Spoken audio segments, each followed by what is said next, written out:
What's up, everybody? Welcome back to Kai Talk TV, where every stream is a no-brainer. I'm pretty excited today, as you can tell. You see the background, you see the shirt. I'm going with the whole Kal-El, Superman, Man of Steel theme right now, because today the countdown begins for DC Fandome virtual experience. Basically, with this entire pandemic, it's changed a lot of how we're able to do things. And Comic-Con, of course, is all done virtually. Wizard World, all of these things are now done virtually. So DC stepped up and said, fuck it, we're going to do it ourselves. And I expect this to be a success.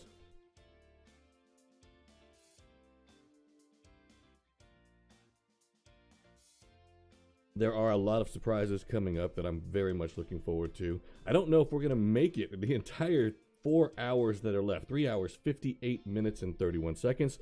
But who's counting? I'm still stoked. This is going to be a great experience for all of us. Captain Colorado, what the hell is going on, brother? What? Oh, I thought it said mute. And I was like, oh shit, I'm muted. Rookie mistake, as always. Dude, it has been a while. I was watching you in Desperate Saint game the other day. How the hell are you doing, and how's the gaming experience going? What were you guys in? Was it Warzone I was watching you guys in?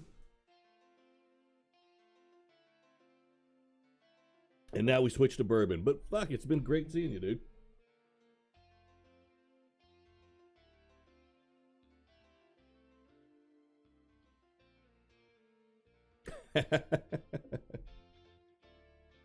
I played a little bit last night. Of course, I had a little too much bourbon, so the game started off decently enough, and it was all downhill from there. I am too, especially the Snyder Cut. I have my moments of being skeptical. I was never a fan of some of the things Zack Snyder did with the DC Universe, but he did bring it to life, and there are some things I actually love that he did. One of them being his cast. Wonder Woman, Gal Gadot, is just incredible. Henry Cavill as Superman, I think, was the perfect pick. Let's see. Everybody's a little, they have their own opinions on Batfleck. Ben Affleck is Batman. Of course, now we have, notorious for Twilight, Robert Pattinson playing Batman in a new movie that I don't think is going to connect to the DC universe, but it's okay.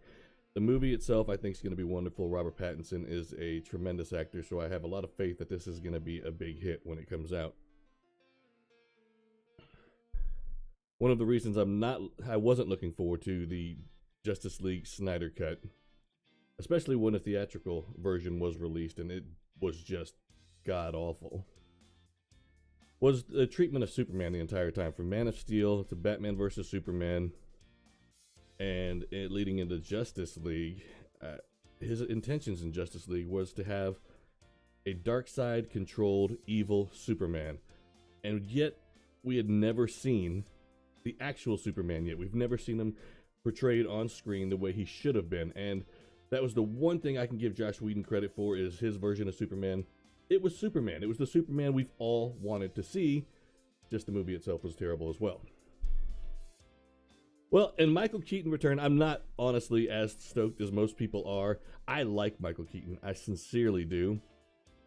But him as Batman and Bruce Wayne does not work for me. It never has. Though I am still a fan of the '89 movie by Tim Burton, and everybody who knows me knows I hate Tim Burton. But I mean, if Michael Keaton does appear as Batman in the upcoming film Flashpoint, I think that's where they were talking about having him, correct? I think it's a great idea. And it'll give a lot of fans like me that nostalgic feeling for us that, our first real life Batman movie back in '89. I dig it. Well, see, last I read, and I don't know, I haven't kept up with it. Last I read, he was still in talks, and they said if that falls through, they're going to reach out to Christian Bale, which that excited me, because I think he played both parts very well. The rich playboy and Batman. Of course, he doesn't have my voice, but he tried. It's okay. Swear to me. And then we have, the Batflick. Why'd you say that name? Martha! Wow, that was just terrible. Cheers to you, Captain Colorado. Always good seeing you, brother. Seriously. It has been way too long. And I'm trying to sit here. I'm really afraid I'm not going to have much to discuss for, the next nearly 4 hours. So I'm going to try. Today's intention, we had a podcaster, Tim Browning, of Somewhere the Vulture, an excellent podcast. He brings on different creators and artists and writers. And dude is just fantastic. He's really good at what he does. We were going to get together, talk a little bit about his podcast, and then go into talks of fandom, DC Fandome, and Superman specifically. And it didn't work out. Of course, during a pandemic, especially if you work in the medical field, as he does, things tend to change and your schedule gets a little messed up. So you got to give him credit, though. Dude's out there kicking ass, helping out. Love him for it. Now, how are things out in Colorado, brother? My best friend just moved back out there. It's home for him. He's loving every second of it. I'm personally hoping to be there in October. Pandemic or not, I'm probably going. It just really depends on the financial situation now, because I may not have a job either. I don't know.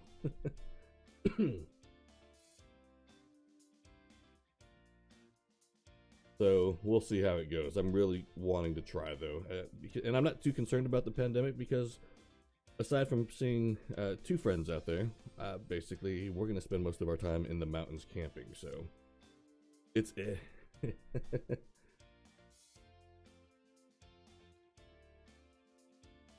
There are a couple crazy fires near you. No kidding. I'm going to have to look into that. I heard about some fires out west in California, but not in Colorado. So, hell. Are you guys getting a lot of storms and lightning out there as well? I know this weekend here in Kentucky, nothing but. It's supposed to start storming, and it's not going to stop for a while, so. Boo.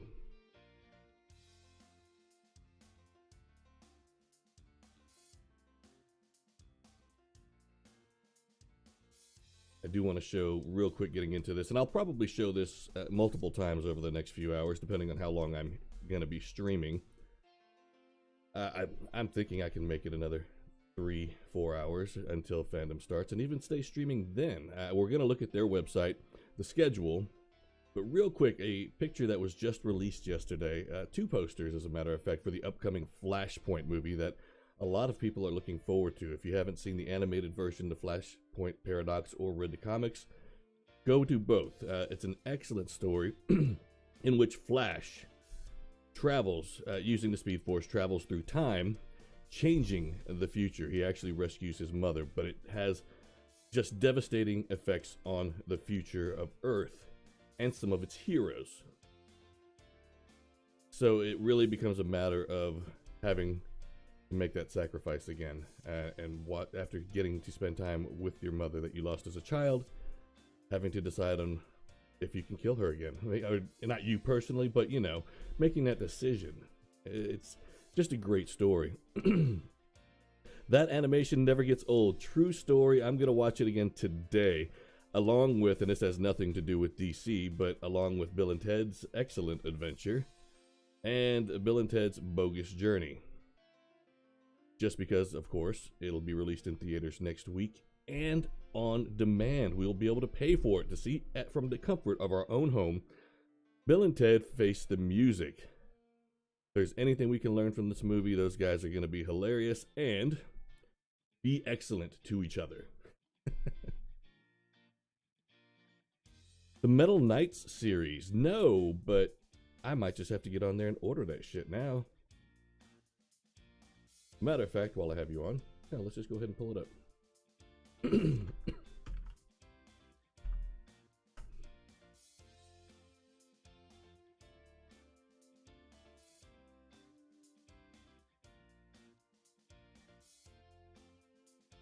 Let's see if I get it right.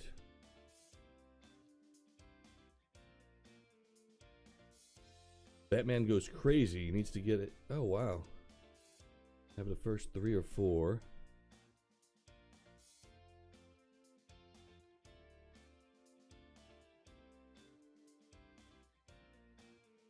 Now, there's a lot of speculation in this Flashpoint movie.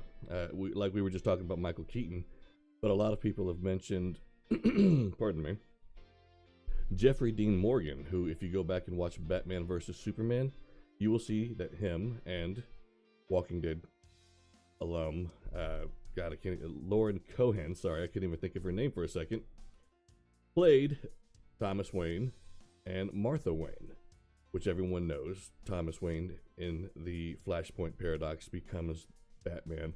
It's actually Bruce who is killed, and Martha becomes a version of the Joker. So a real interesting twist, and seeing Thomas Wayne's his version of the Batman, it's a lot different than what Bruce Wayne's came to be, because this guy had no problem using guns. In fact, it was his main weapon. It was to use firearms and to kill. Let's see. He's looking into it. Yes. You know, I have not. I've heard some rumors about Batman Beyond, and that would be kind of cool too. And you know, I can imagine there are going to be a ton of actors wanting to play that part. I think I've already read some articles on comicbook.com in which actors are, you know, kind of hinting that they want the part, trying to persuade the studios to cast them. Now, out of curiosity, I'll give you my idea, Captain Colorado, but this has been something that's been talked about for years. Everybody has wanted to see a live version of Batman Beyond with McGinnis and Bruce Wayne. And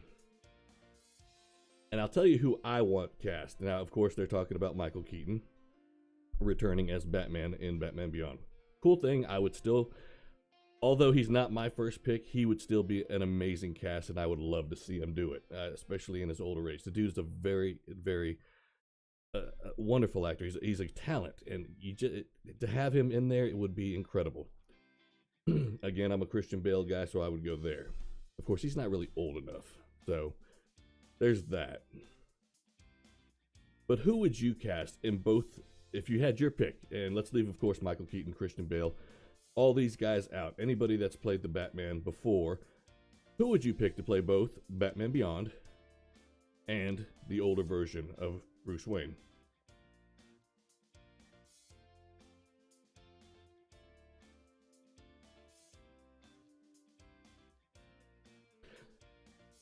It is a tough one, especially putting you on the spot, because a younger version of Batman, first off, you're looking at you got to have somebody young.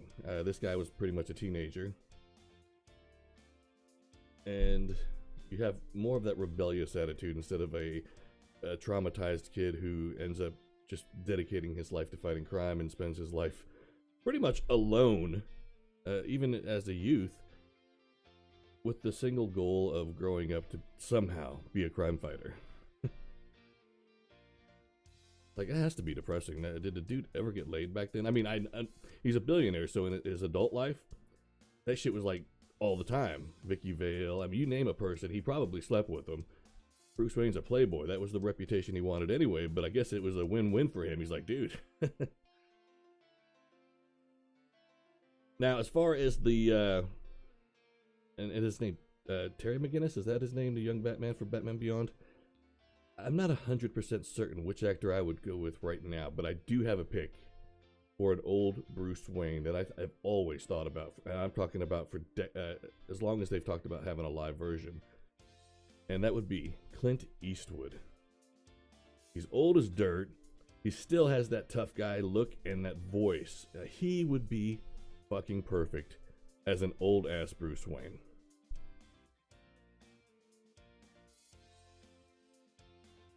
I can't either, honestly. I don't know who I would pick on a younger version. I'm going to have to think about that more as we go on. Clint Eastwood would be iconic, of course. I mean, can you just picture that mean and, that scrunched up face look he makes, and it's all pissed off and all the time? I picture Gran Turismo, and the way he just walks out on his porch and he's looking down the street like, ugh. That dude would be epic as an older Bruce Wayne. But yesterday I noticed that 2 pictures were released for DC Fandome, and it has to do with the Flashpoint Paradox, and I thought the posters were the most incredible, most incredible thing I've ever fucking seen. I want Mr. Freeze and Two-Face, the Riddler versus Batman, Batgirl and Nightwing movie. Okay, introducing Nightwing first off would be just incredible to the DC universe. Now they have done it as far as a series go, and that is Titans, which I love the series so far. And spoiler alert, if you don't want to hear, you do. Oh, Dark Magic, much love. I really do appreciate that. Dark Magic, Magician Chaos Girl. Welcome, welcome. And as you can see, I am a Superman fanatic. So DC Fandome to me is going to be just a huge deal, and I appreciate you guys being here to chat with me. Mr. Freeze and Two-Face, which we do know Two-Face is going to be in the new Batman movie with Robert Pattinson playing the part of Batman and Bruce Wayne. Riddler will also be a part of that, along with Catwoman, the Penguin, which, who'd they get? Can't even think of the actor's name. He's a great actor from SWAT. Daredevil. I shouldn't bring that movie up right now, especially during a DC panel. Nightwing is the shit. Dick Grayson, to this day, best Robin, and he, aside from Batman, he's probably one of the best DC heroes, I personally think. And the show Titans, you see his evolution from Robin to Nightwing, and you don't really get a big glimpse of how that's going to play out. So I'm anxiously awaiting season 3 to release. But Nightwing's the best, of course. Tim Drake, I did enjoy his version of Robin as well. And they've done so much with Robin since then. But we were on the Flashpoint Paradox and talking about Clint Eastwood, of course, was my pick for an older Batman for Batman Beyond. But here's the images for Flashpoint. They released 2 posters that are epic as hell. Here they are. The first one, look at that. I mean, it is just a perfect poster for a Flashpoint Paradox movie. You have Reverse Flash and Flash all in a single shattered, I don't know if that's supposed to represent time or what, but it's just awesome. Thinking of a good actor for Terry McGinnis is going to drive me nuts. Yeah, it's kind of in the back of my mind too, which is going to cause a little more, just me messing up what I'm saying, because I'm still trying to think at the same time, and multitasking is not my superpower. There's one of the images, but here's the next one. And again, I'm really hoping they go with Jeffrey Dean Morgan, who again was Thomas Wayne briefly in Batman vs. Superman. But the next one, of course, you see that Batman is a part of it. Which, how could you not have Batman be a part of the Flashpoint story? Dark Magician, let's see. Nightwing, Cyborg, and Beast Boy should get a solo movie. Oh my god, that would be epic. And I did a stream not long ago talking a little bit about Justice League, the theatrical version, and kind of went through the cast because I was comparing casts for MCU and DCU. And both of them did a wonderful job on who they cast to play the different parts. I just didn't like how DC treated some of their characters and the way they were written. Of course, Superman being the main one. I love Henry Cavill, but especially in Man of Steel, he was more of this scared conspiracy theory. Him and his father, Jonathan Kent, and it didn't work for me that way. But what I was complaining about, because I'm starting to get a little off subject here, was going through the cast. Of course, Gal Gadot, incredible as Wonder Woman. That movie itself, that one iconic scene where she's crawling out of the trenches to reveal her armor and walk through the battlefield, still a great moment in the DC cinematic universe. But Cyborg, the CGI first off was not wonderful. It could have used a little bit of work. I love the actor, Ray Fisher. But what I also couldn't get used to is if you're going to do any sort of a Cyborg movie, and I apologize, Teen Titans Go ruined this for me. If you're going to do any sort of a Cyborg movie, Cyborg has to say Meatball Party one time. For me, he did say Booyah once in the Justice League movie, but he never said Meatball Party, and I want a Meatball Party. And Beast Boy you haven't really seen, except if you watch the Titans series. He is in there, and I think they did a great job with him. But Nightwing definitely deserves his own place in the DC cinematic universe, and I hope they make that happen here soon. It was awful. And I hate to say that because, I am a huge Superman fan. Those that know me and have been on my stream before know that I have 2 kids named Kal-El and Con-El. So if that tells you anything, my man cave is called the Fortress of Solitude, and it is decked out mainly in a Superman theme. So I'm a big nerd that way. But I still give credit to the MCU. They did an amazing job, and they have a lot of great material. I grew up with a lot of this stuff. Blackbird, thank you so much. I really appreciate you joining. I hope everybody is enjoying my nerd talk as we count down for DC Fandome's Hall of Heroes virtual experience. Of course, the pandemic, everybody has had to go virtual, and it's terrible because it's not going to be the same, but it's still exciting. You're never going to have that same feeling like, going in Hall H of Comic-Con, which even they have gone virtual. But you're never going to have that same feeling, when an actor walks out on stage and everybody's cheering. Or one of the best moments for Comic-Con, I think, and this was, so many years ago, was Tom Hiddleston coming out as Loki in character, and basically treating everybody there as his subjects while he's on stage. And I thought that was the most incredible thing. Of course, there have been so many great releases, trailers there, and it's really sad that we don't get to see any of that this year, at least not live. Yes, the CGI was it was horrible. Cyborg looked like he had a swimsuit a one-piece swimsuit that sucks. Yeah, it didn't look right at all. Again, I like the actor, and my favorite scene, and it was brief, thankfully, because that was one of the problems with Zack Snyder's version of Superman, was he wanted Superman to be evil for a lot longer and controlled by Darkseid. Thankfully, that didn't happen, and I don't think he's going to use that approach going into the Snyder Cut. I think he even took a moment to make some changes himself. But my favorite scene is when Superman is resurrected and fights Wonder Woman, Cyborg, Aquaman, and Batman. I think I'm missing somebody. Of course, it was ruined when Ben Affleck's character shows up and he's running and it looks weird, and he gets there and he's all out of breath, like, and I was just like, what the hell is Joss Whedon thinking with this scene, I believe Pattinson will be a great Batman, but I believe Pattinson will be a great Batman, but the best Bruce Wayne. I agree with you. Pattinson, and he's got a bad rep because of the Twilight movies, and so people have been somewhat critical, but not as critical as they were to Ben Affleck joining the cast years ago for Batman vs. Superman. And rightfully so, they shouldn't be as critical because he's a tremendous actor. He's proven himself time and time again in different movies. And this is going to be kind of a year one type movie with 6 villains of all things. I don't know how big of a part each of them are going to have, but I think the main villain's going to end up being the Riddler, if I remember correctly. But I agree with you. Robert Pattinson is going to just kill it. He is going to make this part his own. And I can't wait to see that. Again, I'm a huge Christian Bale fan. I thought the way he portrayed Bruce Wayne, both in his youth and as an adult trying to use that playboy persona, worked really well. And I even liked his Batman. I know he got a lot of slack for his voice, but I was like, dude, I like it. It's so awesome. It's not who I am underneath. I thought he did a wonderful job with it.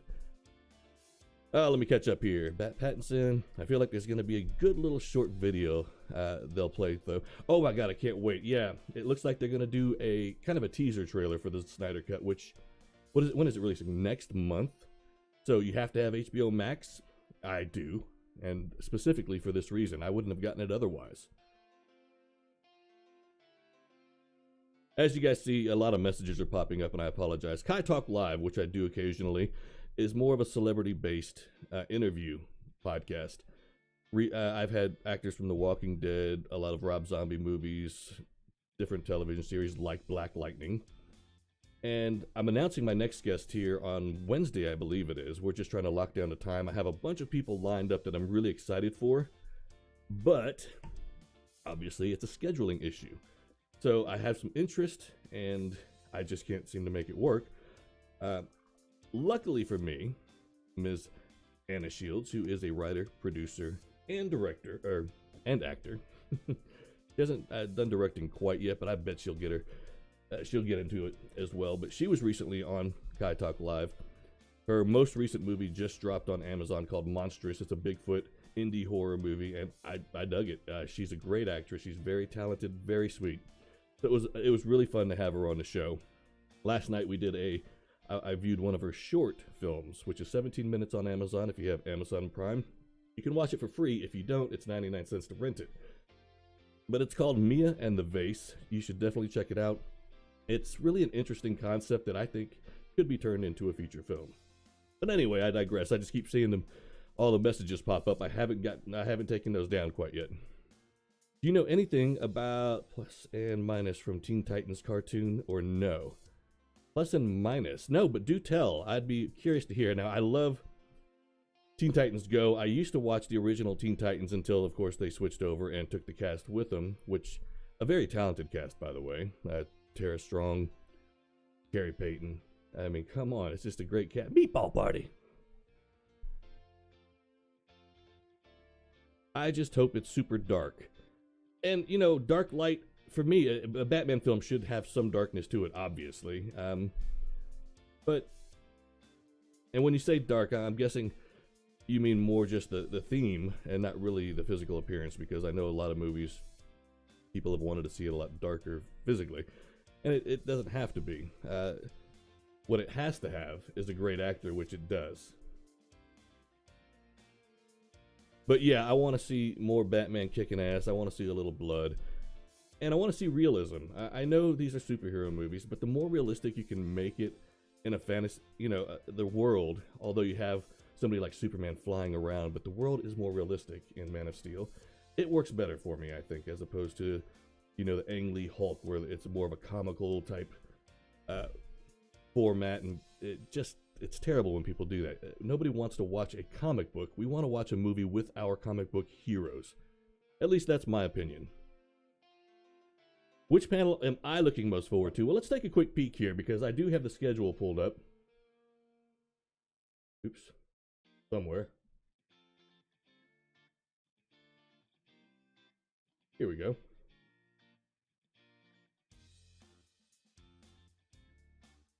And like I said, I'm a huge Superman fan, but the new Wonder Woman 84, Gal Gadot just knocked Wonder Woman out of the park. Her character is just incredible.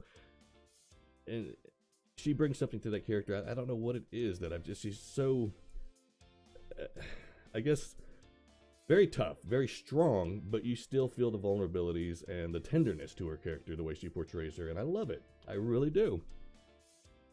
So let's go through here. I know, as we mentioned, Wonder Woman 84, which I'm really looking forward to seeing how Chris Pine's character is going to play out Steve Trevor.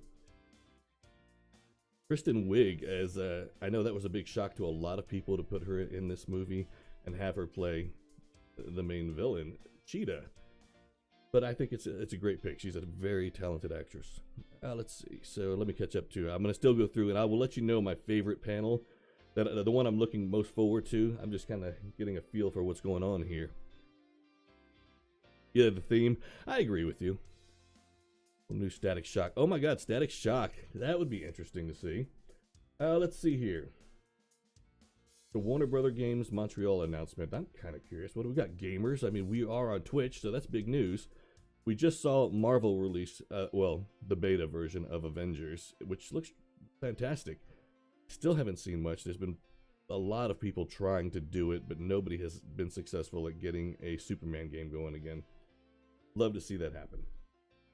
Of course, the Batman Arkham series, that's just been popular for many, many years, and they could probably go with that for, years to come. The Sandman universe, Enter the Dreaming.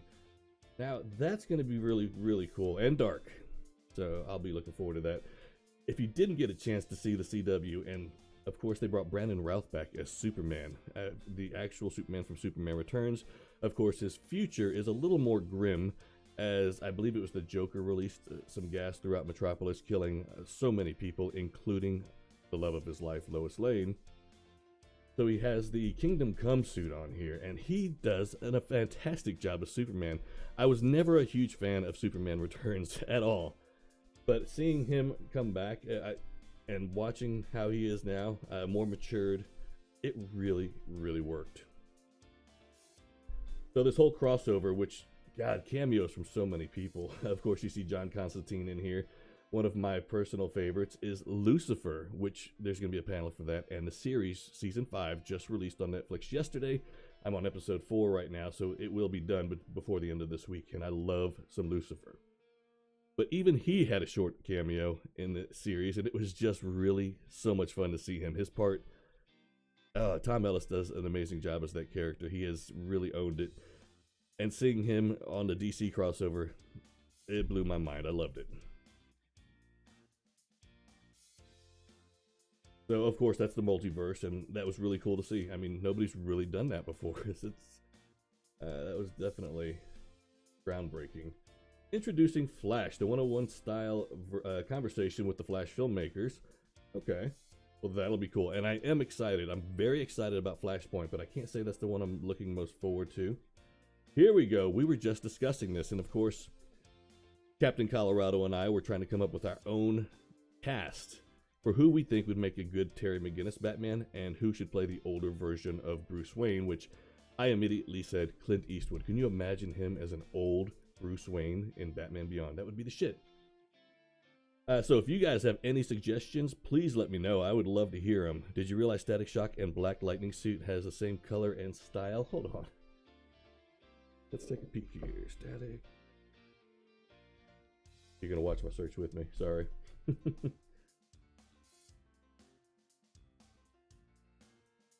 You know, I never even thought about it, but yeah, I mean, it's pretty much the exact damn same. He has better hair. Very cool.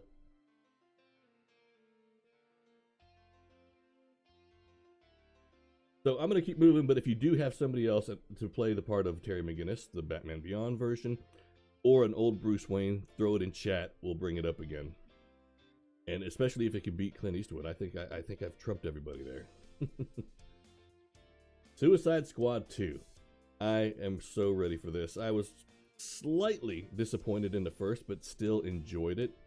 My biggest disappointment came, I would have to say, from Will Smith.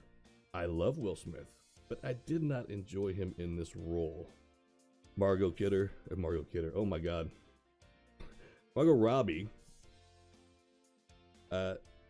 everyone can agree, I think, has just nailed it when it comes to Harley Quinn. She's become quite a popular character in the DC universe, both on page and on screen, and her interpretation works very well. I hope they continue utilizing her and coming out with even her own movies. What's a boss? Yeah, I'm kind of curious myself. I don't even know.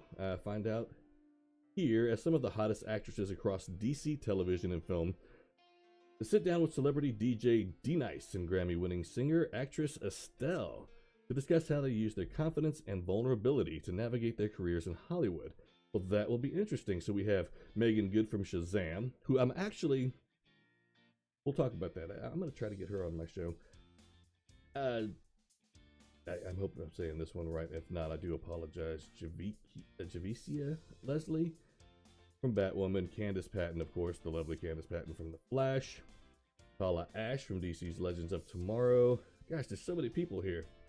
Nafessa Williams and Chantel. And Anna Diop. Oh my goodness. Now, Anna Diop on Titans, she portrays Starfire. There was a lot of hate towards that casting and a lot of racist assholes that decided they wanted to speak out against it. I tell you what, she brings so much to that character, and she's beautiful. She works. She's tough. She's awesome. And I tell you, I really dig Anna Diop as Starfire. I really do. Well, being someone, first off, I love the fact that The Rock is going to be a part of the DC universe. Him as Black Adam, you know, I think it's going to work pretty well. He's definitely a pretty big and intimidating guy. I'll drop a quick fact. I've never met the cat myself, but my mother has actually hung out with The Rock and his family. Just happened to meet in Las Vegas at one point when she was out there, and they were, I guess him and his family, his mom and some other people were all there having dinner somewhere, and they saw my mom and asked if she was someone, and she was like, yeah. And next thing you know, they're all talking and hanging out together. I was like, wow, that's really just, you suck. I wish I would have been in Vegas at the time. Of course, nobody looks at me and goes, dude, you're Samoan, aren't you? Like, it's never happened in my life. But what do I think? I'm thrilled. I know the Shazam movie was successful.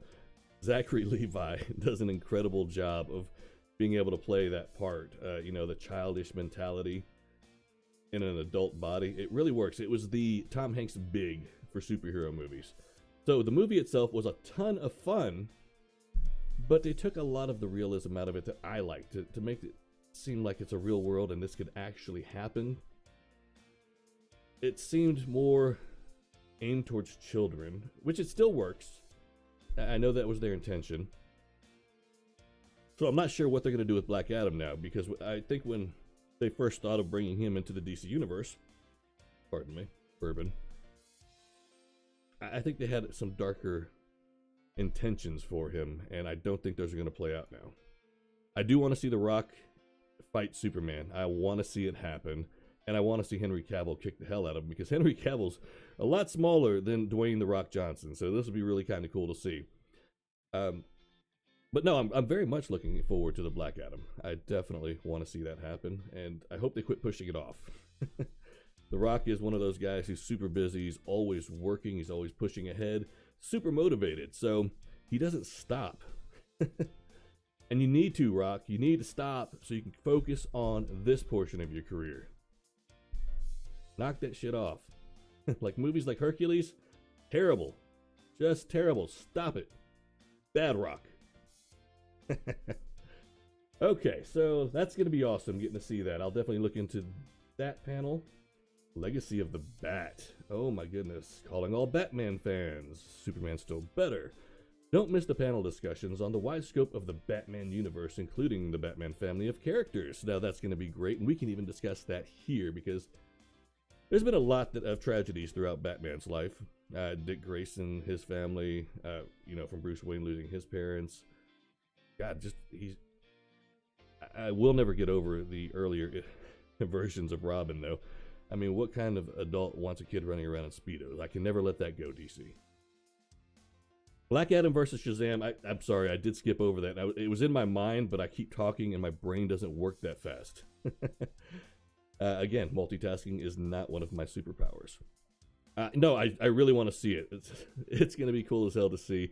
And I want to see just the chemistry between the two actors, especially with Zachary Levi having to portray this kid trapped in a superhero god's body, going against a villain like Black Adam. Now, of course, not making him a villain. He's more of an anti-hero, I guess is how we should place that. He's not really a villain. And I hope they really do get into an explanation that makes sense of why they're fighting, and it's not just simple, I'm the bad guy, so I have to fight you type thing. And so far, DC and Marvel they've done a pretty good job of that in their cinematic worlds. So hopefully they continue that trend. But yeah, I think it's going to be fantastic. My favorite part of the Shazam movie, obviously, was the very end. And it would have been so much better if Henry Cavill would have made that cameo work for him, but he couldn't, and I understand. But to see Superman make his appearance, and to show that it is a part of the same universe, it really did the trick.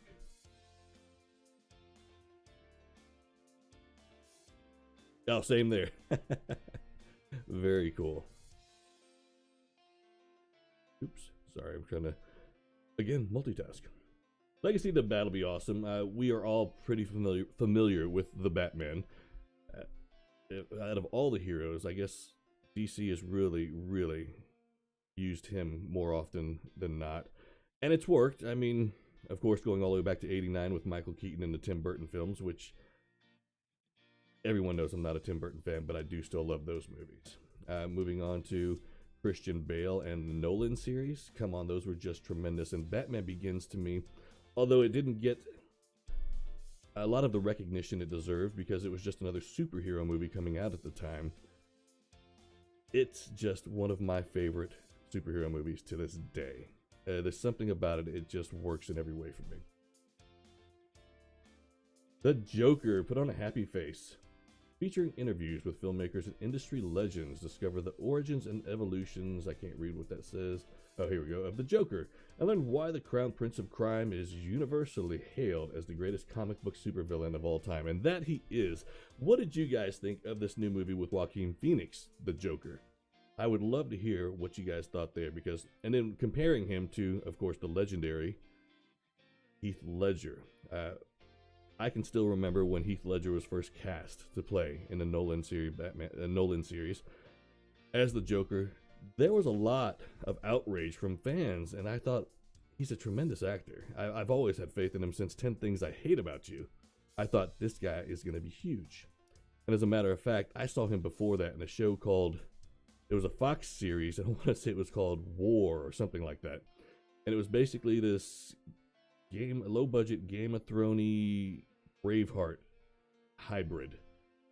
And the show didn't make it, but that he was the main character, and I thought this kid is going to be awesome. And then when I saw him in 10 Things I Hate About You, it was like, we're going to see a lot more of him.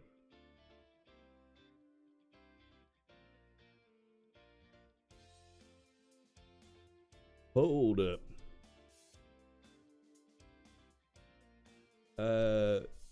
Joker movie better than Birds of Prey. What did you think of Birds of Prey? The recent movie with Joaquin Phoenix, and they're completely different because the way they handle the Joker, it does still fit into the Batman genre, but it really wasn't a superhero movie, you know? It really focused more on mental health, and I don't know how to go with this one, because Birds of Prey was a lot of fun. Of course, you finally get to see Harley Quinn's hyenas, which was really, really cool. The cast, again, was incredible. I liked Birds of Prey. It didn't do as well in the box office as most expected, and we all know that it's all about the money anymore. But I hope they continue to do more movies like that. I really want to see more Harley Quinn, and I think a lot of other people do as well. But do I think the Joker movie is better? I don't know. I think they're in two separate classes, really, because the new Joker movie with Joaquin Phoenix, though an excellent film, really isn't a superhero film, you know? I don't know where to go with that. That one's going to have me thinking. That's a great one. But Birds of Prey was a lot of fun. I watched it the day it released, as a matter of fact, and I try to do that with most superhero movies. Jim Lee portfolio, and see some DC supervillain fan art. That'll be cool. I actually have in my Fortress of Solitude, on the other side of this wall that I'm facing, a ton of artwork from artists for DC that autographed it for me, and I love this stuff. I'm a huge fan, again, as I said, of Superman, so most of it is Superman themed. Surprise DC comic panel. Now, what can this be? Trust us, you're not going to want to miss this. That's exciting. Who could it be? I'm guessing The Rock will be in there, and he's going to be one of the surprise guests.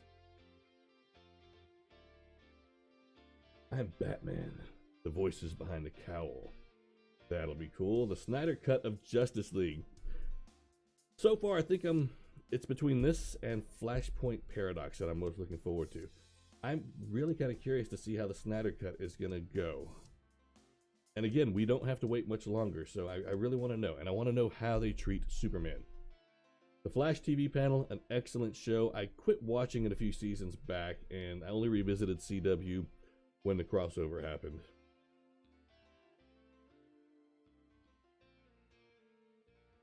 Now we can see Harley Quinn, and I like that idea, honestly. Again, using the Joker and her together as a starter place, it works. I mean, it should be that way. That goes along with the origin stories. But to have her go off on her own, it's another great thing, because she's not really a villain in the same way. She's in the same sense, she's kind of an anti-hero. Well, watching this online, so let's see here. We got about 3 more hours here in the US, so 3 more hours for you, which you're 5 hours ahead of me, right? So we're looking at about 3 p.m., I guess.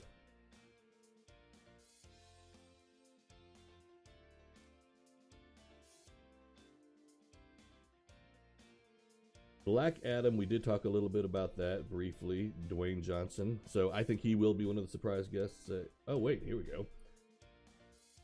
Dwayne Johnson sets the stage. Okay, so he's obviously going to be there for the story and tone of the new movie with a fans first Q&A. That is very cool. CNN heroes, real life heroes in the age of coronavirus. Oh, And 4, you were just talking about being a huge Nightwing fan. Nightwing is life. He is. He's the shit. There's no doubt about it. We all love some Nightwing.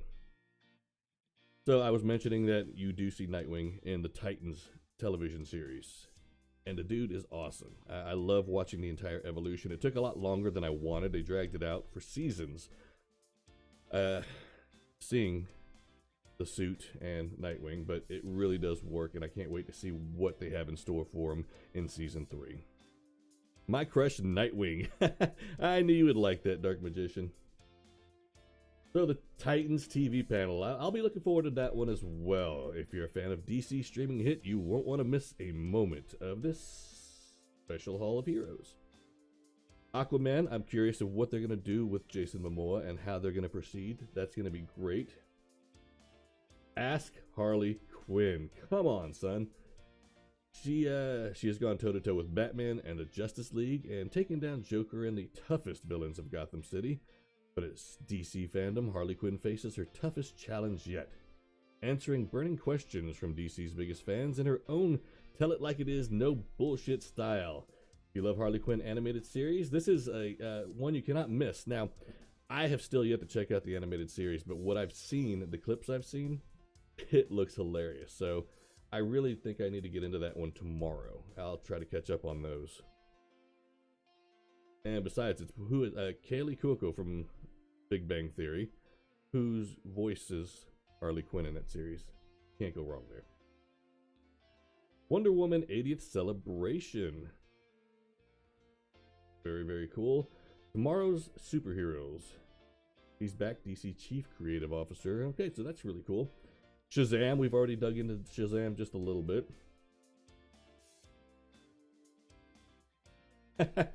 Play Werewolf 1984. Now, if you've never played the card game Werewolf, it's a very fun game. You need some friends. I don't have any, so it makes it hard to play because I'm usually alone. And much love to you. Thank you so much, Crap Flap, for the follow. Really do appreciate you being here. I'm having a blast as we count down for DC's Fandome Hall of Heroes. No, from what I can tell, all you got to do is go to DC. Let me find a website for sure. Just Google DC Fandome, and there's a specific website you can go to, and you'll be looking at that same countdown and the panels. You should be able to log into everything right then and there. You do have to create an account, I believe, but simple process like anything else. Name, email address, and privacy.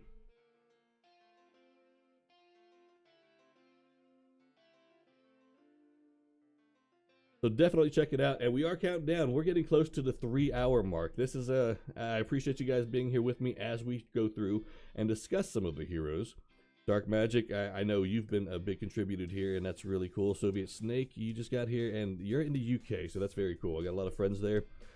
Matter of fact, one of my friends from the UK just came here Wednesday, I believe it was, to visit with me. So we had dinner and a few too many bourbons, but a great time nonetheless. And I'm sorry, I do have to plug Kai Talk Live. It is a podcast I do once or twice a month. It really does depend. There's no consistency, but I try to bring on actors and models. We've had Playmates, actors from Walking Dead, Rob Zombie movies, different television series, including DC's The Black Lightning. I am announcing my next guest on Wednesday, so definitely check that out once it comes about, and I will release what date and time we're going to actually have our interview. That's one of the issues I do encounter quite often is with these actors and their traveling schedules and the pandemic. It's just hard to book sometimes. But I've got a lot of people lined up. It's just a matter of actually being able to commit to a certain date and time. Fortunately, some of them call me up at the last minute, and they're like, "Okay, I'll be back in LA at this time. We can do it." I'm like, "Yes, I love that. I can work with it. We're gonna do it." What are we looking at here? I think they ruined Godspeed and the story they could have done for him.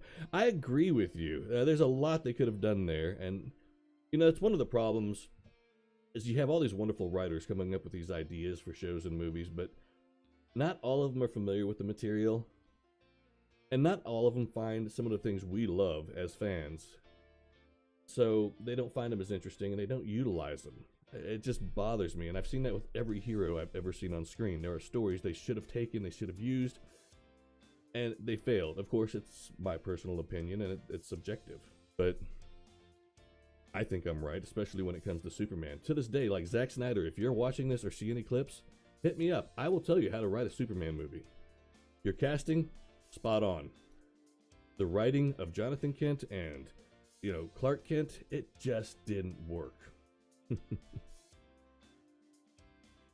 I went to the DC app and saw that too. I really got to get rid of some of these. I've been plugging away on my Twitch panel guests, or my Twitch Kai Talk panel guests, that I keep forgetting to take them down.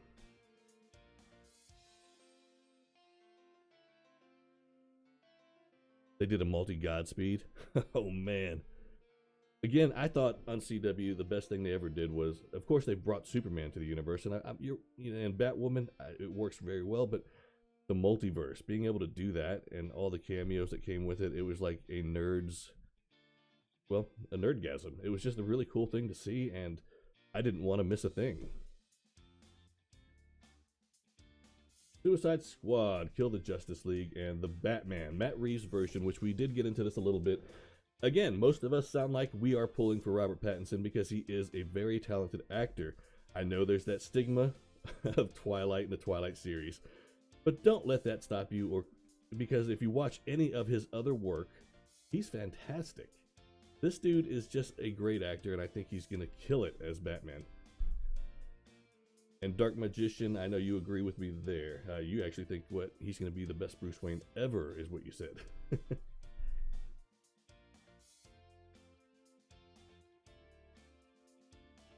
Why is Luke Cage falling apart? Well, I don't know. The whole Marvel thing on Netflix just didn't work. Their contracts, Marvel's just all over the place, and they've been a mess for so many decades. And I know we're getting a little off because this is a DC thing that we're celebrating, but I have no problem talking about any heroes right now. Marvel's just been a mess. They've gone bankrupt over the years. They've dealt with a lot of financial issues. They've sold portions of their company out to other companies, which, like Fox, still owns some rights. Sony still owns some rights. So everything they do, they really have to be very careful about because they don't own the rights to all of their characters. So these contracts with Netflix that expired, they decided, we're just going to pull all our heroes down. It's both good and bad. I thought the series, The Punisher, Daredevil, all worked very well. But now I guess they have a chance to reboot all those characters too. I know it's a multiverse, and that's their excuse for the many different Supermans and Batmans in the movies. I know what you're going with there. It doesn't make sense to me either, and I know what you're going with. But I think they should start contracting like Marvel and have a main character. Superman is Henry Cavill and Grant Gustin. I agree with you 100%. Obviously, I don't think they're going to be able to do that. 2 different budgets, 2 different departments. But I do agree with you. It's so weird. And again, I was praising the fact that Brandon Routh was portraying Superman again after, the Kingdom Come version of Superman. That suit looked really cool in the series. But to see, 2 different actors portraying Clark Kent and Kal-El doesn't really make a lot of sense to me either. 2 different, it doesn't work. I mean, if you're going to have 2 different actors play the same character, it just doesn't work unless those 2 actors are playing, and one's not, like Thomas Wayne, If you have 2 Batmans, one of them's Bruce Wayne and one of them's Thomas Wayne, okay, you can get away with that. But to have them both be the same exact character but different actors portraying him, it's just kind of weird to me. But it was still really cool to see the whole multiverse put into effect, something that's really never been done on TV before, and I was thrilled to watch it.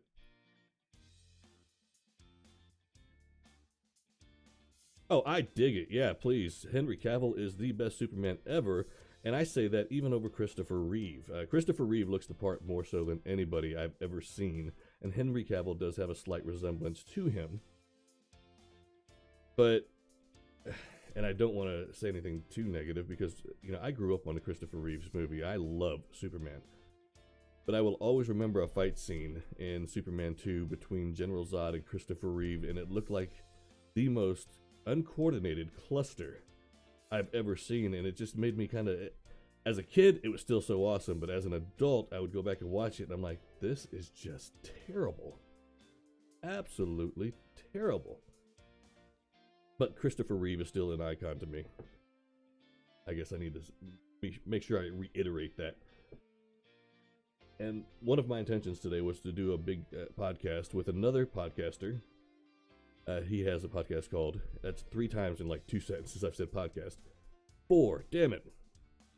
Somewhere the Vulture. He's the host of that. His name is Tim Browning. And we were going to sit there and discuss all the live action Superman television series and movies because we thought it would be a great lead up to Fandom Hall of Heroes, DC's Fandom Hall of Heroes. Of course, his schedule changed. He wasn't able to make it. So here I am all alone. One is the loneliest number. So no, I seriously appreciate everybody being here.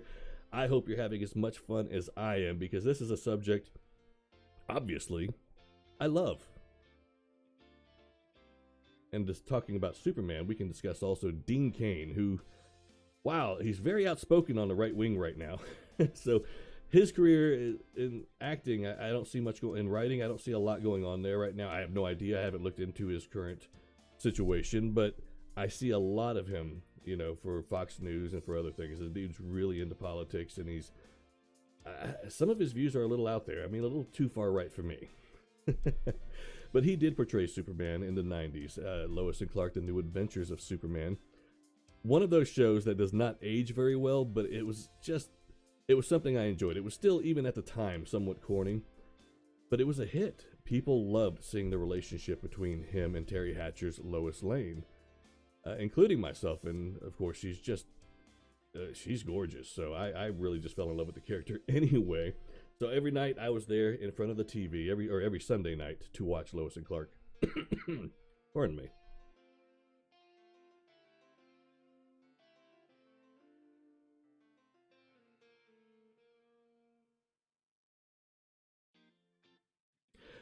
Melissa Benoist, the actress for Supergirl, I do like her, yes. I think she does a great job. But you wouldn't mind it if it had changed her either. Well, you know how it works. They could, and nobody would ever say anything.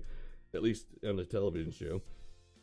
Who is the best Batman villain and why? I have to personally go with the Joker. I know it almost feels like a cop-out. And, you know, the obvious answer, but come on, a villain like that has had more effect on Batman than anyone else in the DC universe. Okay, I didn't bring any cough drops with me. That's terrible. So I would definitely have to say the Joker. He's very intelligent, but at the same time, just a complete sociopath. And they have this weird symbiotic relationship where, as much as they despise each other, they almost need each other to continue on, if that makes any sense. But he's just very sadistic. Thank you for the follow. Oh, good Lord. That's either going to be a very fun thing to deal with, or you're going to start trolling me here shortly. But I do appreciate the follow, and I hope you're having a great time watching. This isn't even Kai Talk, watching Kai Talk TV.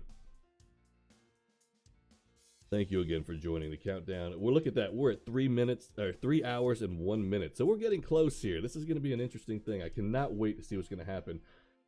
Okay, so we know what panels are coming up, and gosh, Wonder Woman 84, Batman, Flashpoint, and Justice League. For me, it's between those that I'd most be looking forward to. I don't know if I can pick a winner. So we know what character is going to be. Oh, Poison Ivy. That's another character that needs to be brought into film again. So Gotham City Rogues. We have the Joker, who, again, I think one of the best DC villains of all times. Wonder Woman, yes, Wonder Woman 84. Let me go back. I'll show you. It looks like it is the first one, and I should just go ahead and add this to my schedule so I can stay somewhat organized today. But yes, it looks like this one is going to be the number 1 pick on the schedule.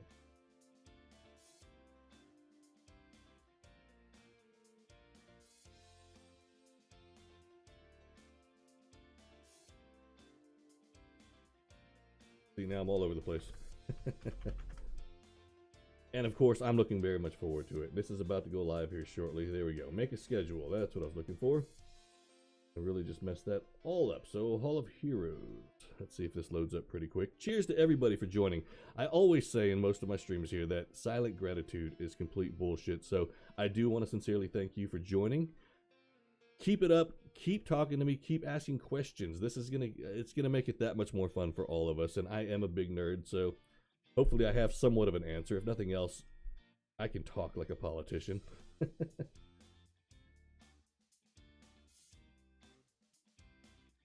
So for some reason, it's not loading now. That's just not a good thing.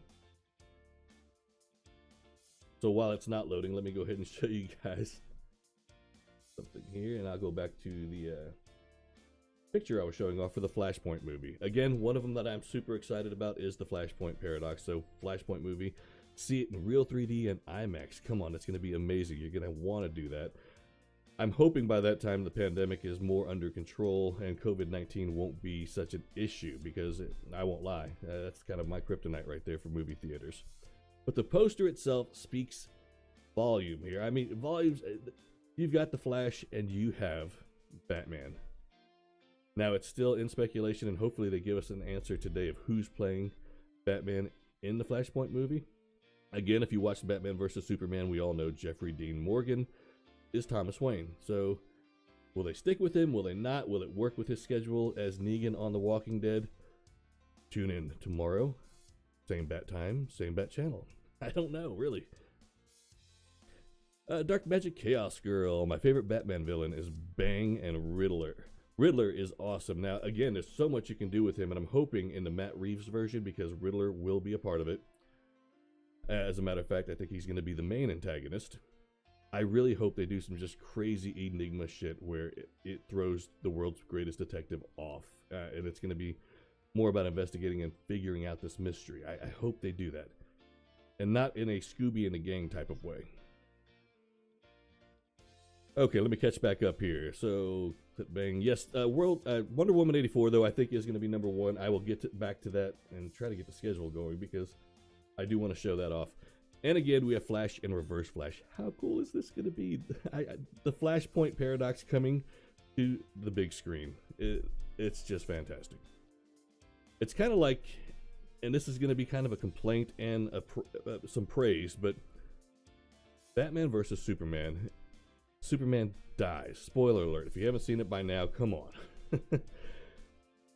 By the hands of Doomsday. I was not a fan of the way they portrayed Doomsday. I'm not a fan of the way Doomsday was created. And although I was so disappointed in the fact that they killed Superman off so early in the DC film universe, which again makes no sense time-wise, it was really kind of cool at the same time to see the death of Superman play out.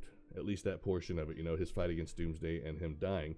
One of my favorite series was the 1993 Death of Superman series, following, you know, Into Funeral for a Friend, The Return of Superman, or Supermen, I should say, because 4 of them came about. It was a fantastic and fun comic book series for me. I really enjoyed it. I have copies and copies just still stored out here in pristine condition. And I had to buy multiples because I had to open one and see what the hell's inside. I even had the black armband that I wore. I wore it. Superman died, people. It was an important day in history. Let's see. We could still have movies, but they connect to TV shows. No, I like the idea. I honestly do. I think it would be incredible. And with all the history each hero has, DC has been around, what, since 1939-ish, 38? So with all the history and stories, now granted there are some bad ones, but there's so much you can do, and writers have some just wonderful ideas. They still come up with these unique ideas for film and television, and if you can make it work and still keep the origin stories and, you know, what makes this hero who they are, and keep all that there while coming up with a new idea and a new adventure, I'm all for it. So if they want a more fleshed out scene, it can be in the movie. I got you. Yeah, I dig it. I dig the idea. It'd be a great crossover segue. My favorite Batman villain is Bang and Riddler, which again, we got into Riddler, and I really hope to see a lot of action from I hope to see Riddler just really mess with the Batman's mind, especially since Matt Reeves' version with Robert Pattinson is more based in a year one type. It is. It's going to be year one of Batman, so I really want to see him mess with him. Birds of Prey, I enjoyed it. We did talk just briefly about that.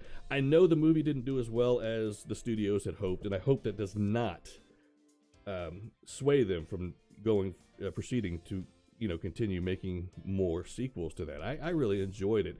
I loved Harley Quinn, of course, and I loved seeing the Jackals finally.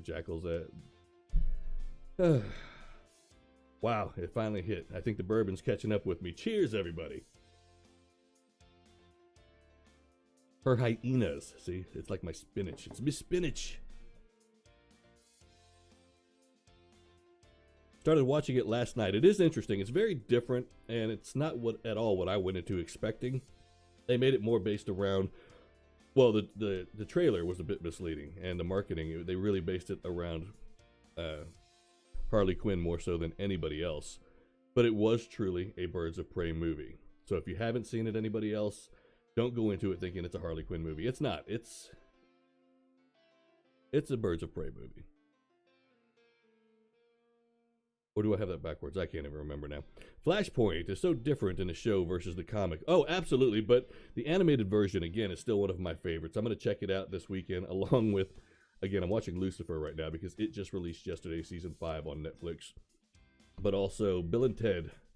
Bill and Ted's Excellent Adventure. Bill and Ted's Bogus Journey.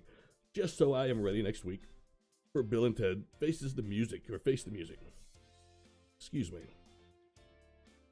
Yeah, and that's always going to be the case. As a matter of fact, I remember the death of Superman, the first time they tried it, the animated version.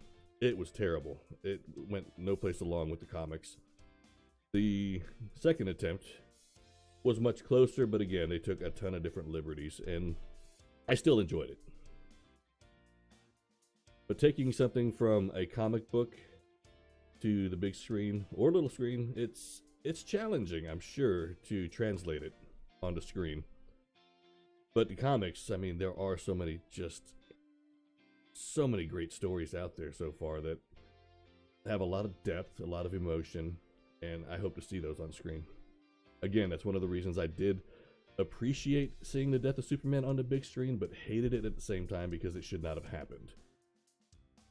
Twist, Negan is Batman. I'm digging it. Jeffrey Dean Morgan. Yeah, absolutely. Negan is Batman. Here's a piece of trivia as well. In my family, we do have some actors and people working for different studios.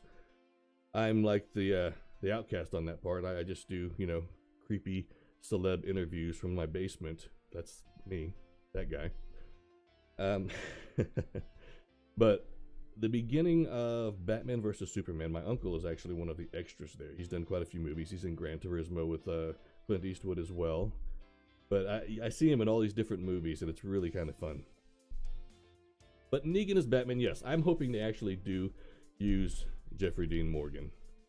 I don't know if that's the case, and today could be the day they announce that. So we have 2 hours, 51 minutes before it all kicks off. Yes, the Reverse Flash on big screen. Oh my gosh, yeah. Oh yeah, the hearts and hugs. Digging it, yes. I'm wanting to hear a lot more about Henry Cavill and his future as Superman. Now, of course, we all loved him as The Witcher, but we want him to return as Superman. He has to come back and be the hero we all need. Hero we deserve. I know that's from Batman, but I don't care. How did Doomsday put Superman in sleeping coma? Well, Doomsday straight up killed Superman. Well, I guess they do have weird explanations for it over the years, but... And the character of Doomsday, I love his creation. I mean, it was all about evolution and building a character that would rapidly evolve to his environment. So if you killed Doomsday, he would come back to life, regenerate, and however you killed him, that would now he'd become invulnerable to it. So it was just a character that always gets better and better. So a real fear for Superman in the comics. He does actually fear going against Doomsday. And it's interesting to see that with Superman. I mean, you don't see often a character like him with so many powers that people look at and idolize and think of him as a god, but he is actually fearful, not just for himself, but for everyone, but even for himself. And that's kind of the thing. It's really cool. But yeah, Superman did die by Doomsday and was resurrected by the Eradicator, which... Cheater Legends, thank you so much. Welcome to the stream. As we count down for DC's Fandom Hall of Heroes. I really appreciate you guys being here and hanging out. I'm having a blast right now, and, Not even noon, and I have bourbon. So I mean, what can go wrong today? Muddy Chinchilla. That's just a cool name, by the way. I actually had a chinchilla named Chili, the chinchilla. Didn't Superman come back as a lightning? Okay, we were really trying to get past this and not get. Somebody had to bring it up. Yeah, they did. They did that to Superman. It was really terrible. Where he split into a red lightning Superman and a blue lightning Superman.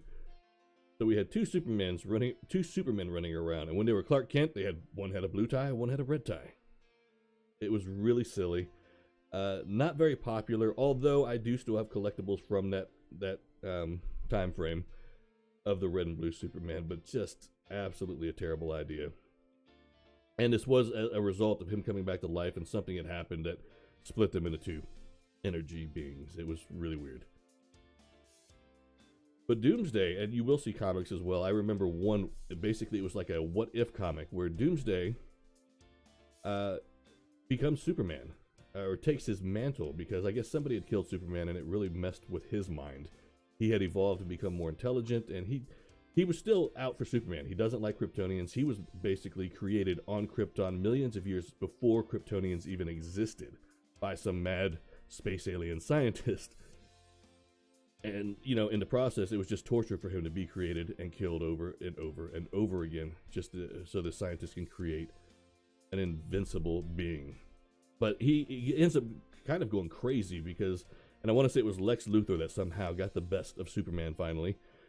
And it really hurt Doomsday to the point where he decided he had nothing left, so he's going to take the mantle of Superman and be the protector of not only Earth, but other worlds as well. And so it was a really weird series to see Doomsday actually pick up the mantle of, you know, the last son of Krypton and be a hero.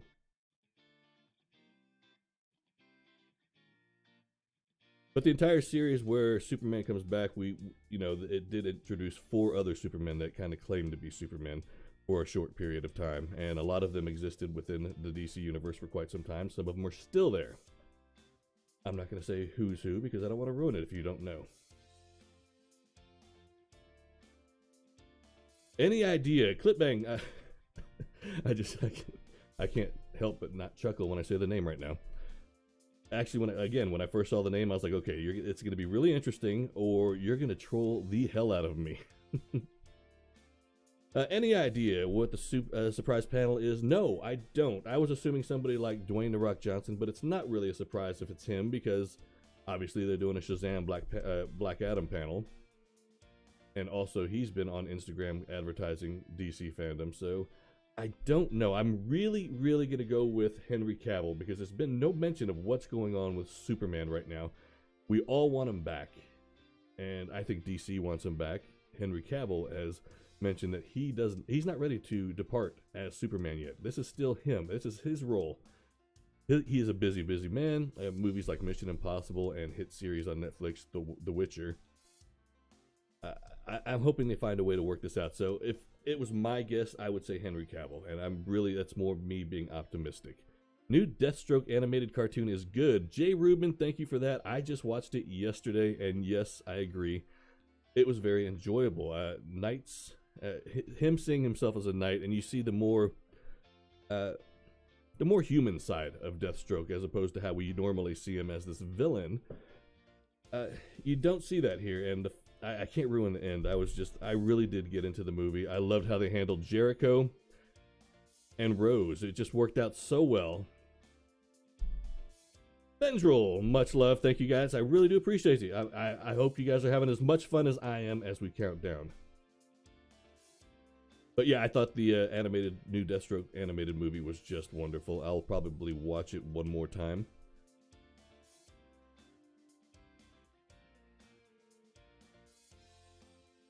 Hey, is the DC Fandome going to be live on YouTube or here on Twitch? Actually, the best bet is to go over to their website. As a matter of fact, let me just go ahead and enter this in. You guys can copy and paste. Head over to their website. I will be logged into the website all day. I don't know if I'm going to sit here and talk about it the entire time while it starts because I don't want to take anything away from what you're watching. So once it starts, I will definitely just have to call it quits so we can all enjoy and sit back. Maybe I'll record a little bit and come back with some clips later. but I certainly do not want to take anything away from anybody, from fans wanting to listen to the writers, actors, and stars of DC Fandome. So here we go. Let me go ahead and put that down in there. I'm still catching up with chat. Thank you guys so much again for being here. As I always say, silent gratitude is bullshit, so cheers. This is for you.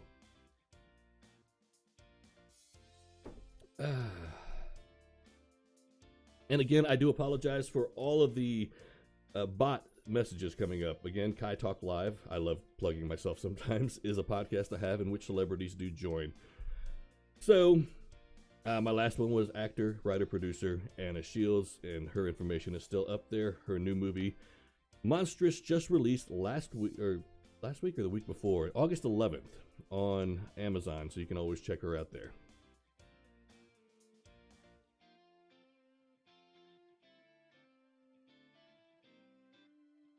Who all from Justice League don't have their own solo movie? Well, Cyborg.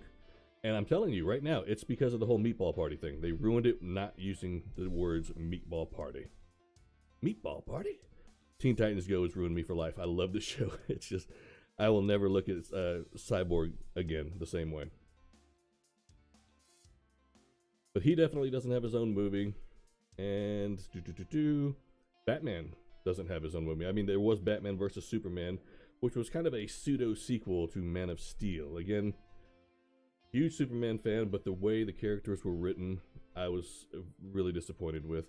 And the original intentions of Zack Snyder to pretty much turn Superman into a dark side controlled villain, heartbreaking. I was actually happy to see Joss Whedon get involved, and then disappointed again when I saw what the results of that was. Although Superman in Justice League was the Superman we wanted to see, even if it was brief.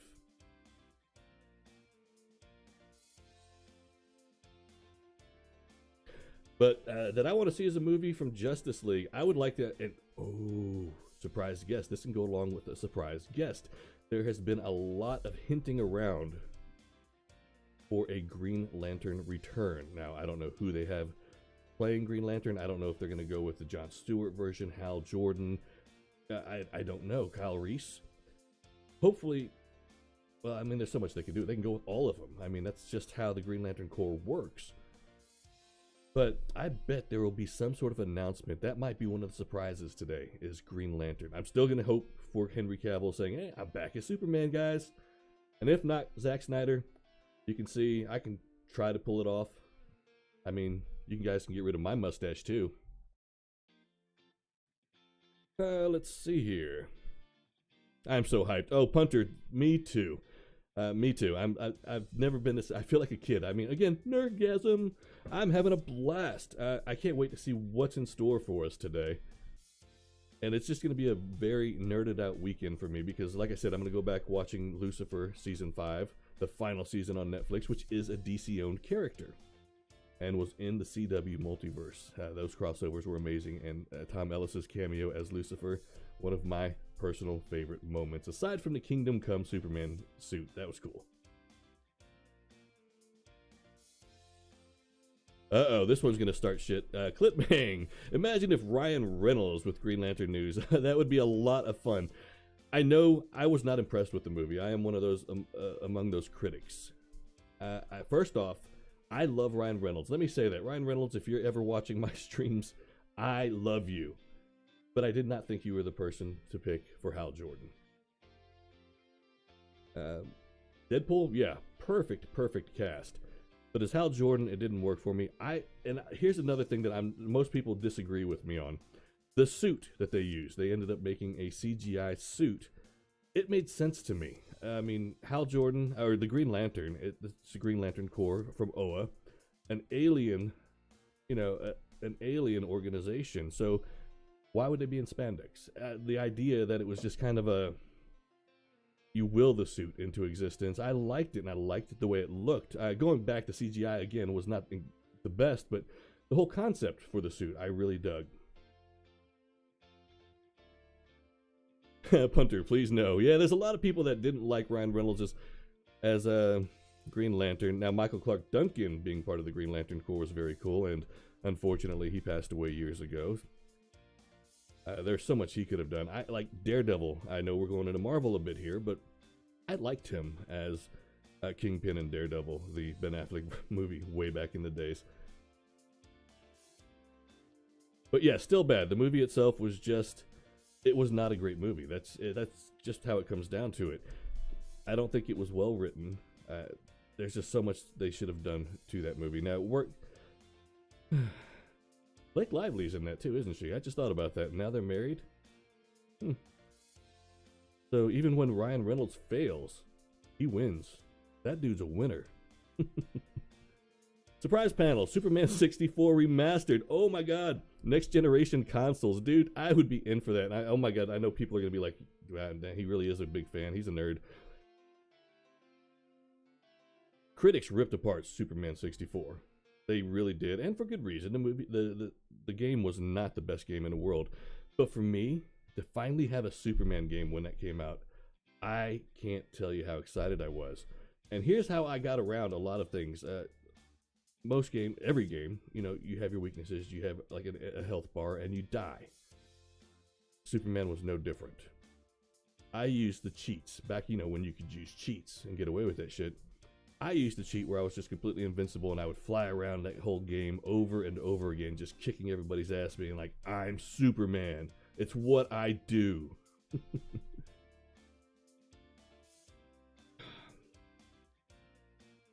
And these are real glasses, by the way, not just the guys. I'm not trying to hide my secret identity from you all. But I've heard stories about a remastered version of Superman 64. I played, if you remember, they actually had on PlayStation, I don't remember if it was PlayStation 1 or 2, Superman Returns, the video game. I used to play the hell out of that. And this is when flat screen TVs were just coming out, so I bought my first flat screen TV. I will always remember this. I was young, didn't have a lot of money, and I found a great deal on Amazon for a 32-inch, I believe it was, flat screen television to replace my big box 55-inch huge big screen. And back then they were just terribly big. I was so excited when it finally came in. And the first thing I did was hook up my PlayStation, throw on Superman Returns so I could play it. And I was so happy. Popped open a beer, sat back like this is my life. Into the game, I started noticing a little flickering on the TV. Didn't think anything of it, just kept playing. At one point, it turned off. I was like, what the hell? But it turned back on, ran fine the rest of the night. That TV lasted a week before it completely, the entire power supply fried, and it was done. The company that made that television wouldn't do anything about it. So here I am, this young, dumb kid, took basically all his money in a savings account to get one of these first flat screen TVs and just got screwed out of it. It was terrible. Okay, so I digress. Let me get back into this. People would still buy that game. Oh, absolutely, dude. I would, unfortunately. So yeah, Chinchilla, I'm right there. I would personally have that game. I'm surprised I don't. I do still have an N64. Fendrel. It's not the final season. It's not. There is a 6th. Well, thank you for that. Well, see, when they first announced it was going to come out after season 4, they had mentioned this was going to be the final season. I personally have not read anything otherwise mainly because I wasn't looking for it. I just took that at heart a year and a half ago. I don't remember now. So that's wonderful news. Lucifer is a great character. Tom Ellis playing the part is great. And so far, I'm enjoying the hell out of the season. I think I've already got the ending figured out, but I'm not going to say anything. The actor who played Constantine in Legends of Tomorrow deserves his own movie. Well, he actually had his own television series, I think, at one time as well. He did on CW. Was it CW or Fox? And then once the series canceled, which was unfortunate, CW, I think, picked him up and started using his character within the CW DC universe. But no, I agree with you. That guy, he fits the part perfectly. He's made appearances on Arrow's TV series as well as Legends of Tomorrow. He's a great character. But I think, from what I've read, and I could be wrong here, but there are rumors again that John Wick wants to actually come back. Keanu Reeves himself wants to play Constantine in a sequel to his first movie. I like the movie. I will never say otherwise. I thought the movie was great. I had a blast. But for those that are just purists and diehard fans of the character, he looks nothing like John Constantine.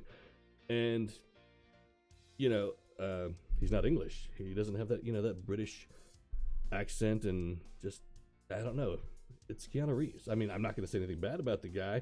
He's gorgeous. The dude's awesome. No, you're gorgeous, Keanu Reeves.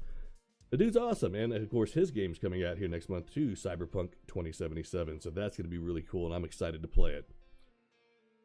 Blue Beetle. Yes, lots of people actually want to see Blue Beetle, myself included. And he's a character you don't hear enough about. I think Blue Beetle on big screen would be a lot of fun to see. There are a lot of short films made about him. You can check those out on YouTube just by doing a quick search. And I've seen a lot of great talent out there for short films on YouTube. Bat in the Sun Productions is one I like to mention. They do a lot of Batman videos. And so if you ever get a chance, watch them. They put a lot of money into their films. Even though they are short films, they're just really well done. One of my personal favorites that I was introduced to was Batman versus the Predator. And it's a really cool movie they did there. So definitely check them out. Another group I would love to just go ahead and plug and give them their props. They're called How It Should Have Ended on YouTube. Follow that channel, Hishi. How It Should Have Ended. It's an actual channel. They do a lot of work in the comic book world and movies. Basically, they're making animations that parody movies. The first one I ever saw, and the reason they call themselves How It Should Have Ended, is they try to make sense of how some of these superhero movies really have messed up the stories and have these big plot holes. One of my personal favorites, and one of the first ones I've ever seen, was the first Superman movie. And instead of explaining it to it, I'll tell you what, I will just go ahead and pull it up here, and I'll show you. Let's see, How It Should Have Ended. But go to YouTube, definitely follow How It Should Have Ended. You won't regret it.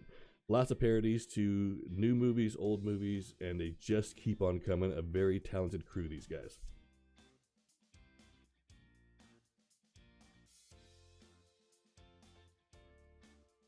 There we go. So the original Superman movie and How It Should Have Ended. Let me go ahead and see if I can get this playing right for you guys.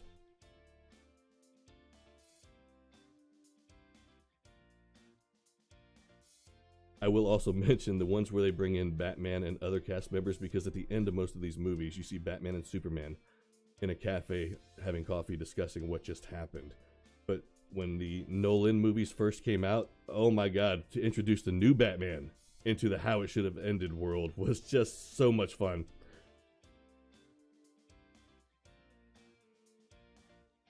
Atlas, much love. Thank you again. I hope everybody is having as much fun as I am. I really appreciate all of the participation and chats. Keep asking these questions. Keep them coming. Dad. Oh, gosh, I got to get back in the chat. I don't want to get too far behind there, but let's go ahead and watch this. It's only 2 minutes long.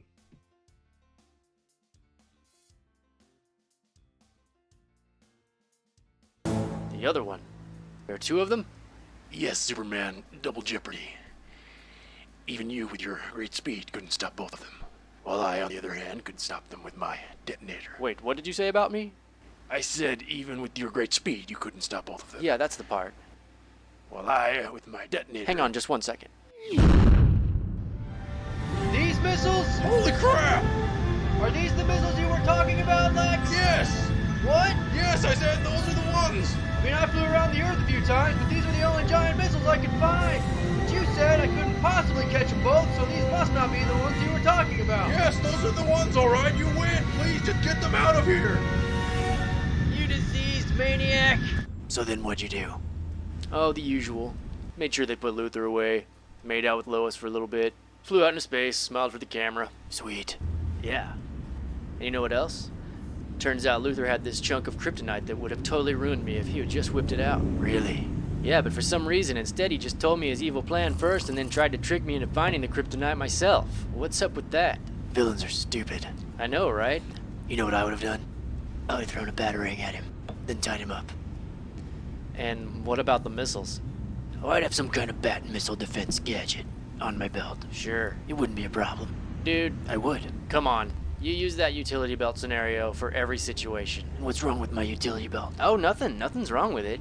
Just whenever you get a fly so fast it reverses time itself gadget on your belt, let me know. I'm Batman. I know you are. That's what I do. I know. You say that a lot. I carry things on my belt. Because I'm Batman. Dude, it's cool. I carry things in my belt. I love watching these, and that was the first one I was ever introduced to. And it makes a lot of sense because you watch the first Superman movie with Christopher Reeve. He flies around the world several times at the speed of light to reverse the entire rotation of the planet, which makes absolutely no sense. And then in part two, no, it's still part one, he's not able to catch a couple missiles traveling probably, 700 miles an hour, maybe. I mean, come on, son. It made no sense whatsoever. So when I first watched this, I was addicted, and I've watched them ever since. So head over to the YouTube channel, How It Should Have Ended. Be sure to give them a sub. Tell them Kai Talk TV sent you. Now, let me keep on going with chat. I apologize. I'm having a blast here, and we keep getting to talk about nerdy type things, especially with DC Fandome. Oh, let's see here. So, yeah, I want a Blue Beetle and Teen Titans so bad. That would be great. Yes, both of those would be awesome. Teen Titans, again, watch the Titans TV series. It is much darker, more adult-themed. It is certainly not for kids. It has, the first episode, the first season, as a matter of fact, I started watching it, and I'm like, it was like they had a quota on how many times they could say, fuck. They had to make sure they said it like 5 times a minute. And that caught me off guard. It didn't bother me one bit, but it caught me off guard, and it still worked. It is a much darker version of the Titans, though. ARS Green, welcome to Kai Talk TV, and thank you for joining as we count down to the DC Fandome Hall of Heroes. Dad? Are you talking about me, Papa? Let's see. Oh, hell yeah. Love some Lucifer. Yes, yes, yes. And of course, thank you again for letting me know there will be a season 6. It instills hope for my future. Let's see. Calxwavy, am I saying that right? I do apologize. Either way, thank you so much for being here as we count down. I'm having a blast. We get to talk about some of my favorite subjects, which it appears we have lots of fans out there of DC, so thank you again. But Superman, Batman, The Flashpoint, again, I will be showing some of these things over again, so for those that have been hanging out for a few hours, you might see some repeats. Because, the newer people have not seen the posters for Flashpoint, and they are incredible. Some of the best posters I've ever seen. Hero Cafe is the best. Yes, so you've obviously been there. Kevin B, let me see. I thought it started at 10. Shouldn't the WB Montreal panel be going on right now? If it is, let me know, because I'm going to sit there and be like, okay, everybody needs to jump the hell off. We got to watch this stuff. I'm in the U.S. I'm not 100% sure. I know for us it's still, the countdown's right there. 2 hours, 26 minutes. And I guess I should have considered that. I really should put time zones on here at, different parts of the world, because of course in Europe, which for those that don't know, I spent 16 years in Europe. I love the place. I currently reside in Kentucky only because my wife won't let me leave. But I'm trying. I'm trying to either move back to Europe or Colorado, one of my other favorite states. Morning. Who is excited for DC Fandome? What? You know we are here. Thank you so much for joining. I really appreciate it. And feel free to ask anything, contribute. I'm loving the conversations right now. And we're just going back and forth discussing different heroes, what's to come, what we're expecting, what we're hoping for, and even backtracking a little bit, talking about some older DC movies, television series. So it's a great time. So definitely chime in. I want the Justice League versus Avenger just once. You know what? I think we all do. I think that's something that could actually happen down the road. The more popular, and here's the best part. When comic book movies started happening and becoming popular, a lot of big-time directors that aren't into that kind of thing, the real snooty, stuck-up ones, they didn't think this would be a trend for long. They thought it was like a 15-minute of fame type thing of getting these movies out there, and it wasn't going to be viable or profitable, and it's become quite the contrary. So I think this is a trend that's not going away anytime soon. These movies will be around to stay. So in order to evolve, they're going to have to try new things. Having a crossover, I bet companies will be willing to look at that down the road. It may be a decade or two, but mark my words, it's something that will happen. Oh, let's see. Green. That was OG YouTube. Yeah, that was definitely, most definitely. I don't even know how old that particular video is. I've been watching How It Should Have Ended for quite some time. Beware the Court of Owls. Good call. That's definitely something I would like to see on screen. Ruling Gotham from a Shadowed Perch. You know what? And I bet the new Matt Reeves version of Batman, the Batman, it'll be his year one coming into, you know, his, I guess, heroship? Is that a word? But I bet they will do something with the Court of Owls moving on. As it stands right now, we already have 6 villains partaking in this movie. Now, obviously, they won't all have these huge parts, and I think the Riddler is the main antagonist. But it's going to at least introduce them and prepare them and build upon their character development for future films. So there's a lot they can do there with the Court of Owls as well, as far as introducing them and watching from their perch. I like the idea, and I hope it happens. They'll send a talon for your head. Dude, there's a lot they can do there, and I hope it works out. It's something I really, really would love to see. I am saying it right. Great news, because damn, you never know. And I don't want to insult anybody that way. If I'm going to insult somebody, I want it to be for a legitimate reason, not just accidentally offending someone.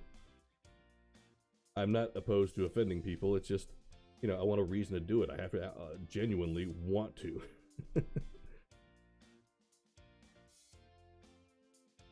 Okay, we have a highlighted message from Green. What was your first DC movie you remember watching? Superman 2. Before the Donner version, all of that stuff, I would repeatedly watch Superman 2. This is back in the day. I was a kid. I was in kindergarten, I believe, and we had VHS tapes back in the day, if that tells you how old I am. Sorry, I'm old and reminiscing about back in the days when I had to walk 20 miles in the snow barefoot to watch Superman 2. Punter, welcome to Kai Talk Live as we count down to DC's Fandom Hall of Heroes. Really appreciate you guys being here. But yeah, it was definitely Superman 2. I was a huge fan. I would watch it over and over and over and over again. It was something my parents just wanted to beat me with. I think if they could have taken that videotape and just flicked it at my head, they would have been fine with it. They really just couldn't stand the fact that every time they walked into a room, here I am watching Superman 2. And it was a real treat for me to get to watch Superman 1 because we didn't have that on VHS at the time, but occasionally my neighbor would let me borrow it. And for me, it was just like the most exciting thing to be able to have Superman and Superman 2 and just like, I know what I'm doing today. Not going outside and playing my little Hot Wheels in the sand. I'm watching Superman 1 and 2. So there you go. Yeah, Superman 2 was definitely my first, and I don't think I've missed a superhero movie since. Even the very terrible version of Captain America in the 90s, the Dolph Lundgren version of Punisher. I've watched them all. The only one I could say for sure I've missed is the... No, I didn't actually miss that. I think I caught pieces of it. The Fantastic Four that they tried to do in the low-budget version back in 1990s. And it's just awful. And again, I do apologize for all of the bot messages. We had actress Anna Shields on the show, and I have a lot of her stuff going on. And there's a lot of these messages I have to pull down, and I should have done that already. I will remind people that those who do sub, there are sub sounds that you can redeem. One of them is a Superman sound. I'll go ahead and redeem it now so you guys can check it out. If I can remember the name of it. You diseased maniac. There we go. Okay, so how is Stargirl different from Starfire? Oh yeah, completely different. And again, Titan series, Anna Diop does an incredible job of playing Starfire.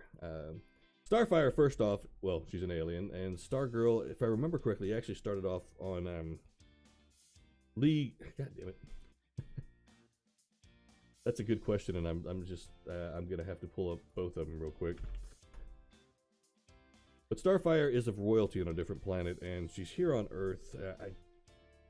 One thing I do love about her is her and Dick Grayson have a relationship together.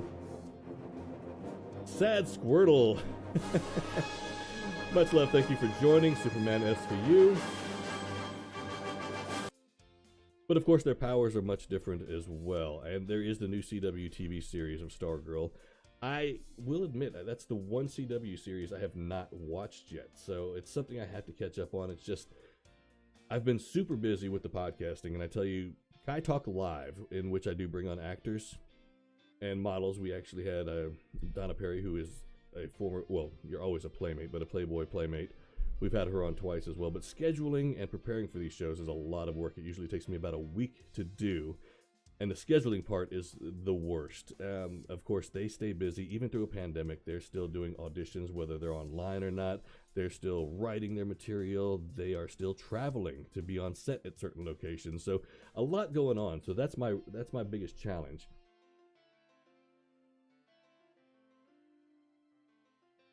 And I'd be lying if I said I know a ton about Stargirl. I really don't. Starfire I know a bit more about, and I do really have to catch up on the TV series because I feel like I'm failing on the nerddom. I love DC, and I love comic books, so the fact that I haven't even watched it yet is killing me, and especially since I want to ask the star of the series to come over to my show. I hope you're not watching this. Because that probably just ruined it. Like, okay, just cross him off the list of never going on that podcast. Hunter, what do we got here? You're kidding, right? New Zealand, been up for almost 24 hours. Green, much love to you. Wow, New Zealand, what a beautiful place. It's one of the areas I would still love to visit and even live. This came up in discussion the other day. I mentioned going to New Zealand and never coming back. My family is originally from American Samoa, so not too far from that area, but I would love to settle down in New Zealand, truthfully. And as far as acting, there's a lot of work out there. Plus, you guys are handling the pandemic so much better than we are here in the U.S.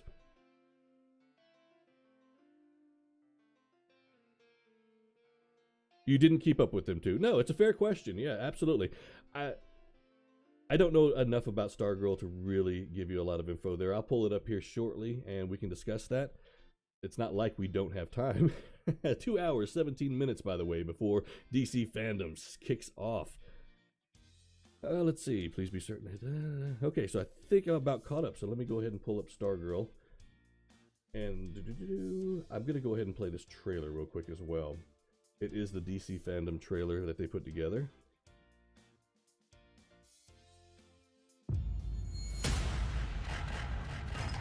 Welcome to the Hall of Heroes. On August 22nd comes an unprecedented global fan event.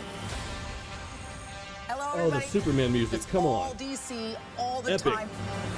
DC Fandome is unlike anything you've ever seen before. I'm actually standing inside a stage that Jim Lee himself drew. How incredibly cool is that? It's crazy, Okay, that gave me chills. This worldwide mega event is for DC fans across the globe. Ça va, DC Fandome? Hola, mi gente. Guten Tag, meine Freunde.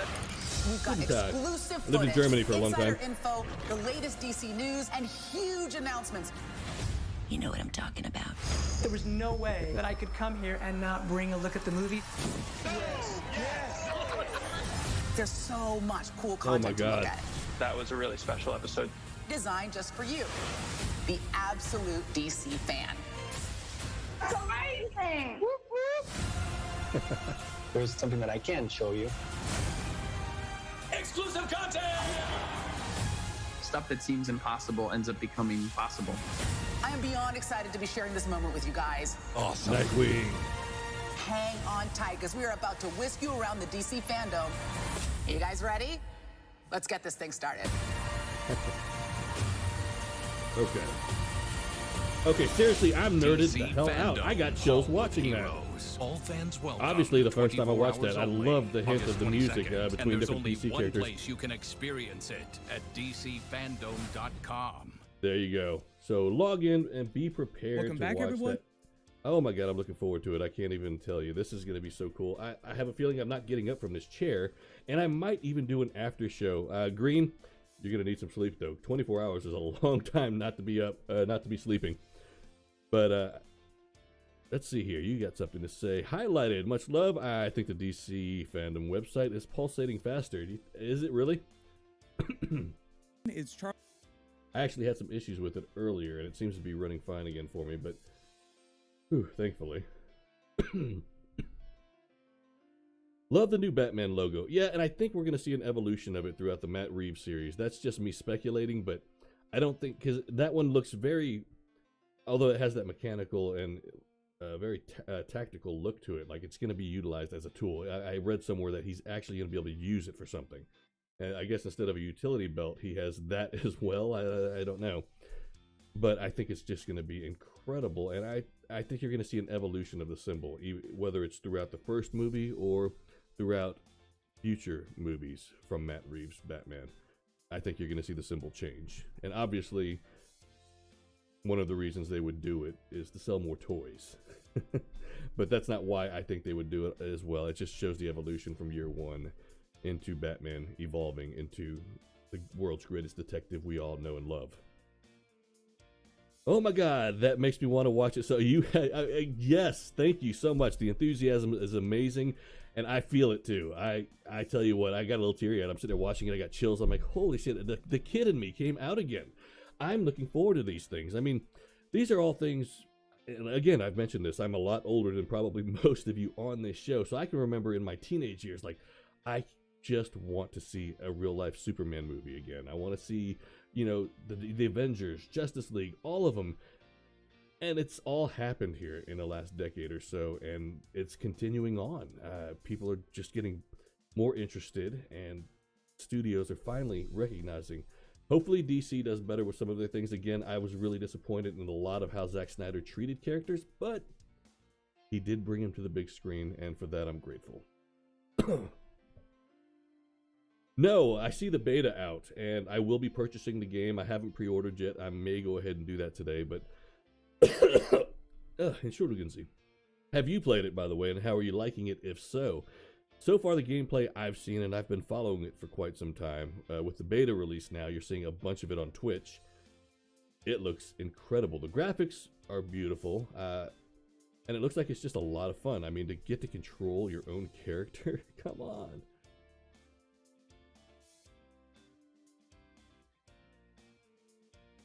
When I was a kid, I had Justice League DVD, and I watched it so many times that the disc wouldn't work.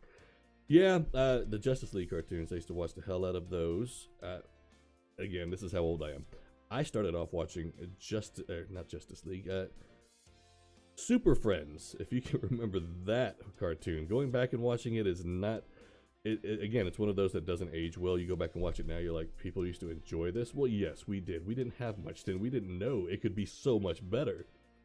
And as time goes by, of course, to modernize things, it does really work if the characters stay within our time frame and face modern issues. So,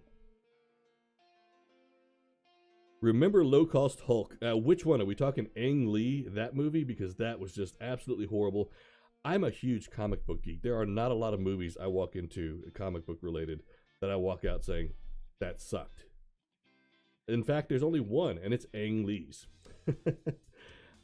But even Green Lantern, I walked out, I was like, it wasn't well done, but it had its enjoyable moments. And I was like, you know, I got to see Green Lantern on the big screen, satisfied for now. But that movie, no, the entire movie, I just sat there and kind of cringed and complained, and I feel bad for anybody sitting next to me. I had a lot of friends with me at the time, and so anybody sitting next to me, they had to sit there and listen to me sit there and just complain the entire time about how terrible that movie was. I was so excited to see it, too. And they might as well just call it a Shrek prequel. It's a free beta, by the way. Oh, son of a... Thank you, Green. I'm going to go ahead and check that out.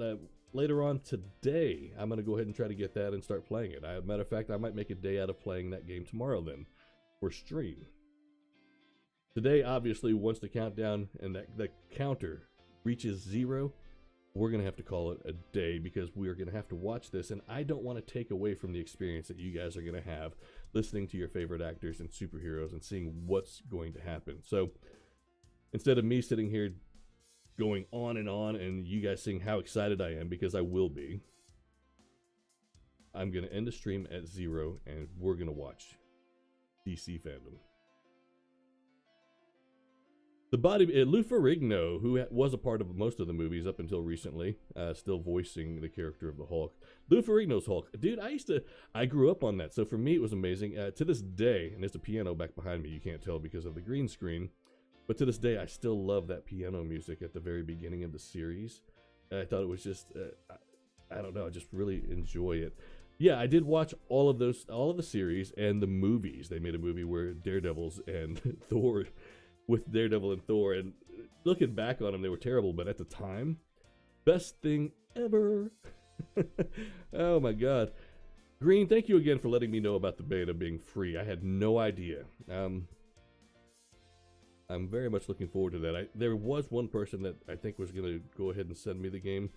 There's been a lot of collaborations going on for me here lately that I'm going to have to spend a day kind of going through. I've got companies that actually want to work with me, which is really weird for me. I've never really had to deal with this kind of thing.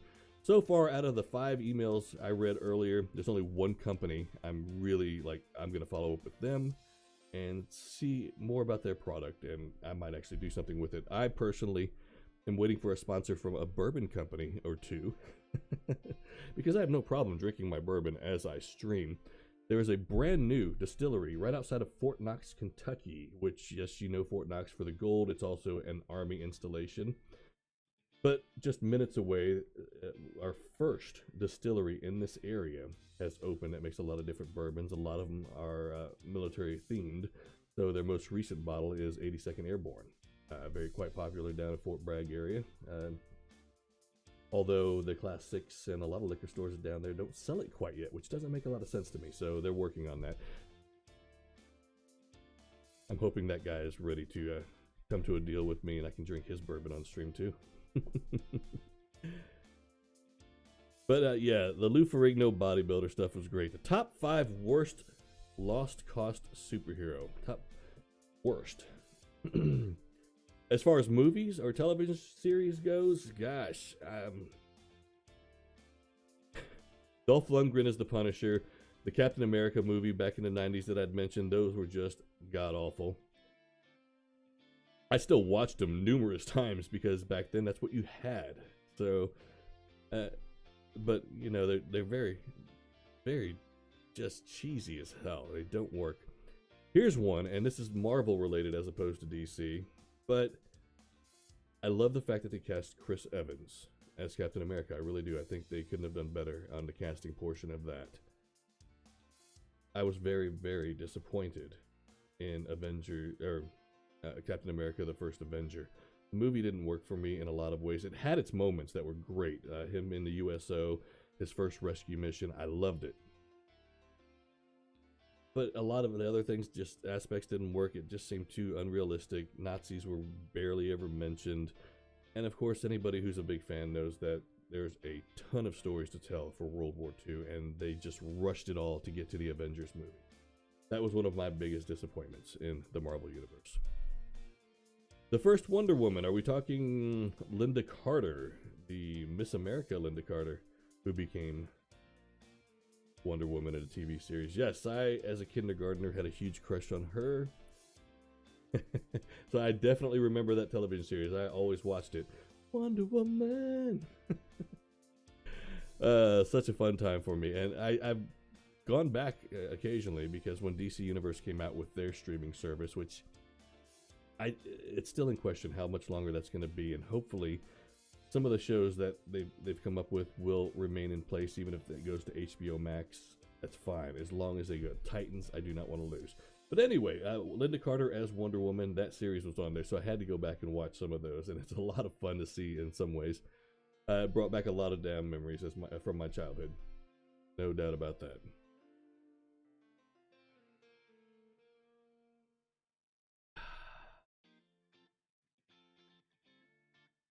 Now, for those that have been here, Dark Magician.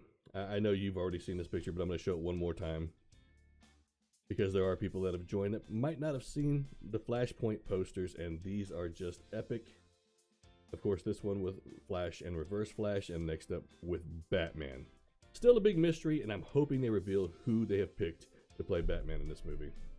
Again, I'm thinking Jeffrey Dean Morgan. It just makes sense, but I could be completely off the wall wrong. Sorry, I just got looking at my Twitter as well.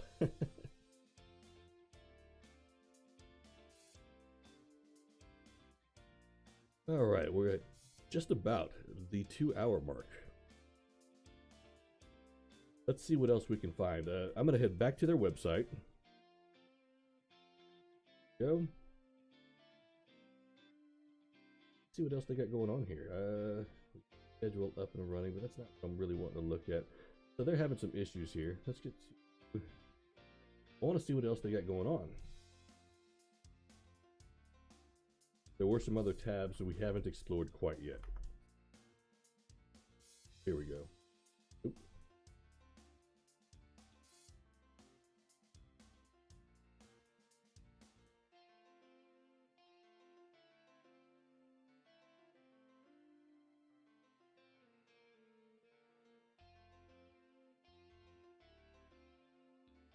Wow, their site's having some issues, obviously.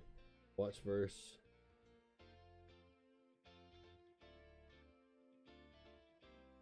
Well, that's no good.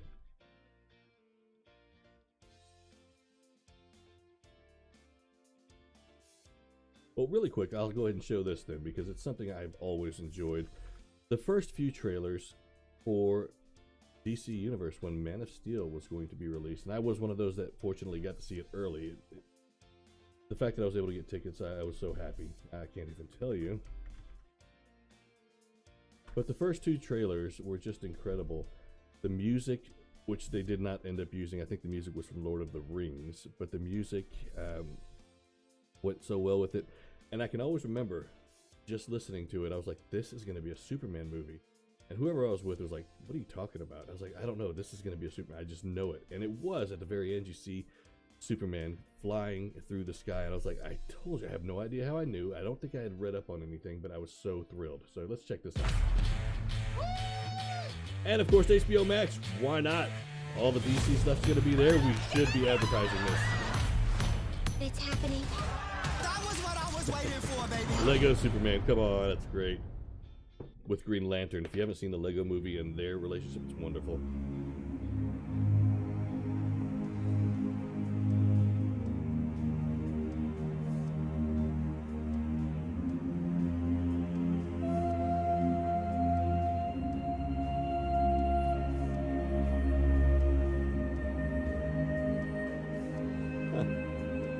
Hunter, I'm coming to that in a minute. I did not know that. Damn it. You will give the people an ideal to strive towards. They will race behind you. They will stumble. They will fall.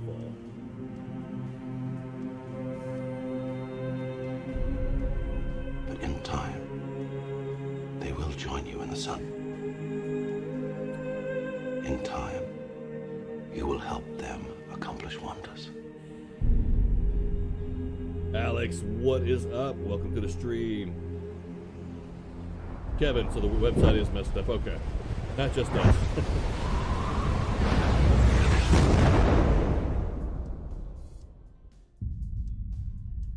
Ooh, I always get chills watching that. The voiceover from Russell Crowe, who does portray Jor-El, is perfect. The music goes right along with it. I mean, it's one of the best teaser trailers I think I've ever seen.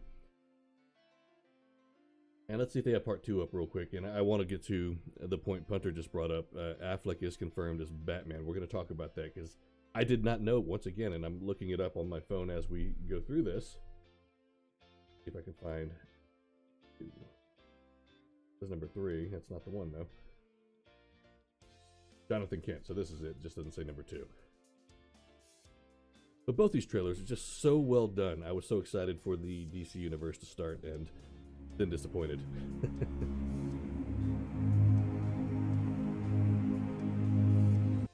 You're Italian, but can speak English, and your English is very good. So thank you so much for being here. Grazie? Is that how I would say thank you? Grazie, grazie. I don't know. I do apologize if I'm messing that up. I've only been to Italy once in my lifetime. I loved it. I would live there in a heartbeat.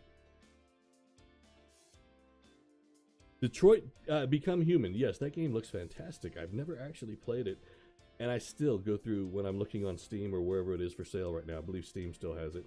Whenever I'm looking through and I see that I run across Detroit Become Human, I still want to get it and play it. But again, my schedule is just so compact that it's hard for me to justify buying a new game because, you know, I do a lot of the podcasting and I have shows that I'm scheduling with different actors and actresses, so it becomes really hard between everything to make time for a lot of gaming. Now, lately I have, and I did a stream last night where I played a little bit of Call of Duty Warzone, but you don't see a lot of gaming streams come out of me, unfortunately. I wish I did more, because I love to game, but when I do, it's like an hour or two. Except Friday. If I have a Friday, I will get on a game, and maybe this week I will set up my N64 and purchase the old school Superman 64.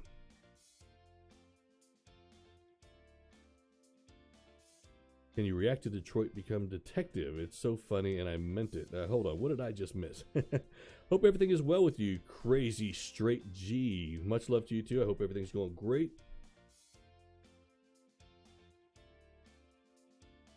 But yeah, Jaber, I do. I want to try that game out. My reaction, I've always wanted. The game looks just incredible.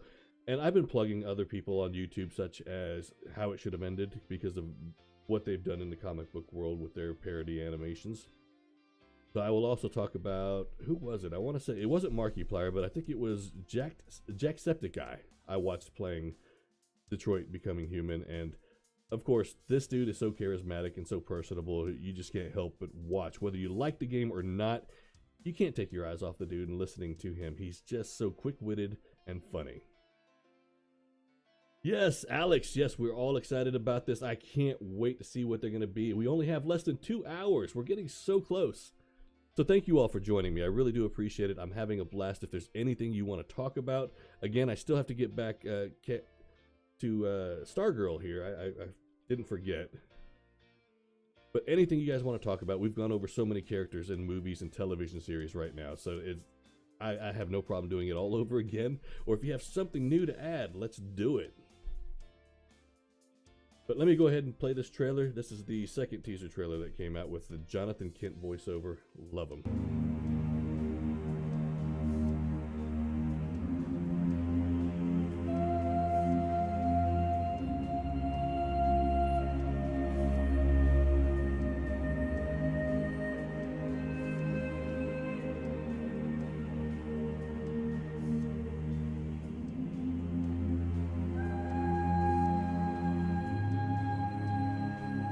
Not just anyone.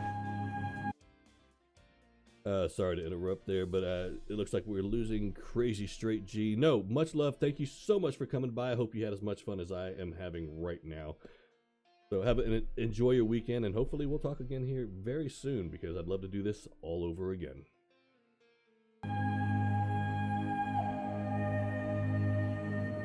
One day you're gonna have to make a choice.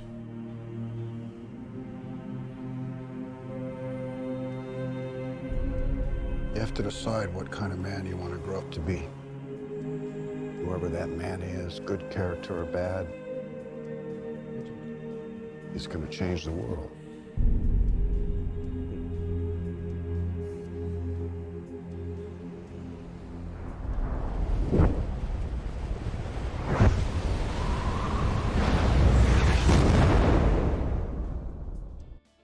Now again, for those that joined a little later on and didn't hear the extent of my Superman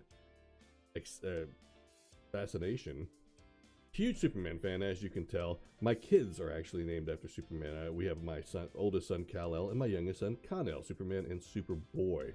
I'm a huge Superman fan. The next trailer I'm going to show leading up to Fandom Hall of Heroes will be Batman vs. Superman as well, but how about MK and potential Injustice 3? Mortal Kombat and Injustice 3. I'm looking forward to both. Games I haven't had the chance again. I get to play them here and there, and then I don't really get to stream them, unfortunately, just because of my schedule. But I'm very much looking forward to it. Injustice has done an incredible job with their storyline. And again, I'm a bit petty because I'm a purist in some ways on some of the characters. And what they've done with Superman, I'm not always a huge fan of, but the games themselves are just incredible, and they're incredibly fun. In a group, I would like to see Deathstroke live action now. We did actually see him briefly in the after credits for, was it Batman vs. Superman? It was, wasn't it? And unfortunately, everything just went downhill from there, and there have been so many changes within Warner Brothers and DC that we have no idea where that's going to go. I do want to see Deathstroke, and if I saw him, you might as well put him together with the Suicide Squad. Again, I would love the return of Harley Quinn in another Suicide movie, which we know James Gunn is involved in the sequel, so no fears there. He's a very talented guy who has proven himself time and time again with movies. My son's names are awesome. Thank you. It was a big fight. My wife wasn't thrilled with the idea, but and it wasn't really a fight. It was just like, you're stupid. I know, right? But let's do this anyway. It's great. It's like, I will never ask for anything again in my life, believe me. And she did. And I lied. I've asked for other things. But thank you so much, yeah. So, yeah, I guess the Suicide Squad. For DC, I would have to go with the Suicide Squad, but with the addition of Batman having a bigger part in it, kind of like the animated version, if you ever saw that. And then Deathstroke. You really need to have Deathstroke there.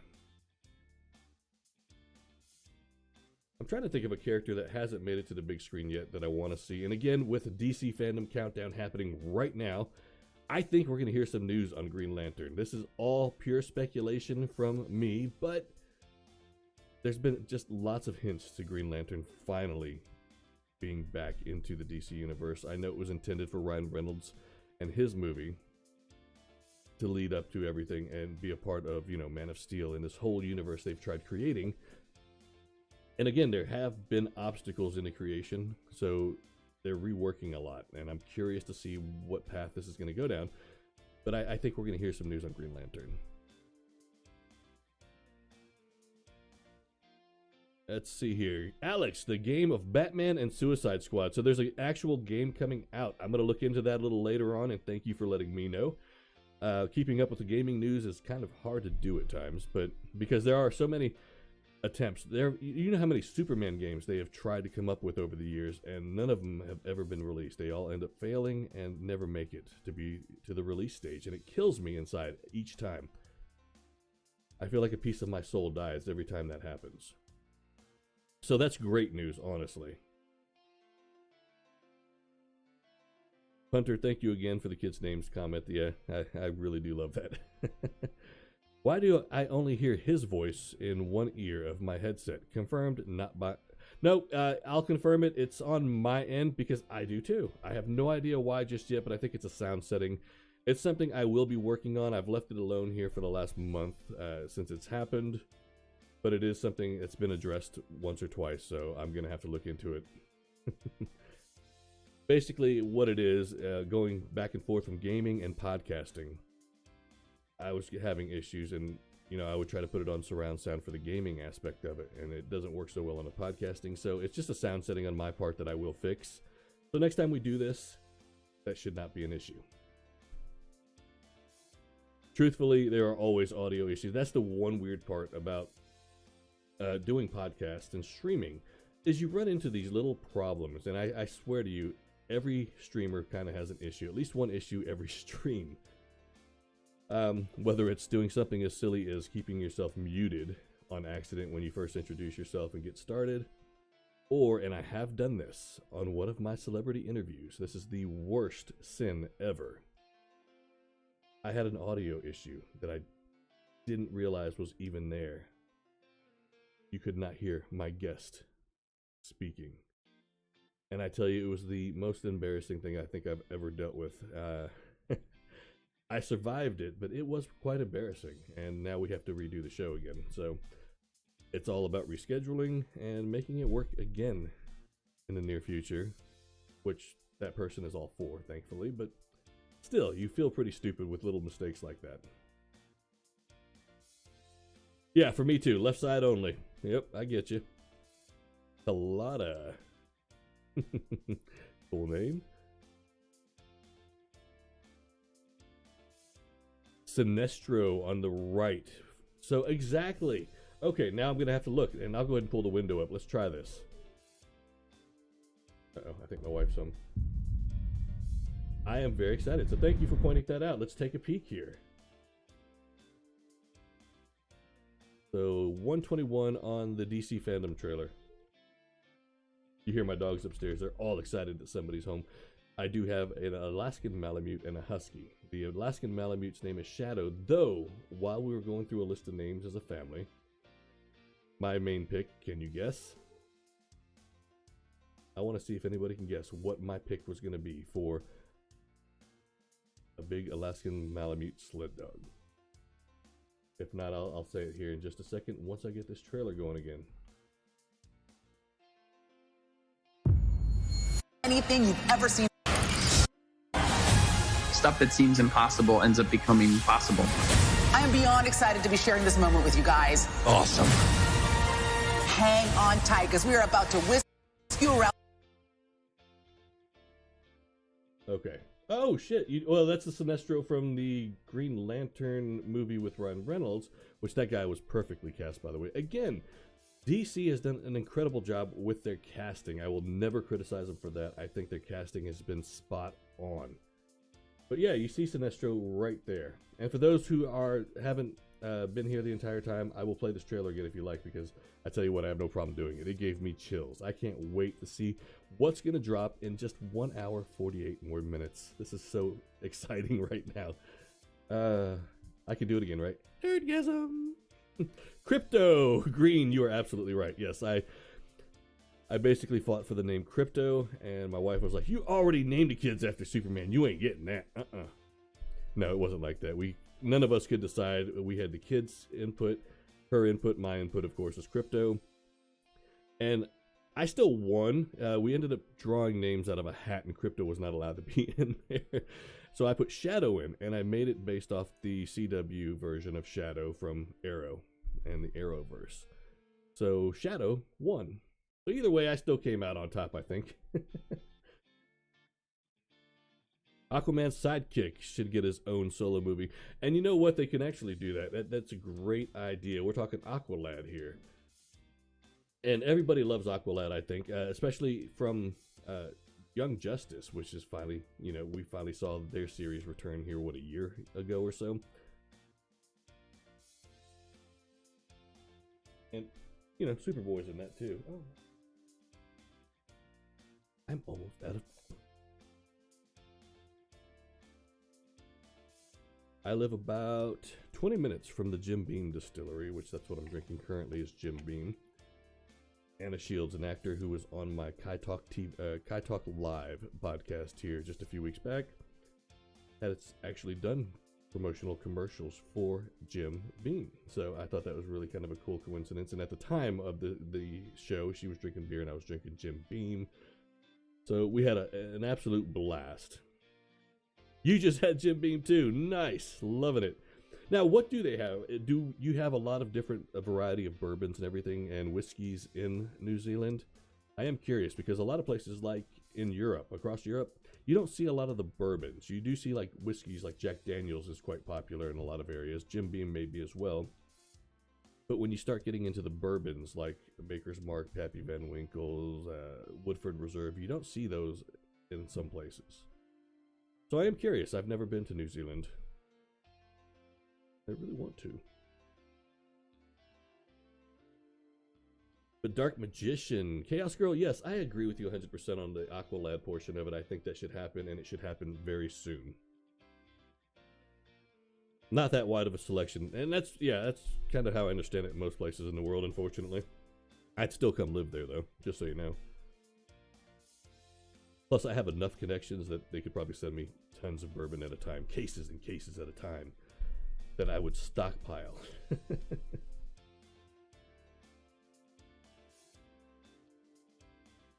Okay, so I'm going to go ahead and replay the fan as we're counting down. We're getting so close.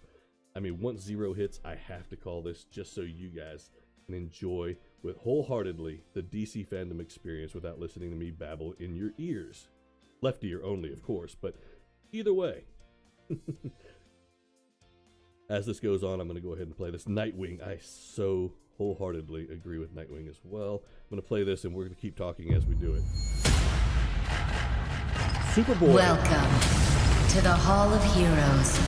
Okay, I have to say this. First off, I've brought it up numerous times today, Dark Magician. Have you had a chance to ever watch any of the Titan series? quite yet that came out on DC's streaming service?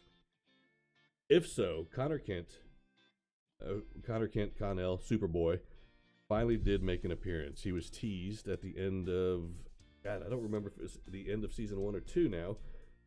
Oh, well, obviously it was 1. And then finally introduced in the next season, and it was just so incredible to see him on screen. So I agree with you. A Superboy movie would really work out well, especially if you could do a Death of Superman, Return of Superman, Reign of Superman storyline on film. I am completely sold already. I would love to see Reign of Superman, in which you introduce John Henry's Steel. You introduce the Eradicator. You have Superboy, Connell, who is both the clone of Superman and Lex Luthor. And then you have Cyborg Superman. That would be a dream come true to me. Nightwing, again, you finally do get to see him on there, and it's incredible. But yes, I agree. He needs to be on the big screen. Nightwing is iconic. He's almost as popular as Batman himself. So I certainly agree with that. Yes, and all the Supergirls too. Okay, and Supergirl really did a great job of introducing new characters and bringing, the new Superman series to life. So it's really incredible what CW is doing with the whole Arrowverse. And we still call it Arrowverse, but it's really just another DC TV universe, and it's really incredible. They've done such great work there over the years.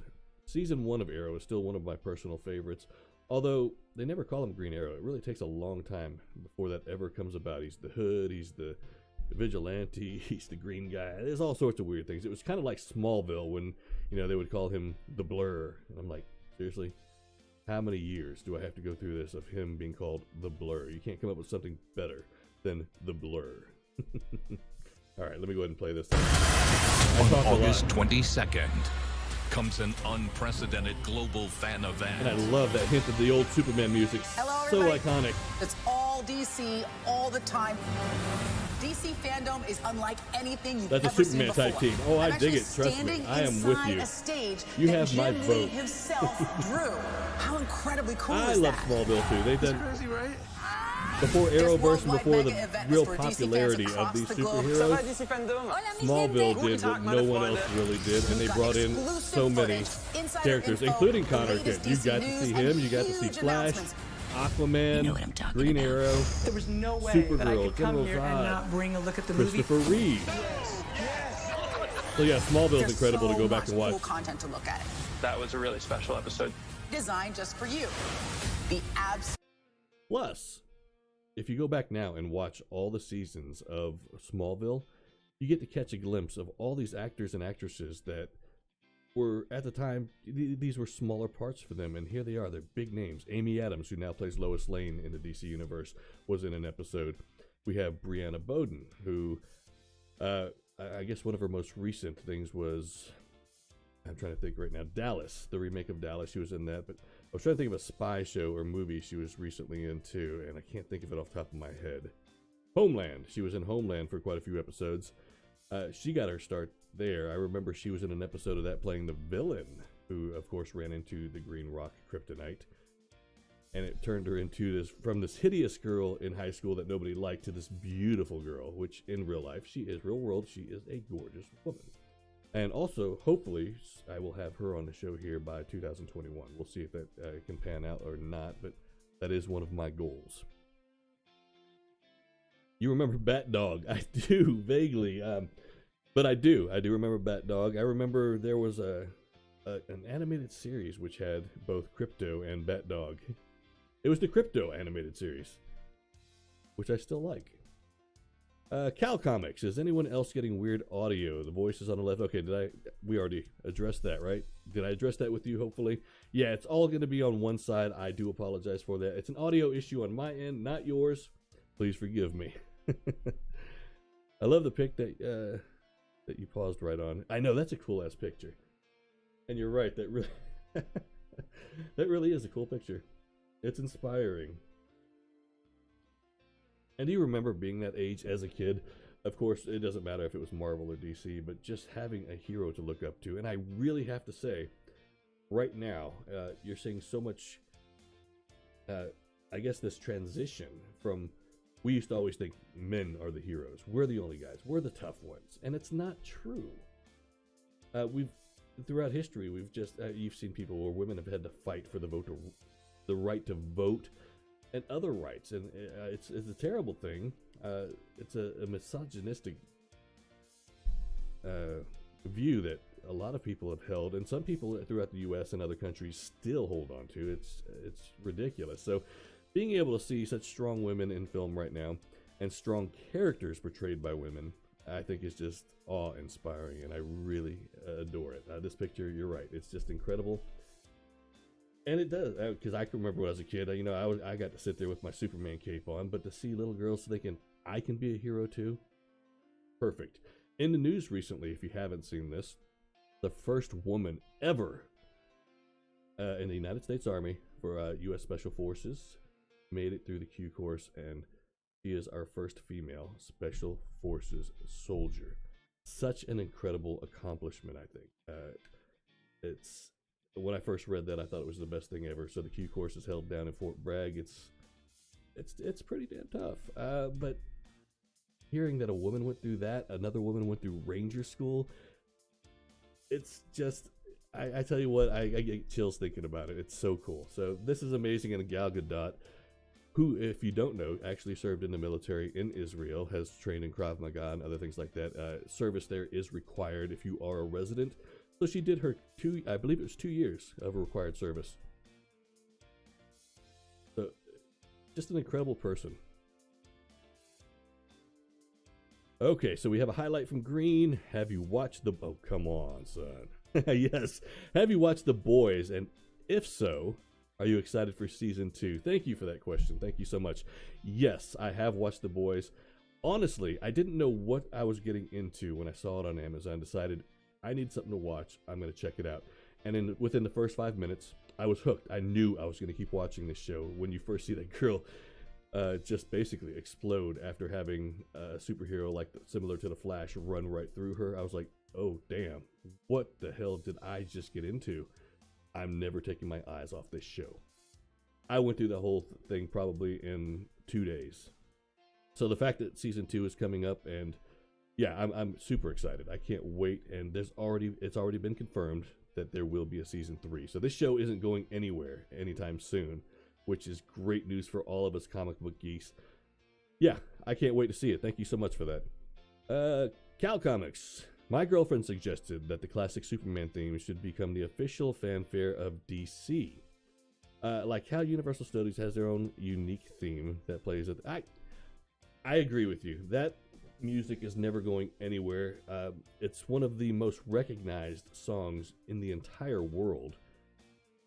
And to this day, when I hear it, I automatically get excited. I feel empowered, and I just think Superman. So yeah, I absolutely agree. And it could use a little what they did here at the beginning of Fandom Hall of Heroes in that trailer. Of course, they changed it a little bit to fit in with their music, and it still works though. Smallville has utilized it. Superman Returns had their own version with John Williams. It's just a more modernized version. It was still the same music, but a little changes. I absolutely agree with your girlfriend. She is a smart person. Continue listening to her. I think they should use it. That movie is just, every time you hear it, it's an inspiring song. Everybody loves it. Everybody feels good when you hear it. So yeah, I'm absolutely right there with her. Thank you so much for that comment. That's very cool. I'm a huge fan of your girlfriend's now. And I mean that in the best way ever. Us women starting to get a hero to look up to. And you know what? You're right. It's long overdue. Throughout history, there have been lots of female heroes. The problem is, history is written by men mainly. Or, at least it used to be.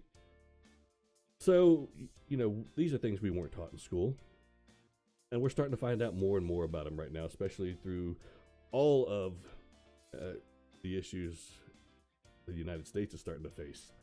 We're starting to see more fighting for gender equality, racial equality, and we're starting to realize that some of the stories and things we learned, not necessarily revisionist history, but we are finding out that there are a lot of things in our history that were left out. I'm sorry, I'm a huge history buff as well. I spent a lot of time studying U.S. history and European history because, again, I spent 16 years in Europe, so I studied a lot of history there as well.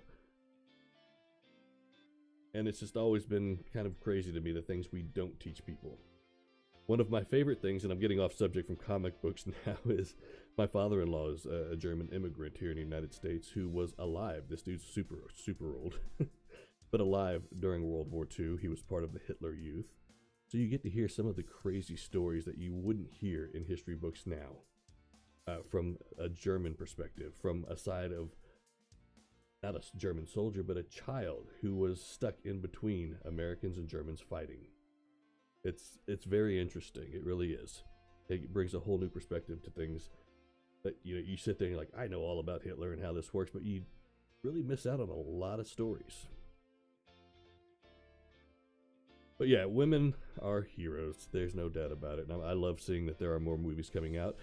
Again, I like the fact that Kristen Wiig is playing the Cheetah. She's always been one of my personal favorites. She's very talented, known more for comedies, and of course the recent attempt at Ghostbusters. But she's a great actress. So I'm really anxious to see how her role, what her role of Cheetah and how she's gonna, you know, bring that out to us, because they've been really good about not showing too much. Cal Comics, thank you so much. Really do appreciate the follow, and I hope you're having fun, because I sure as hell am.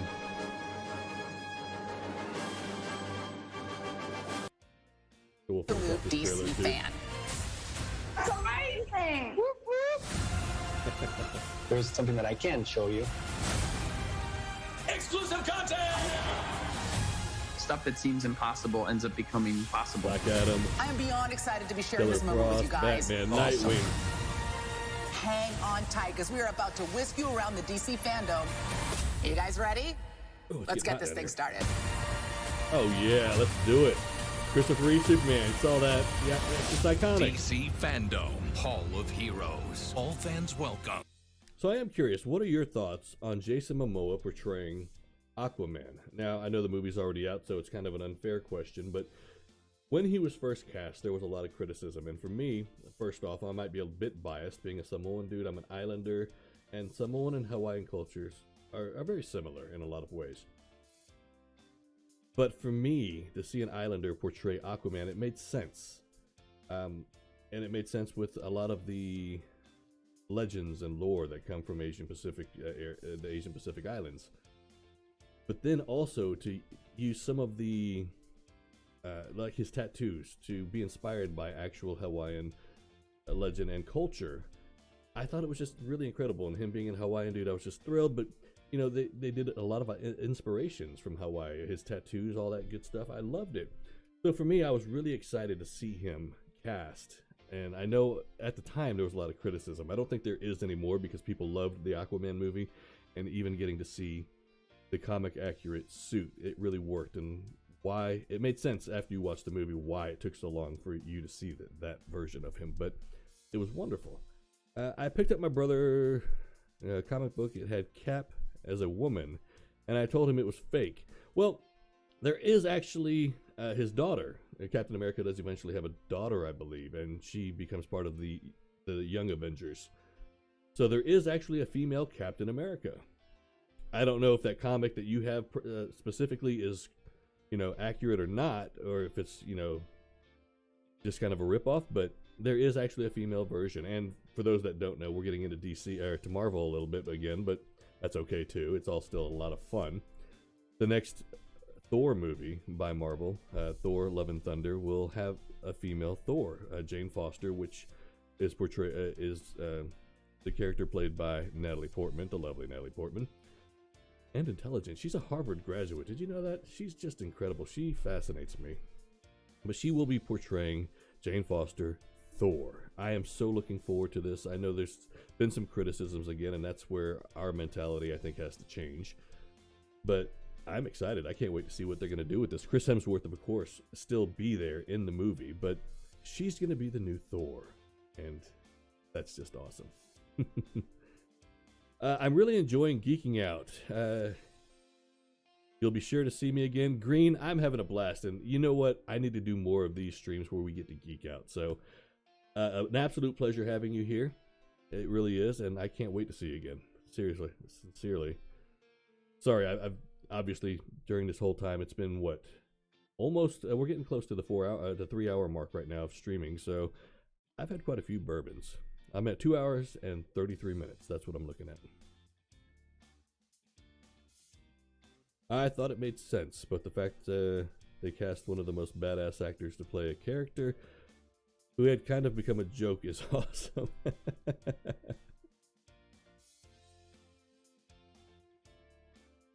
It was, and if you're talking about Thor Ragnarok, is that what we're getting into there? Because I thought they did a pretty fantastic job of how they transitioned Chris Hemsworth's Thor over.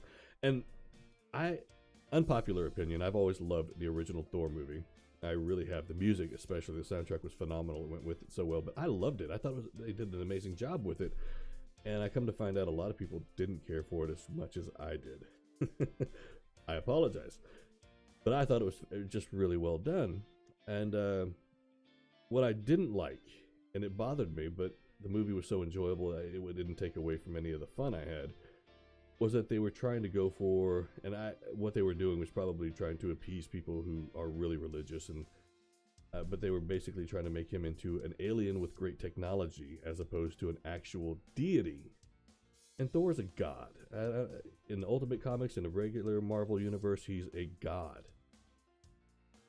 So I was a little disappointed in that, but what Thor Ragnarok did was kind of transition and say, screw that, we're going to ignore that part of it, and we're going to say he's straight up a god. And they did. So this whole time it was just him not being able to tap into his potential. So it really did work, and of course they added a lot more humor than they ever have from most movies. The female Thor, Jane Foster, it is an actual comic book line as well. She ends up in the comics with breast cancer, if I remember correctly, and one of the things that keeps her alive, and she is actually worthy, is being Thor. So yeah, 24 hours only. Of both. I'm more than happy to do that. So, Jane Foster.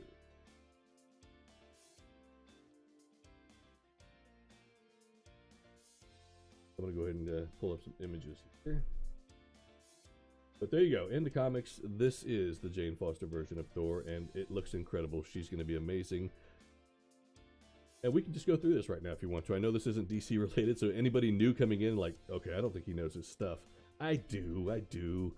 6 things to know about Jane Foster's Mighty Thor. And look at her. Look how badass that is. Natalie Portman's unexpected return to the MCU. So I wasn't really looking at Natalie Portman. I'm hoping they talk about the comic version.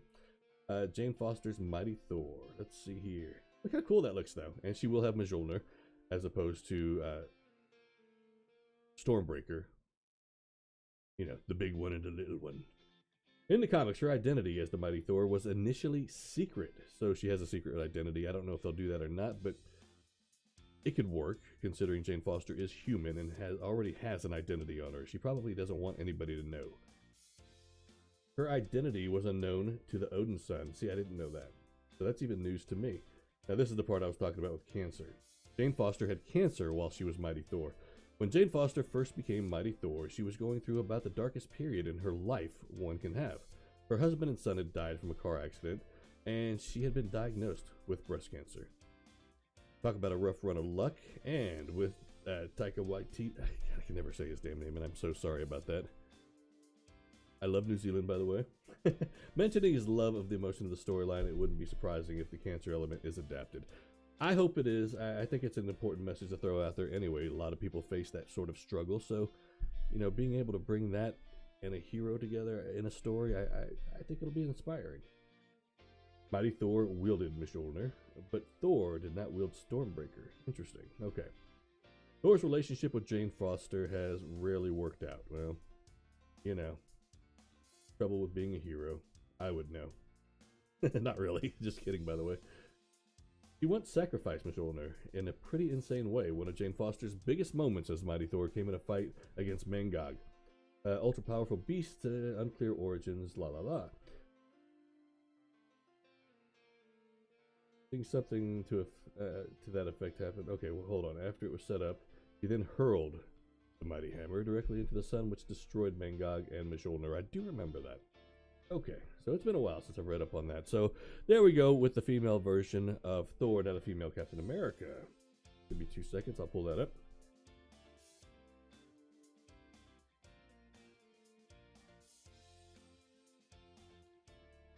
Sharon Rogers. Okay.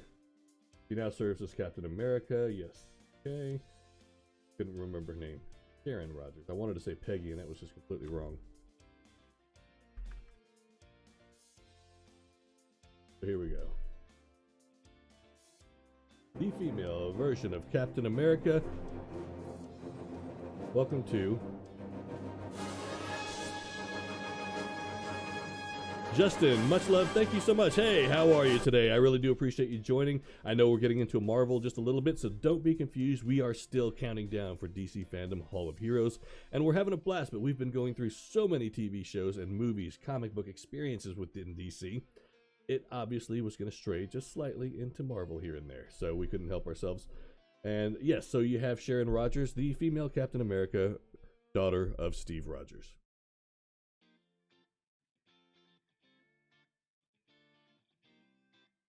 What am I missing here? Okay, let me catch up with chat as well. Show with a female there, I did that. I meant Aquaman. Like in the comics, they take his character so seriously, but in pop culture, he's kind of become a parody of himself. Yeah, and you've seen it in a lot of different... Family Guy, for instance, I've always seen him made fun of it. The first 10 seasons or so, you know, you would see Aquaman parodied quite often. And though funny, his character is quite badass. I think a lot of the parody comes from older type 80s and 70s versions. These little interpretations from like Super Friends. He never really did do much. But he is a badass character, and I tell you what, again, seeing somebody like Jason Momoa, who is quite the intimidating guy, I've met him one time. And again, being an islander, the dude's Hawaiian, and they took a lot of inspiration from the Hawaiian culture to create this character within the DC universe. I absolutely love the idea. So...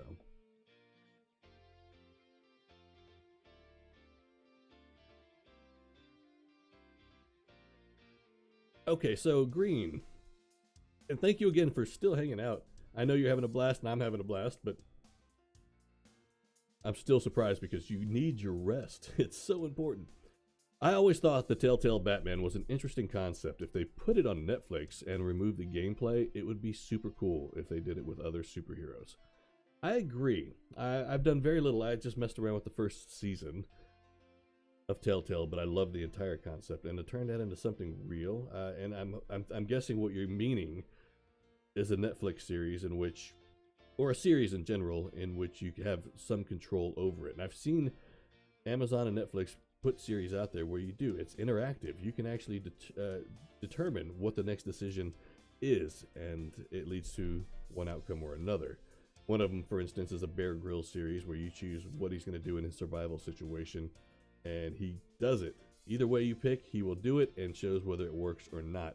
So to use Telltale, I think that would be an incredible idea. That's one that you should probably put out there and let people know more about, because if anybody ever does this, I think they will be quite successful. I think it's a great idea. You're right. The fact that they can do it with games is wonderful for us, especially here on Twitch. I can't sit there and talk negatively about games. I'm a gamer myself. But to turn it into something of a live-action interactive experience, that would be just epic. Justin, again, thank you for joining. Good. Hyped for DC Fandome. Yes, we all are. I cannot wait to see what's in store. Black Adam, Superman. One of my speculations, I've brought this up many times already before, but I'm going to go ahead and say it again. I'm thinking Henry Cavill is going to be one of the surprise guests. I'm looking forward to seeing if he's ready to continue the whole Superman persona. I know he is personally, but whether it works out or not is another thing, and I'm so ready to find this out. So I'm excited. My stream will most certainly end in 1 hour 20 minutes when DC Fandome kicks off, because I do not want to take away from the experience. I want you guys to just enjoy it, and then maybe we can come back for an after show today, tomorrow, another day, and discuss everything that happened. Our minds are about to be blown. Hey man, okay, Woods. I hope I'm saying that right. Do you need to log in? Yes, it does require you to create an account. It's very simple. Of course, email address, name, and then just some of the privacy crap that, you know, most websites have you do. So do that. You log in, and you can actually go in there and pick your schedule. Now, one thing that's been pointed out here on stream, and I've even ran into the issue, is that the website is experiencing some problems. So if you have those, it's not just you. Don't worry about it. Hopefully they'll have everything resolved by time this starts, but I'm thinking, you know, there's a lot of traffic right now too. They're probably pushing pretty hard to get this working. With 2020 has been a really crazy year for everybody, and a lot of these conventions we love to attend in person because they're just so much fun. We can't do. This pandemic has really put a damper on that, and you know, it's for good reason. We canceled a lot of these events. It really is. It's all about safety. So I really love the fact that Comic-Con and other Wizard World, they're all going virtual, and DC was like, we're doing it too. I mean, come on. Superman, Batman, Aquaman, all these characters, you cannot hide this from us. So they decided, yep, we're going to go out here too. We're going to show the world what we can do virtually, and it's a great experience that we're all excited for, obviously. Liberal Dad, man, I mentioned you earlier today and in last night's stream, by the way, because last night I got really political for quite some time, and of course you came up quite often. He's another streamer here, fairly new to it, but I tell you what, this guy is just great. If you haven't checked out his stream and you do enjoy some great conversations, especially in politics, he's the guy to look at. Woods, thank you again, really do appreciate it. Superman S for you. I'm having way too much fun today. God, I've had time to do all sorts of things. I did plug my show where I bring on celebrities occasionally, Kai Talk Live. I've also plugged YouTube channels, How It Should Have Ended, which is a fantastic. If you haven't gotten a chance to watch any of their videos, you should. From Marvel, DC, to aliens, sci-fi, magic, they do parodies on pretty much any pop culture movie you can think of, and they're fantastic. I'm interested to see the 2 DC games they're doing. Which ones again here? I know we've talked about a lot of different DC games. We talked about Suicide Squad, Batman. We talked to Superman, but I think that we were more old school. N64, Superman Returns on PlayStation. Of course, Mortal Kombat came up, and the making of Injustice 3, which, come on, the graphics on that game have always just been so impressive. So every time they come up with a new game, the storyline, although I don't always agree with how they treat some of the characters, it's so entertaining still.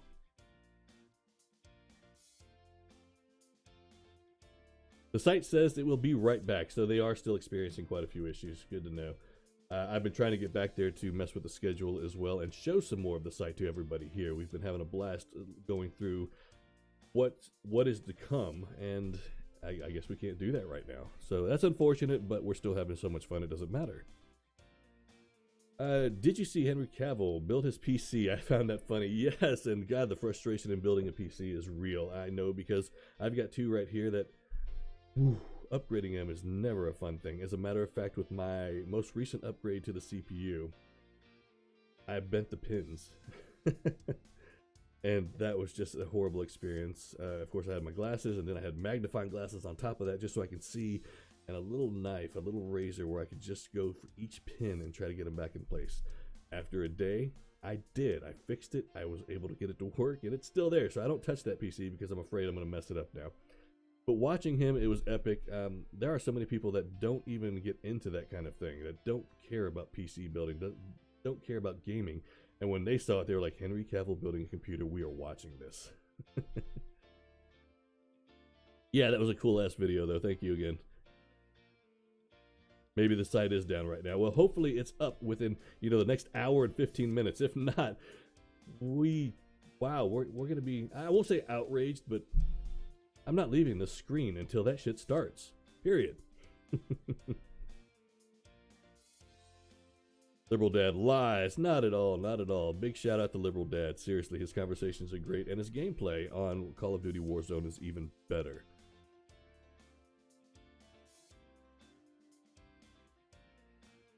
The Invisible Jet, Dark Magician, Chaos Girl. Thank you again. You've been great today. The jet that Wonder Woman has. Now, there is a lot of talk that you're going to see that jet, or the origins of it, in fact, here in Wonder Woman 84. I haven't seen anything yet, but usually I do a lot of research into these types of things. And with this whole pandemic and me doing this podcasting, I've been so busy that I haven't had the chance to nerd out like this. And today is just a great thing again. So I do want to say thank you to everybody that's come out. You have no idea how much fun I'm having right now. So I might even just look it up right now. We might do a little research while we're waiting. We only have an hour and 14 minutes left. This is so cool. The Invisible Jet.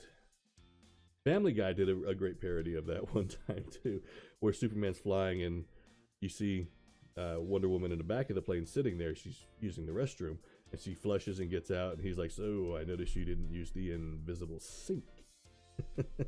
It makes me chuckle every time. Yeah, okay, yeah, I did. Justin Stone 96, supposed to be a Batman game in Suicide Squad. Yes, that was mentioned earlier. Matter of fact, let me see what I can find on it. Let's pull something up here. Obviously, we probably won't find any trailers or anything like that up until the fandom starts, which then we get to see the magic happen.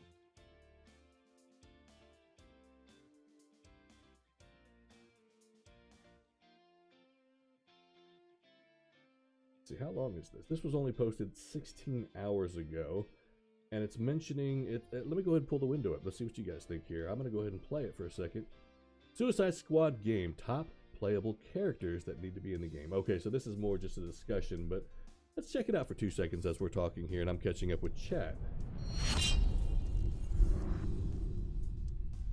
Now, I am curious about the Batman game too, so I'll look that up next, because the Arkham series has just been game video, and today what we're going to be going over is the top 5 playable characters that I think need to be the Arkham series is just incredible, and it's been popular for many years. Now, before we jump into everything, I wanted to ask you guys, of course, if at any point you enjoy this video, if you could consider leaving a like rating on it, it would show your support, and I would really appreciate it. So built if you your enjoy first the video at any PC, point, leaving a like super rating fun, would built be it in 2.5 awesome. hours, And with that nicely said, done, by the way. Let's jump into this. So just 24 yeah, it was really a hours learning to experience go for me, until so the it Suicide took a lot Squad longer game than from 2.5 Rocksteady hours, so and congrats to you. Montreal's That's awesome, Batman man. It's game quite is going to be impressive. revealed at DC Fandome, and one question that I've been getting a lot of lately I want something new with Batman Begins. Now, Batman Begins, we talked about this a little earlier, but I have no problem, because one of my questions for all Batman Beyond fans, sorry, I said Begins, one of my favorite movies.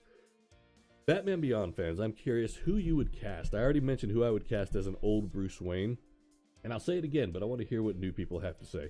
Who would you cast as Terry McGinnis for Batman Beyond, and who would you cast for the old Bruce Wayne? Building PC like adult Legos, except more frustrating, and if I step on them, I'm going to be super pissed, because first, it's going to hurt, and secondly, it's going to break my heart, because I'm going to have to purchase a new CPU or GPU or whatever I just stepped on and broke. I'm nervous to do it, but I need to get off the MacBook Air. Don't be nervous. Make the step when you can. It's gonna be a whole new world. A whole new world. I'll sing it for you if you want. It will be an entirely different world. So I can't wait till you do it as well, because your streams are just getting better and better.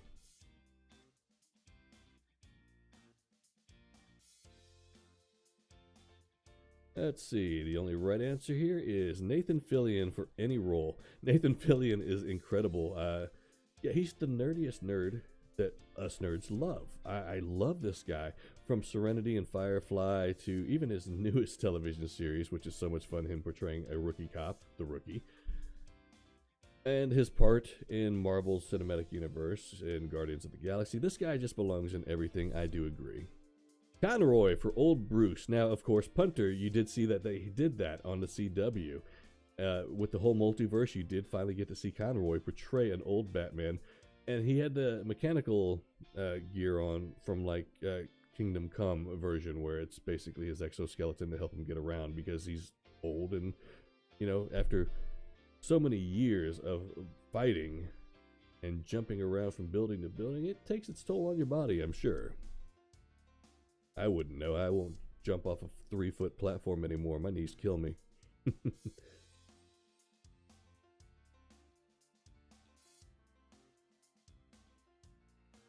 Old Bruce, Keaton. And as Terry, yeah, I've not had an answer from anybody yet. I think Terry McGinnis has been the hardest one to kind of picture and to figure out a perfect cast for. Now, Keaton, you're going to hear more on it today on Fandom, I'm sure. But Michael Keaton is supposed to return as Batman. Shh, don't tell anybody. Somebody in chat earlier said it was confirmed. Last I had read, and this was a long time ago, they were in talks, and if it didn't work out, they were going to move on to Christian Bale, which was like, ooh, that's even better. But either actor they pick, I'm going to be happy for. So if it is Michael Keaton, which, as I said, somebody mentioned it was confirmed, I'm excited. And I could see him as the older version in Batman Beyond. But I'll give my pick here in another just few seconds. I want to give everybody a chance to answer. And I'm still looking for something on Terry McGinnis because I just don't know. And obviously, that's a tough question for all of us.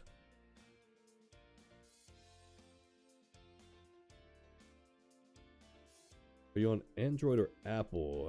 I guess that one's not for me, correct? I want to see Teenage Mutant Ninja Turtle finally become part of the DC Heroes team. That would be quite interesting. And have them in Injustice. Okay, I would like that. That would be really cool. I think they're rebooting the entire series, movie, Teenage Mutant Ninja Turtles. The last ones, I love the idea of they went into, but the movie didn't really work out well. But I saw both of them still. Come on, I'm still a big kid, and it's Teenage Mutant Ninja Turtles. I love the 1989 Batman and Batman Returns. Those are my favorite Batman movies. To this day, I still like those. I do. And the weird part of that is I'm not a Burton fan. There is very few things Burton has done that I like. Those movies and the movie Big Fish and everything else, I'm not a huge fan of. And in Batman 89, for people who are purists, he really did mess the story up of Batman. It was obvious he didn't know much about the character, which he admitted. But the movie was so much fun, and it brought Batman to us in a way a lot of us were waiting on. It pretty much revitalized the whole industry for superheroes, since, Superman had come out back in the 70s, and then had the failures such as The Quest for Peace Part 4. It was a terrible movie. Terry McGinnis, Michael B. Jordan. I can see that, but I don't think he's young enough. Personally, I like Michael B. Jordan. I love him as Creed especially, and he has a new movie coming out. If you're a Tom Clancy fan, a fan of any of those books in that world, like Clear and Present Danger, Patriot Games, Michael B. Jordan will have a new movie coming out in December called Without Remorse, in which he plays John Clark, the young version of John Clark, who goes on to do so many things. In fact, he ends up leading Rainbow Six later on in his life, in his older days after he retires. So I'm really excited to see what they're going to do with that movie. I'm really excited to see Michael B. Jordan. But again, for me personally, I picture somebody much younger to portray Terry McGinnis. But thank you, Liberal Dad, because seriously, that's the first answer I think we've really had on a casting suggestion. Tom Holland. See, and that did cross my mind earlier. Tom Holland would be good. Of course, being connected to the MCU now, that's the only reason I didn't personally bring it up. But I thought of him too. I think it could work.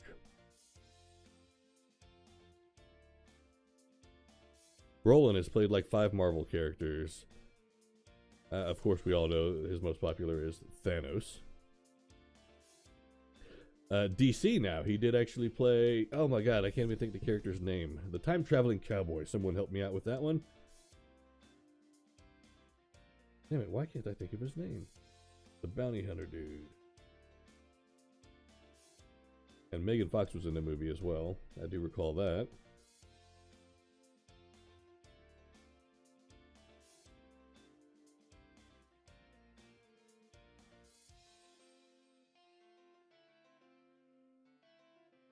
Oh my goodness, I can't even think of it now.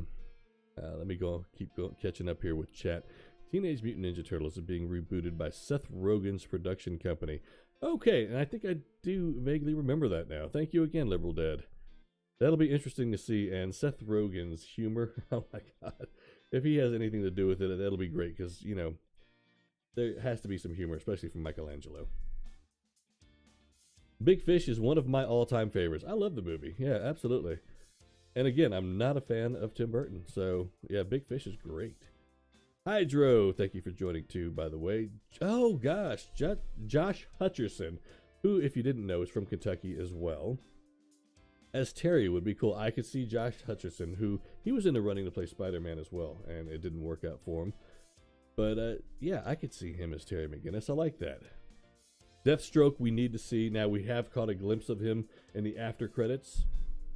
And it's unfortunate because since things have changed and, just the big mess between leadership in Warner Brothers and DC, a lot of the story that was intended to come about has all been just replaced. So I don't know if we're ever going to see what was supposed to come from Deathstroke, but we did catch a glimpse of him at the end scene of, was it Justice League or Batman versus Superman? It was one of those two. I can't even recall now, but if you haven't seen it, check the after credits and you will get a chance to see Lex Luthor and Deathstroke talking. But I would love to see more Deathstroke, absolutely. My pick real quick, before I forget and just keep moving on. My pick, I don't have one for Terry McGinnis yet. I like the suggestions that have come up so far. I think those are great, and I still don't have an idea for who I would pick if I had that kind of power. But Clint Eastwood as the old Batman, I mentioned that earlier, and I still think to this day that would be just an amazing pick. That face, he has that scowl, and it works. Like, he has a natural look of, my life has sucked and I've been through so much tragedy, I'm just gonna always look mad face. So we need that as a Bruce Wayne. I think he'd be epic. Jonah Hex, thank you so much, Justin. Yes, Brolin is Jonah Hex. Megan Fox was in the movie itself was not great, but I was still excited when I first heard about it, because seeing another DC character, and there was so much they could do with Jonah Hex. I mean, Jonah Hex has fought with Batman and other heroes. He has been able to travel through time. There's a lot that can happen there, so hopefully someday down the line we'll see some Jonah Hex. We don't get enough Westerns anyway anymore, so why not? Thank you so much, Justin. I appreciate that answer. Website is back up. That is awesome news. Let me see if I can get it pulled up here. We'll just go ahead and skip this.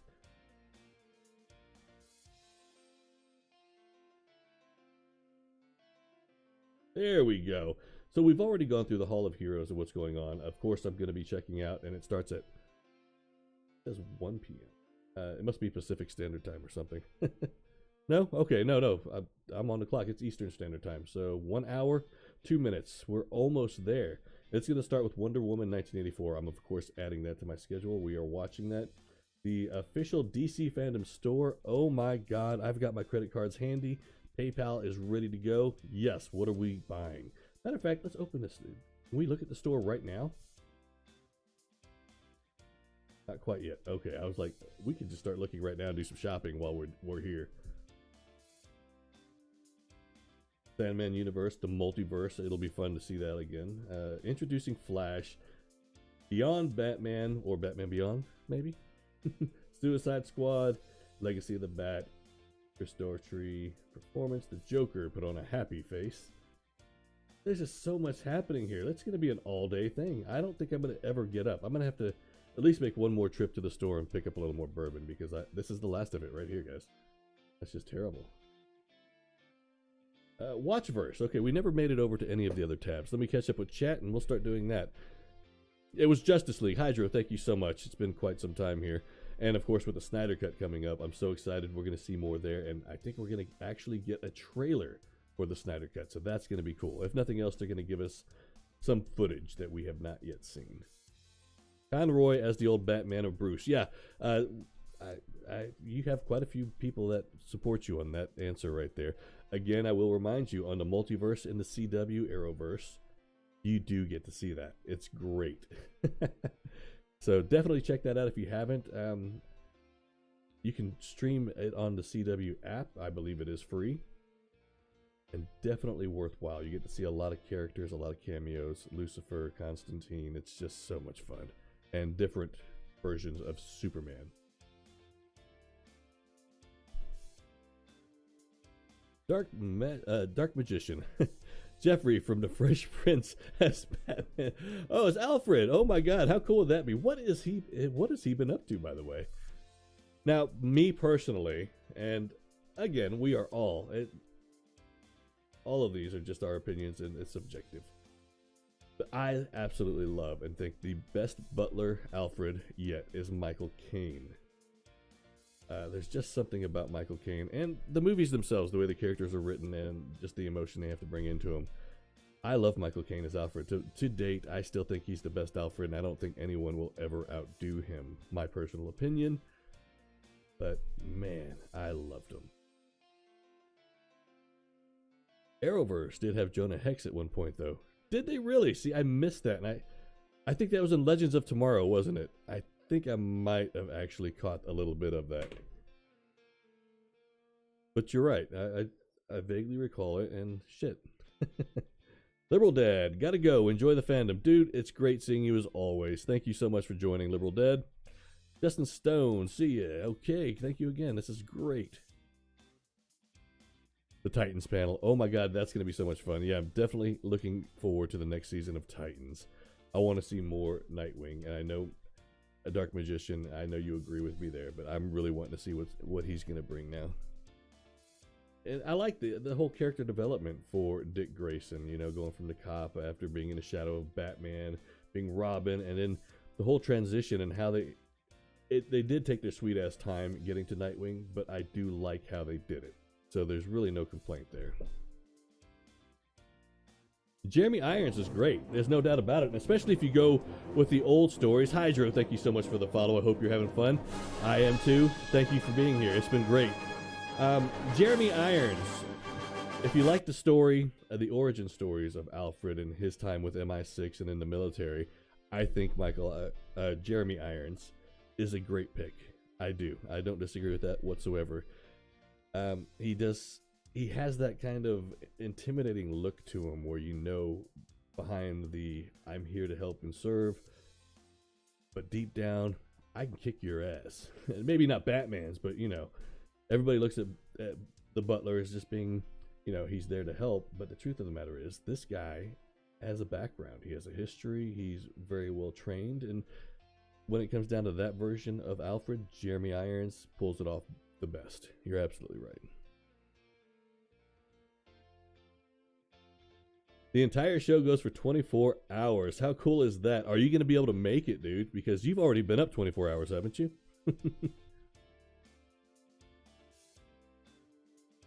I want my boyfriend Nightwing. Yes, yes.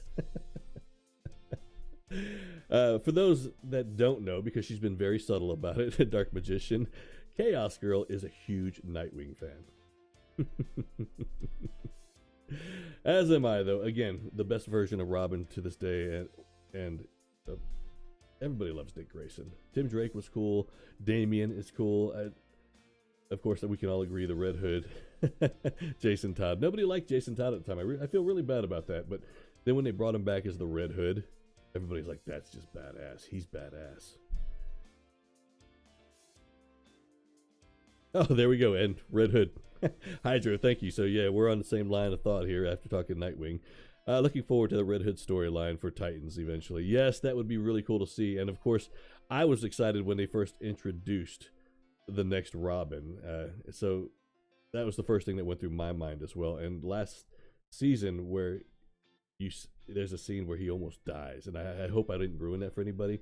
But I sat there like, that is not how this is supposed to happen. And I was really I think I was yelling at the TV. It was like, that is just wrong. That's not how he dies. And then, of course, Connell comes along. So I let my emotions get the better of me during that show. That's when you know it's a good show, when your emotions get the better of you. 48 hours, I will die. Yeah, trust me, dude. Even the 24-hour thing, I'm not going to make it. I'm going to have to just catch bits and pieces here and there. And maybe revisit a new stream tomorrow where we can talk more about it and watch some of what I missed. No, they really have. They've casted some wonderful Robins and people I would have never guessed to cast. Like the dude that plays Jason Todd, I love his cocky ass attitude. I think it works out pretty well. They needed the Joker and a crowbar for Jason. Exactly.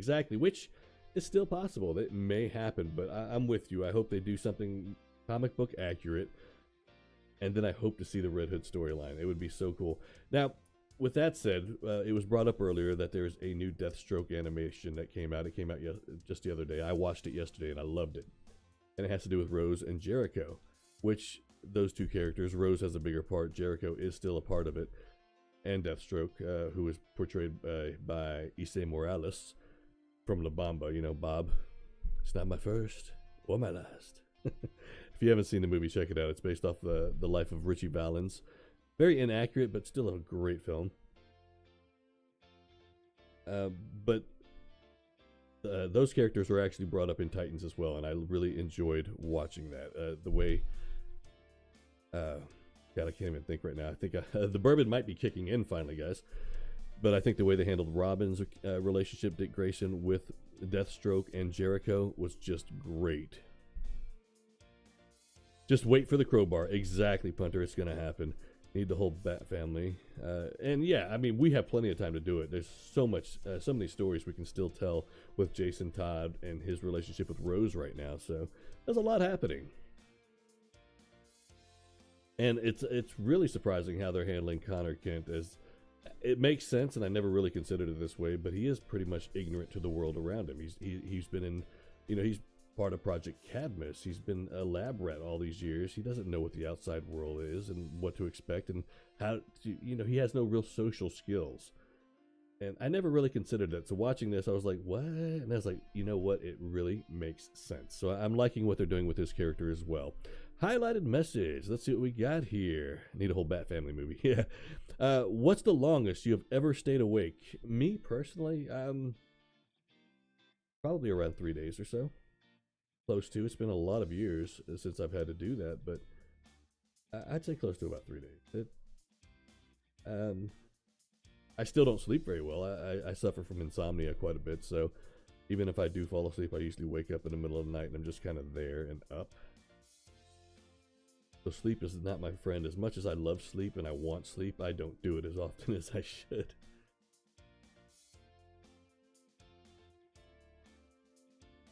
I'm still, and this was a big fan pick back in the day for Mr. Freeze, but Patrick Stewart, I think, would be an excellent Mr. Freeze.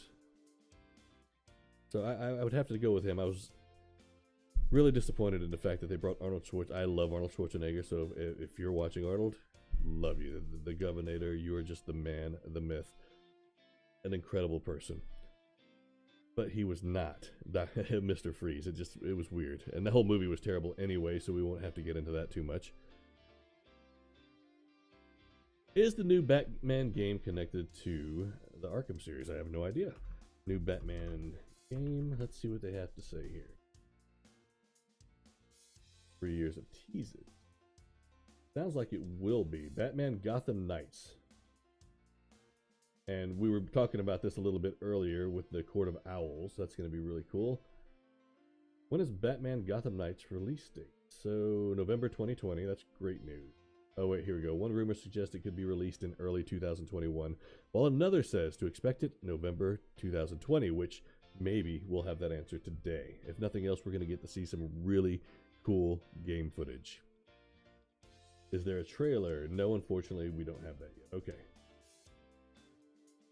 And the story, we don't really know. It's suspected that the villain groups such as Court of Owls and League of Assassins will be involved. So there's not... Okay, here we go. This will likely be clarified a bit at Fandom, which, again, 51 minutes. We're getting so close. Thank you guys again for hanging out. This is so much fun for me. Tons of rumors, but the reliability... Okay, yeah, they seem to contradict one another. So anything we read or see here, we're going to have to take with a grain of salt. The city will allegedly be explorable by 4 main playable characters, so it doesn't sound like it's going to be related to the Arkham series. But you can play Batman, Nightwing, Robin, Damian Wayne Robin, and Batwoman. Okay, that sounds really cool. First off, open world, I want it. I love most games that are open world, and I think all games should be open world. But to be able to play Batman, Nightwing, are you hearing me, Dark Magician? Nightwing, Robin to Damian Wayne, that'll be really cool. And Batwoman, I like it. This is going to be cool if this is real. Defeating an elite Talon means that the district becomes part of the Batman Inc. Interesting. Granting access to new upgrades, crafting materials, etc. It also claims that there will be a secret villain trio controlling the Court of Owls based on the 3 Jokers. A recent villain reveal from DC. Interesting. Okay, now this has really got my attention, so I'm looking forward to seeing what's in store for the new Batman game. Oh, Jim Carrey as the Riddler was a bad pick.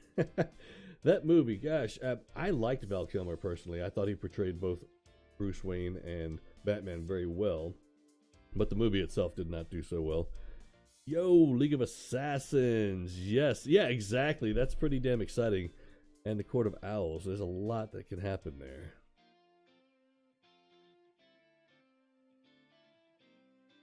Kate Kane, yes. How cool would that be to be able to play Batwoman? Now, unfortunately, in the CW, we lost Ruby Rose, who was, after the first season of Batwoman, she's being replaced. I don't know why. I don't think, from what I've gathered, she wasn't really happy with the role, which is unfortunate. 3 Jokers, yes. In recent years, they have introduced different incarnations of the Joker. I honestly don't know a ton about them right now, so we might just have to look into that here. Go ahead and pull it up. DC, 3 Jokers. We can all learn something together.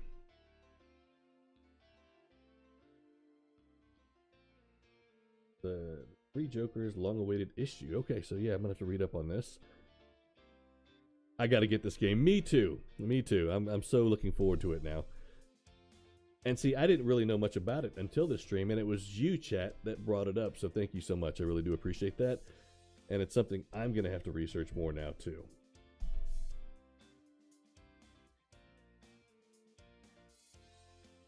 If it has Nightwing and Batman, yeah, it's it's a must get.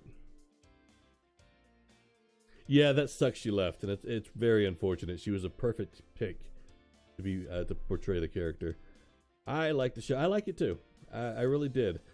And of course, bringing a character like that, you know, who's very controversial in the U.S., you know, being gay and Jewish, and there are a lot of just ignorant people out there. So I thought it was great to be able to do that. You're bringing a woman hero, and you're bringing something to the LGBT community. It worked out so well.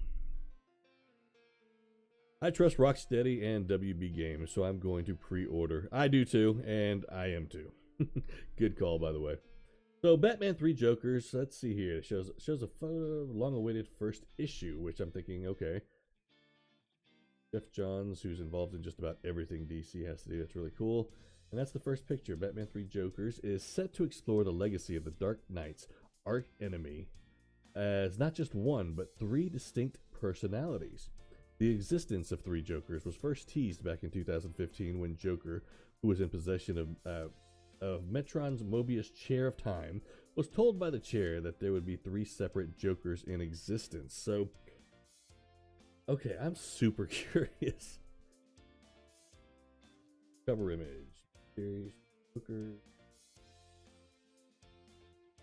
So we're just getting teaser images, but no real explanation. It does sound like there are 3 Jokers, and this one looks like he's just a complete badass. Look how built that dude is. Oh, that's got to be Batman and Alfred. Never mind. I'm sitting there like, so confusing. The upcoming mini-series will explain the story behind the 3 Jokers. It will also provide a fresh perspective on the mythical status of the Joker. That's going to be cool. Number 1 goes on sale August 25th, so that's coming up next week. That is awesome news. I'm going to get on Amazon and try to go ahead and get this ordered. So I'll do that today once the stream ends. In 46 minutes, 37 seconds going into DC Fandom Hall of Heroes. I am so excited. I haven't lost any of the enthusiasm, seriously, since we started this stream, because look at everything we get to see. Back to this, A League of One, the Dwayne McDuffie story. Interesting. All Supervillains panel. Saturday, September 12th. A lot going on. Ask Harley Quinn Uncensored. Okay, that is a must-do. Saturday, September 12th from 1 p.m. to Sunday, September 13th at 1 p.m. Let's add that to the schedule. And let's go ahead and read up on this really quick. I'm super excited about this one. Okay, the same thing we read. 10 minutes. Well, okay. So we have it added to the schedule. That's going to be cool as hell. We're going to go back and see what else is in store for us. WB Games, WB Montreal. Yeah, okay.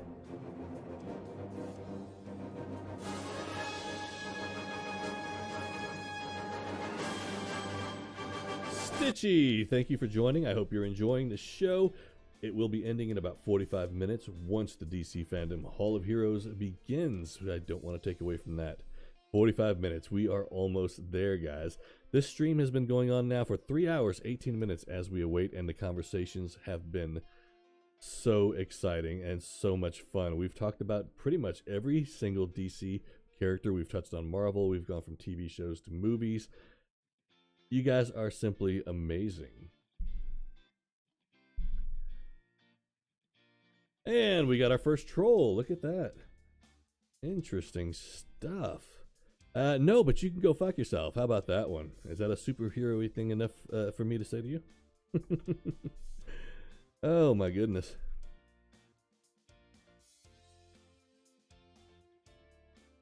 Wow. So we have more than one. Well, I feel so honored actually, because I haven't had this happen in ever. This is when you know you've made it, I guess. Wow.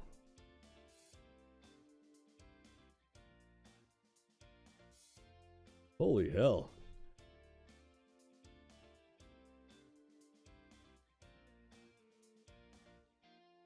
I apologize to everybody here that's dealing with the spamming issues. I'm trying to get rid of them right now. Again, this must be how you make it, because I've never had this issue before, and they are spamming the shit out of this, aren't they? My mods are not here today. I didn't. This was a spur of the moment stream, just excited to do DC Fandome. So this is interesting. Hold on one second. My mods usually do bring down the band hammer. Sainty, I wish you were here right now to watch over me. But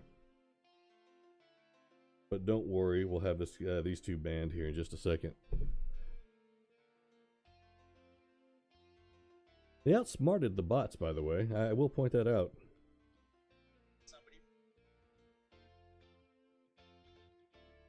So I'm just looking at the commands right now. I've never personally banned anybody, and I really should learn how to do this. There we go.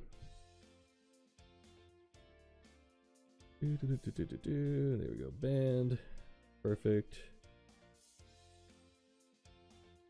Banned. Perfect. Is that it? Do we get them? My apologies, guys. That was just crazy. Supervillains actually hacked us. And I'm guessing they were supervillains.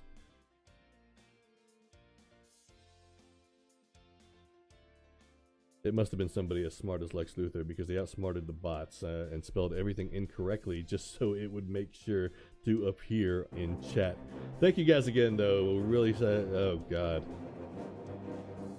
I actually just got a follow by the same cat who was just trolling. Seriously, that's just terrible. No, reverse vision. We did not just become best friends. You can suck it. As a matter of fact, go ahead and leave now. Suck it easy. It's been great seeing you. Not really. But cheers to everybody that went through that. I do apologize sincerely. That shit doesn't happen here. I've never had it happen. Again, it was a spur of the moment thing as far as me streaming today, so I don't have my mods here. And that's unfortunate. That's the first time I've actually had a big troll like that. Anywho, yes, let's get back to it. I heard Suicide Squad game is going to be like Avengers, where it's a game as a service. I don't know if that's true. I heard the same thing. We briefly looked into it for a second. Let's see what they say again. Oops, I guess I should type in game, since there are movies now and a sequel coming out. Game 17 hours ago. We'll go with that one. It seems like the most recent and a credible source. So, Suicide Squad and Batman game. Reveal times. Here's when and where to tune in. Okay. Big weekend. Yes, we know, because we're counting down. That's what we're doing here. First, we'll get to Warner Brothers Games Montreal announcement. 10/25. Okay. And then... Okay. August 22nd. So all this is going to be today. We can't wait. Gotham Knights, we've already discussed that briefly, but we're all looking forward to seeing how that game's going to be. 20-minute panel will feature both a first look, oh dear God, that's going to be cool as hell, and a Q&A from with the developers. So that is something I'm going to definitely tune into. Hopefully I'll see some of you there. We can get in there asking questions.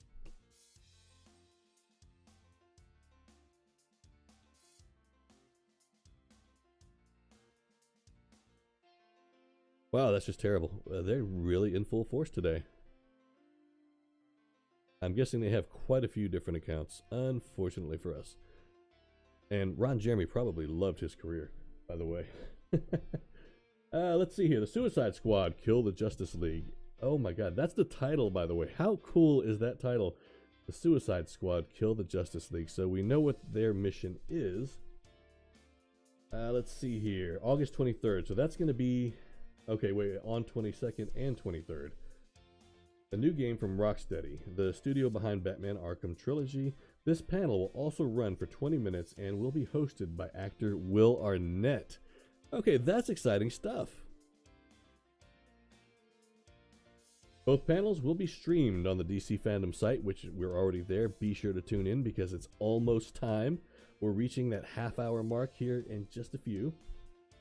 If you're looking for more action-adventure games to ease your wait, you can follow the link. Okay, I'm not interested in that.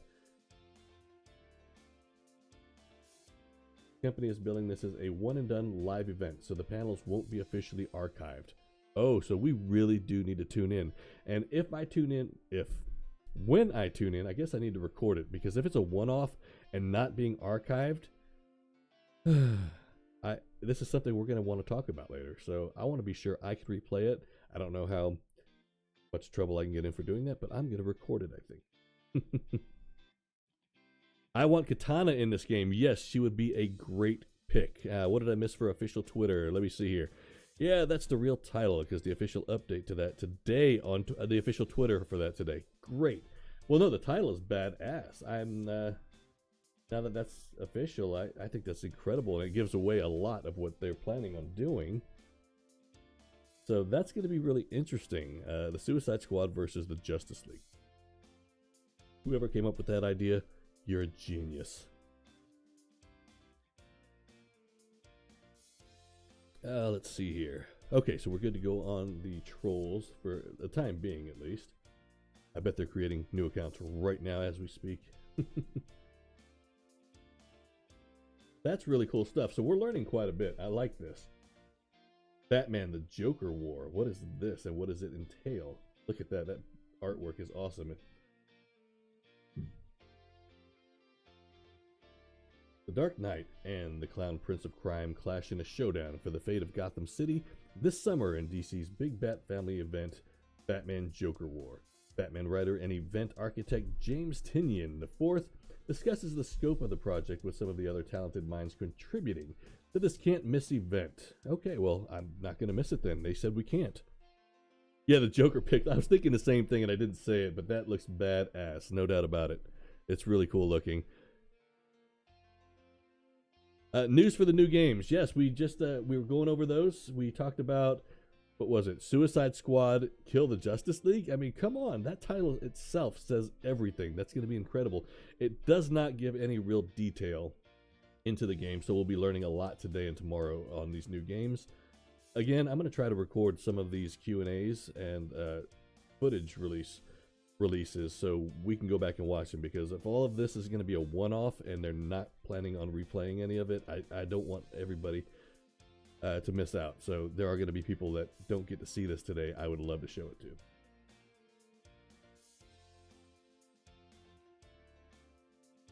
My Twitter is pretty simple, by the way. I don't think I have that command up and ready. My official Twitter is KaiTalkTV, TOC, KYTOC TV. That is my username.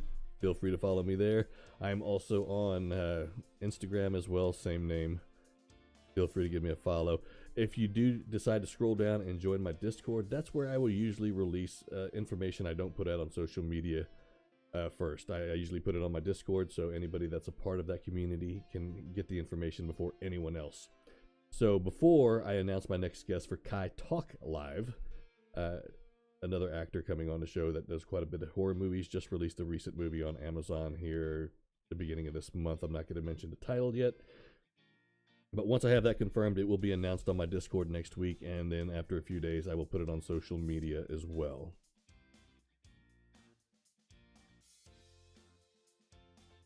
Black Lightning panel, Batwoman panel. Okay, the three Jokers, we got into a little bit about that, and that's going to be interesting as hell. I'm really curious about that one now. That's something I really wasn't aware of, and I'm intrigued. Color me intrigued. CNN heroes, real-life heroes in the age of coronavirus. Now, I am quite the political guy. I do a lot of streams where I go on rants, political rants. So I'm going to check that out right now with this whole pandemic and the handling of it here in the United States. I'm going to see what is said here. I really am. I'll check that out as well. Creating Heroes, the life and art of Jim Lee. Showcase collection, Batman, Death in a Family. That's going to be cool. DC Legends of Tomorrow, Stargirl, Deathstroke, Knights and Dragons, which did just release yesterday. So if you haven't watched this animated movie, check it out. It's really well done. I enjoyed the hell out of it. And it's basically a part of Deathstroke's life you don't get to see much of with family and wife and kids. So this is really a cool movie to watch. I suggest doing that this weekend. Doom Patrol. I tell you what, Doom Patrol is really a unique television series. We haven't talked about that once today. Brendan Fraser is in it. And one of my personal favorite actresses, honestly. Gosh, I had a brain fart there. But April Bowlby is in it as well as Elastigirl. And she is fantastic. She's just an amazing talent. I expect to see her in so much more. For those that don't know some of the shows she's in, she was Lassiter's sister in the series Psych, if you like that on USA. Psych was such a popular series that it came out and with 2 movies after the show had canceled. Psych, the movie, and then Psych 2, Lassie Come Home, which was just released back in July 21st, I believe it was. But she does play in an episode as Lassiter's sister. For others that don't know her, you will know her if you ever watch the series 2.5 Men. She was quite popular on that series. The Harry Potter game. I like the robot in Doom Patrol. The robot is played by, again, Brendan Fraser. And then you have actors from... Matt Bomer is another terrific actor. You don't really get to see his face in it much. There's 1 or 2 episodes you do. He's another great actor. So there's a lot of talent on that show. There really is. Okay, so you mentioned a Harry Potter game. Let's take a peek here because I know nothing about that. Okay, that's definitely far off. Release dates, leaks. June 29, 2020. That's not the most recent, but let's go ahead and take a peek. Okay, so we have a Harry Potter RPG game coming out. Thank you so much. I had no idea, Green. And I hope I don't lose you by saying this. I've never was a huge Harry Potter fan. We have all the books. We even bought all the special case that comes in, and we have all the movies. But I personally just never really got into. And when it comes to reading, I only do nonfiction anyway, so I haven't read any of the books. It's terrible. New Harry Potter game was originally leaked in 2018. We didn't have a solid idea of when the game would come out. Okay. So RPG, though, you're speaking my language. That's something I can get into. A next-gen game, another blind spot following 2018 leaks, was what platform we should expect a new Harry Potter RPG on. Bloomberg report confirms that the game is in development for PS5 and Xbox Series X. So it'll be sometime for PC, I'm guessing. And that's terrible because the majority of my gaming, though I do get on consoles occasionally, is done on PC, and obviously with PS5 and Xbox Series X, I don't have one since they're not released. Don't expect it for PS4, Xbox One, Nintendo Switch, or Google Stadia. Wow. Okay.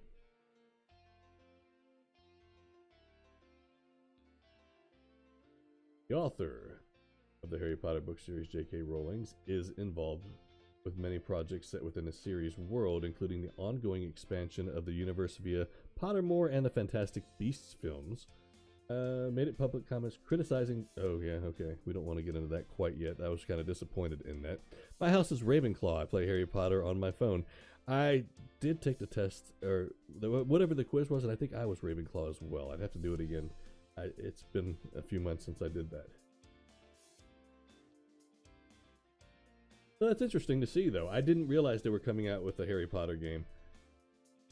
And I do like RPG games, so this could be really interesting and a lot of fun. Venus Williams and Jim Lee. There's just going to be so much to watch here. Injustice 2 show match. Latin America, Brazil. Okay. Italy loves DC. Legacy of the Bat. Oh my goodness. The Lucifer panel, I can guarantee I'm watching that. I keep forgetting to mark these things as we continue to talk.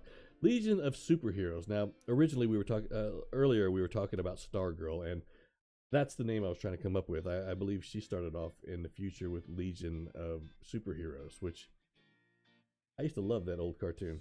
So I'm going to have to go ahead and schedule that one. Mostly deceased panel. We're going to check that out. Sounds interesting. An enduring symbol of hope. Well, come on. I'm definitely checking out Superman. Everyone knows I will. The game on the phone is good. Okay, well, I'm going to have to check it out. Thank you for that. Take a tour of DC's death metal metalverse. Yes, we will. Thank you so much. The Flash panel extended. Titans extended. Watchmen Unmasked. Young Justice. Oh, God, look at that. Cast audio, play performance, and panel. Okay. Kidsverse. Well, let's check it out because they... Okay. Ask Beast Boy, Cyborg, and Raven. Oh my God. Now they are speaking my language here. So you're going to obviously have Carrie Payton and Tara Strong you get to talk to. And hopefully I get to hear one time. You guys know it. Meatball Party. Oh, that just makes my day. Batman Carpool. That sounds interesting. DC Karaoke. Come on, son. Okay, I'm going to watch DC Karaoke. Oh, look at all of that. Cosplay. There's going to be so much happening, and I love that they're doing things for kids as well. Origami. Green Lantern origami. Shazam. Flash. Wonder Woman. All origami. I might have to watch one and record it to see if I can actually follow instructions and do some origami. I doubt it very much, but it'll be interesting to try. Highlighted message. Thank you. This is going to be a huge year for DC. Yes. I hope this does what DC wanted to do years ago when starting Man of Steel. I hope this puts them up there with Marvel and the Avengers and that entire universe. Because there are so many wonderful characters and so much you can do with them. So it's going to be a great year for DC. Even if it's a bad year for everybody else in the world right now. Damn, 2020 is a crazy year, isn't it? Waffle, waffle, waffle. Oh my God, I love that. Waffles. Yes, yes. Meatball parties and waffles. You can't beat that. If they do Injustice 3, they need to add Power Rangers because they didn't cross... Did they really? See, and I didn't know this. Again, they're a part of Saban, but at the same time, we've had DC and Marvel crossover. So again, the future of movies, I think of superhero genre, I think will involve crossovers. Eventually. It may be another 10 years, it may be 20 years, but I think it's going to eventually have to lead up to that. Okay, they are doing a live-action He-Man movie, too. I know that's really unrelated to DC, but since it came up, I'm excited. This is something that's been in production hell for many, many years, and it looks like finally they're moving forward with it. Of course, once they announced that COVID-19 and the pandemic hit and everything's been on hold again, but I'm really curious to see what they do and how they do it with He-Man.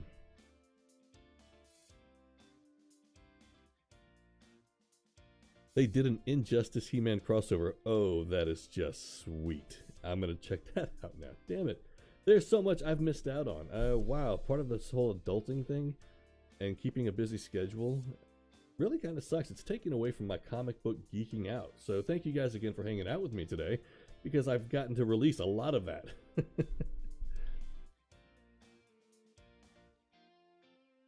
You could make a ton of videos off this stream.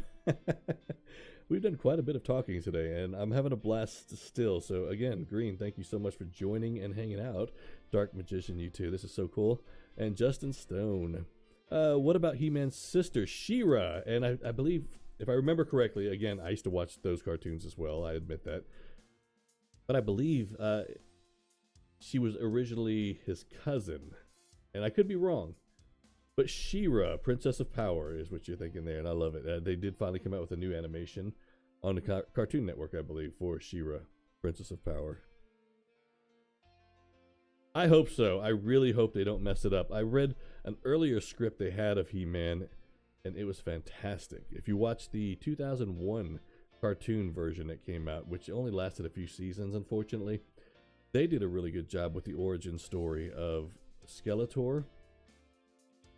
And I really like the nostalgic intro they had. So if you get a chance, and it's very hard to find. You can find, it'll show up on Amazon when you do a search, but it's not available to watch or even purchase. It's just terrible.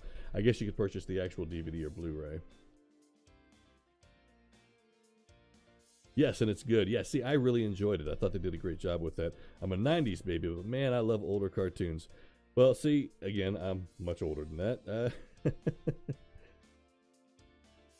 And I tell you, they had a ton of great cartoons in the 80s. They really did. Some were a bit weird. Like I remember one particularly called Turbo Teen, where a guy turns into a car, like a Corvette or something. It's really weird, but I watched the hell out of it. There were other ones like Silverhawks, which was an amazing thing. And I loved what they did at the end of every episode. They would give like an astronomy lesson, just a quick lesson that I thought was just something more cartoons need to do nowadays. Thundercats, yes I did. And here's something I'll show you guys. Somebody took the original Thundercats intro and turned it into CGI. Made a CGI intro. Let's see if I can find that real quick for you. I thought they did a really good job, and it deserves it. It may not be DC related, but it certainly deserves to be shown again.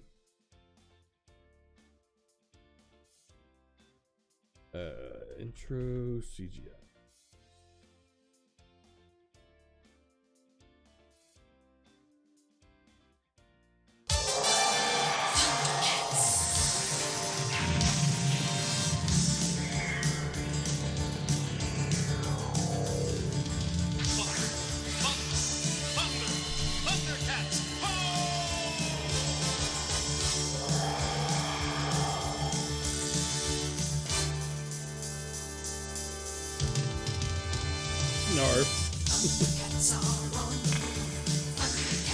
Still love the song.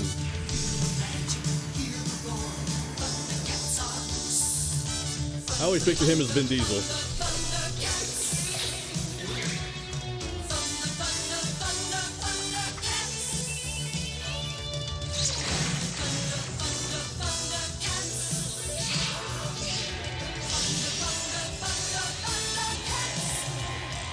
Wow. Mum-Ra. Everybody remembers Mum-Ra, correct?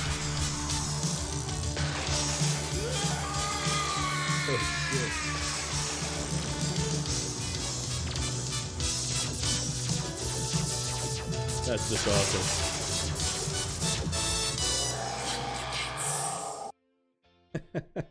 That is so cool. They did a great job with that. Okay, let me catch back up here. Sorry, guys. Let's see here. G.I. Joe, Transformers, Thundercats, She-Ra, and He-Man. Yeah, they were all excellent. G.I. Joe, of course, at the end, they did the same thing. They always had a lesson. The more you know. Or that wasn't the more you know. What was the little tagline at the end?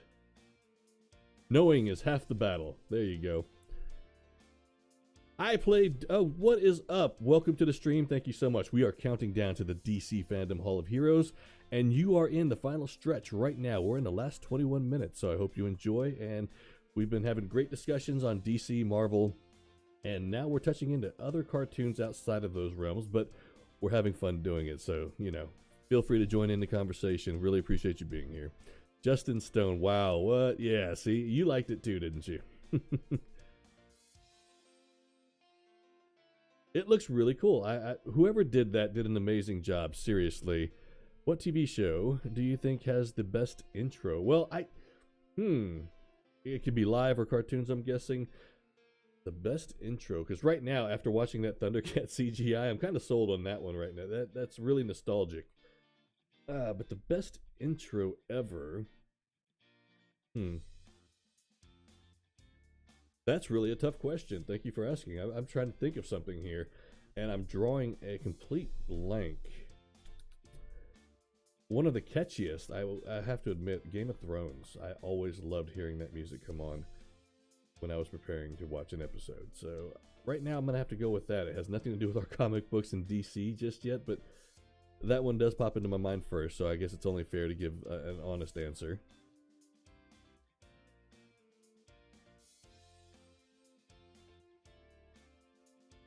I haven't had a chance to really watch much of the new Thundercats, and I need to do that as well.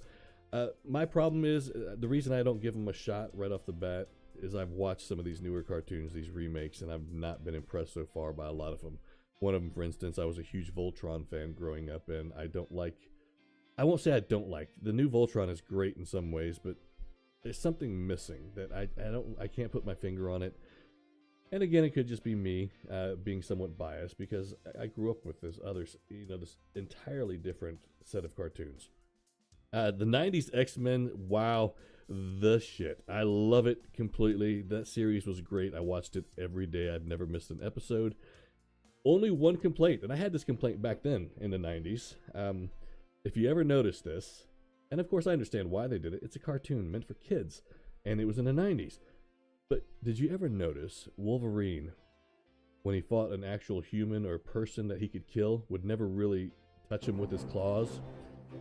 But if it was a robot, he would straight up fight him and kill him. It's always just like one of those things I noticed. And Daffy, thank you so much. I hope you're enjoying. Again, we're in the final stretch for fandom. DC's Fandom Hall of Fame. It's unfortunate that we have to go virtual because of a pandemic, but the fact that DC is doing this still means a lot to all of us fans, so we're very grateful, and I'm glad you guys could join me today. So what's up, Daffy? Thank you so much for joining Kai Talk TV. Samurai Jack, watch the intro, please. Okay, let's throw that on real quick.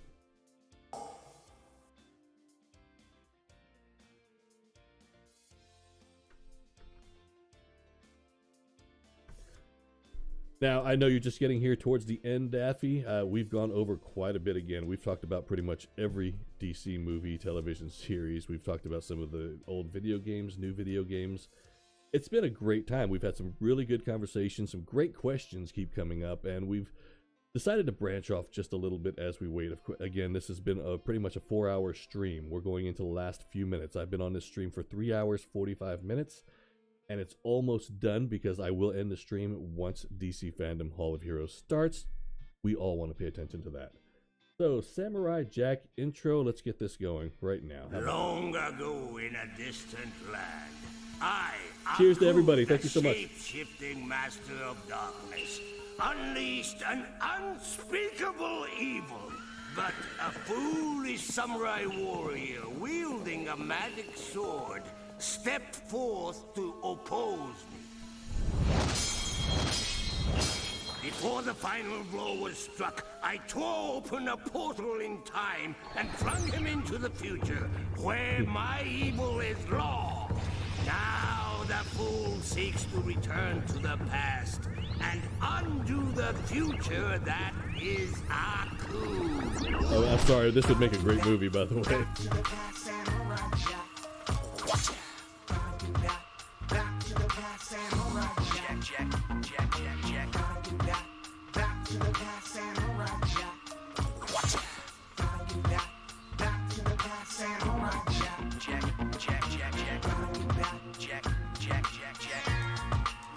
Alright, let me start catching up with chat as well. I'm trying to watch this. I've never seen Samurai Jack, unfortunately. And it's making me laugh, so I'm really digging it. Okay, so Samurai Jack, watch the intro. We got that. Make a good point. Thank you so much. And I'm assuming we're back on the 90s X-Men there. Captain Planet, keeping the world clean. That was another one that always tried to teach a lesson. I do like Captain Planet. They're actually trying, Leonardo DiCaprio's production company is actually trying to come out with a real world, a live Captain Planet movie. I don't know if that's going to come to fruition or not, but if it does, I will be there to watch it. Powerpuff Girls. Notice how he looks like the professor from Powerpuff Girls. Is there... wow, okay, I didn't even pay attention. I guess I need to look again.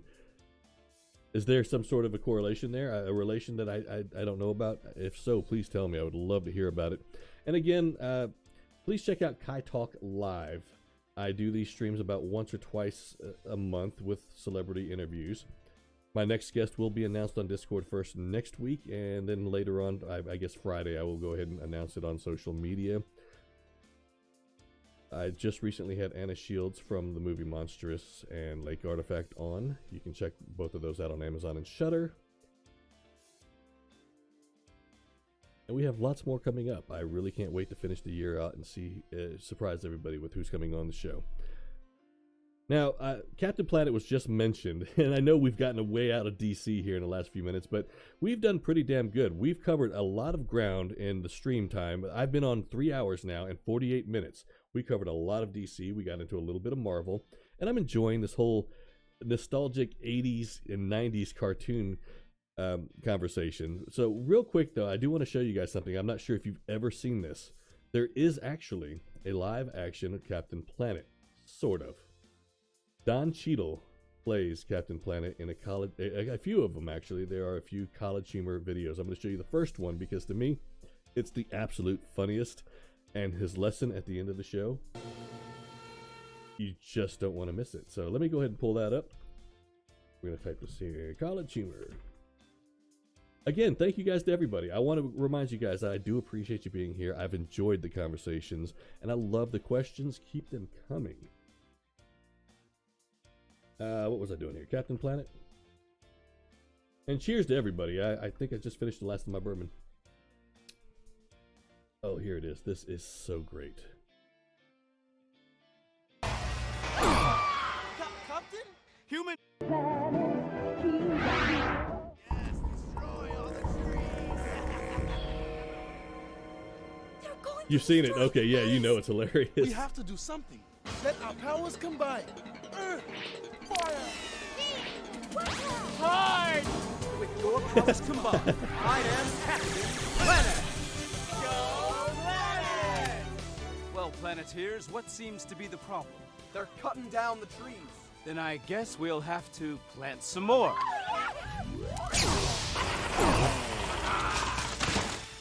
Attaboy, Captain.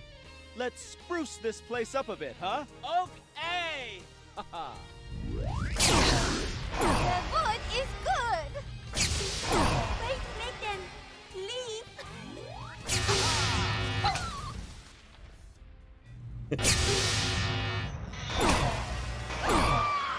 Captain? Human tree! Tree!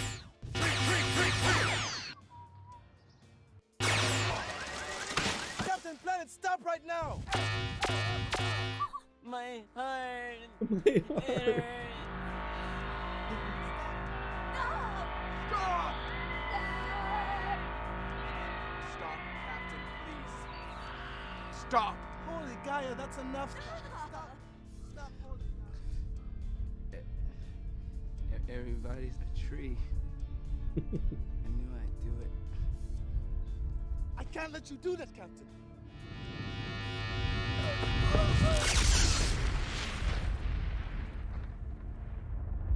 Anybody else want to go green? Huh? Yeah, that's what I thought. Your punk asses. I'm going back up.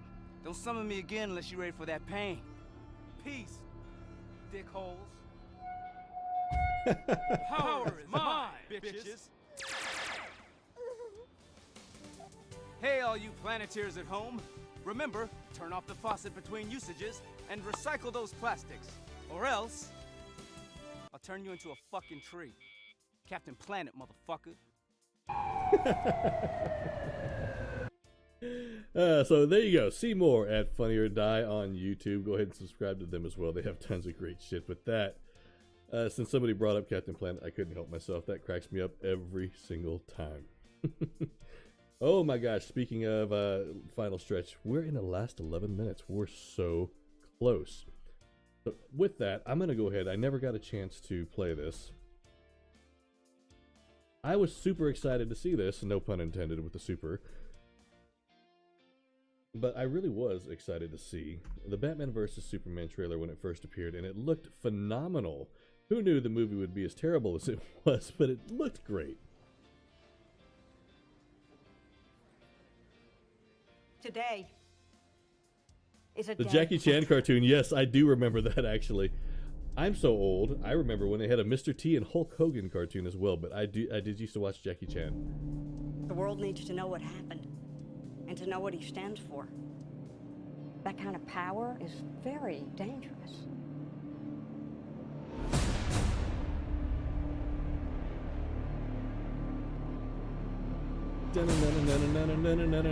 Bat flick.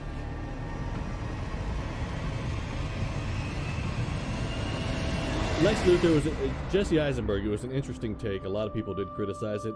Me personally, with the modernizing of these characters and try to make them more relevant in today's times, I went with it. I kind of I tried to keep an open mind, I guess, and it was different. There are a lot of people I would have definitely chosen otherwise, but I still kind of dug it. The turn's good, man. Personally, I would have went with somebody more along the lines of...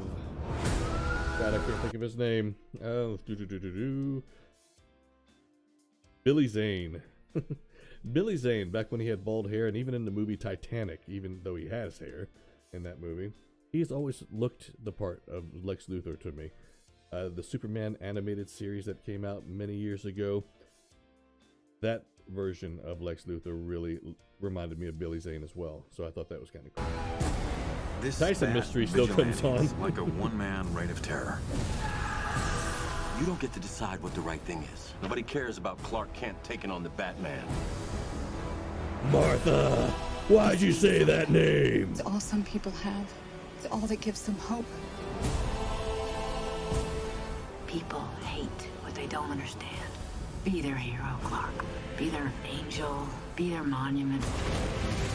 Be anything they need you to be. Or be none of it. You don't owe this world a thing. You never did. The trailer just looks incredible. It's so oldest lie in America, disappointing that the movie didn't live up to what it could have been. So much potential. From the sky. 20 years in Gotham. How many good guys are left? How many stayed that way? He has the Green, thank you again. Yes, it has been a blast. Thank you all for hanging out with me today. I want to say that again and again. We're almost there.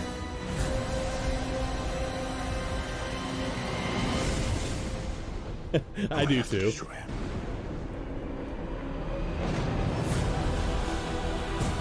2016. It seems like it was only yesterday. Jeffrey Dean Morgan as Thomas Wayne. So it's very likely we could see him in Flashpoint as Thomas Wayne Batman. I love the fact that it included some of the apocalyptic world, but they really tried to put too much into this movie at once.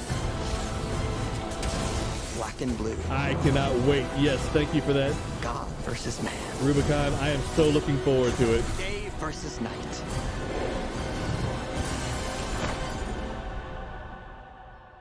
The red capes. Yes, the Flashpoint Batman. The red capes are coming. And everybody remembers this from the first trailer. We were all super excited. I had chills. And that first time you hear Ben Affleck and Superman speaking, you know, when he's like, "Do you bleed? You will." Oh, it was so incredible. And then we were all let down in the movie theaters, unfortunately, but it was still fun to see on screen. Like I said, it brought the death of Superman, which, though very premature and not well thought out, for me, being a huge fan of that storyline, it was still kind of cool for those few minutes to see the Doomsday Superman fight and death. And Rubicon, yeah, the Snyder Cut trailer, I cannot wait. Now, again, we just read earlier that a lot of these things on the DC Fandome Hall of Heroes, their whole virtual experience is going to be a one-off. It doesn't sound like they're going to archive a lot of this. So if you're watching it, be sure to try to record some of it. That way you can share with others. I'm going to try to do the same. I don't want people to miss out, and those that are not able to be here today and watch it, I want to be able to talk about it later on this week, maybe tomorrow, and be able to show you guys what was missed. 6 minutes. The countdown, it's super, super close. Is that kryptonite in my pocket, or am I just happy to see this? Oh, let me see here. Now, I don't know if anybody has seen this, and we might as well end this with watching a few more videos, because, God, we've talked about everything. I am so thankful for you guys. This has been so much damn fun, and I look forward to having more of these streams. Maybe a Marvel Cinematic Universe versus the DC Cinematic Universe. That would be quite the conversation. But this has been a lot of fun hanging out with each and every one of you, counting down to the fandom experience. Right now, though, if you haven't seen this video, I've been sharing some of my just videos I've seen over the years that have been so much fun. But Superman versus Hulk. Whoever put this together put a bunch of parts in this fight. We're going to have to start at part 1, obviously. We won't get through them all. But check it out. It's Christopher Reeve's Superman versus the Incredible Hulk himself. And it's so cool.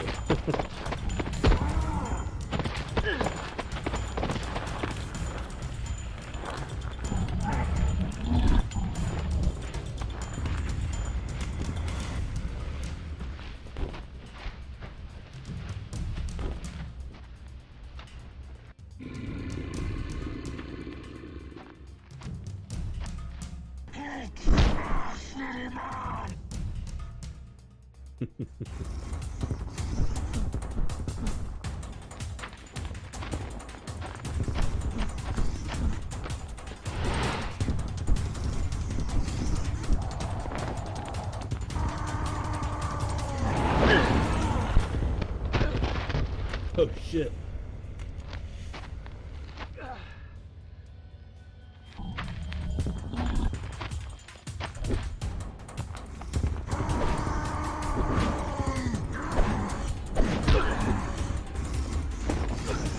One of the things I never understood in any version of Superman is he can pretty much travel close to the speed of light.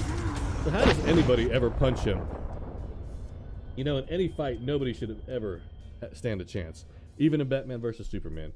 Plus, there's just the simple fact that Superman can fly up into space, use his telescopic vision, look down, find Batman on the planet Earth, and fry his brain from 136,000 miles away. It's no competition. Or, when Batman's sitting there, oh, I'm going to take you on, all Superman has to do is hit that speed, that close to the speed of light. And no matter what happens, it doesn't matter if Batman is covered in kryptonite. The momentum he's going, he will just Batman will just disintegrate once Superman hits him, and he won't be able to stop him, and he's certainly not fast enough to avoid somebody traveling near the speed of light. I have my complaints. I can break it down scientifically why Superman would kill Batman in a heartbeat. Goku first. Okay, so again, I'm very, very biased. So for me, it's always going to be Superman. I'm just... and you know what? I'll do a little research, and I'll come back next time we get a chance to talk. Specifically for you. And I will break it down on why I think he would win. Obviously, 2 minutes and 15 seconds. We don't have that kind of time. Let's go to part 2 real quick. There's a lot of parts to this, and we're not going to finish them. Let's go ahead and do part 2, and then I'm done. I'm going to sit here and talk to you guys for like the last minute.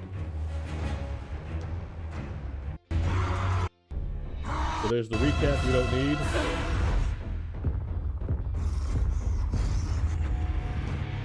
Two minutes.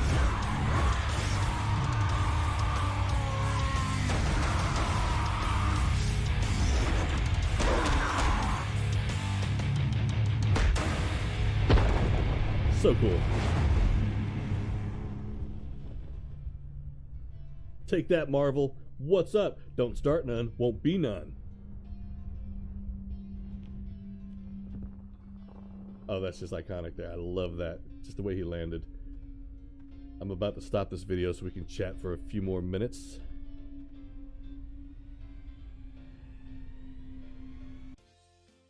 You can finish the series here on YouTube. Definitely check it out. It's going to be so worth watching.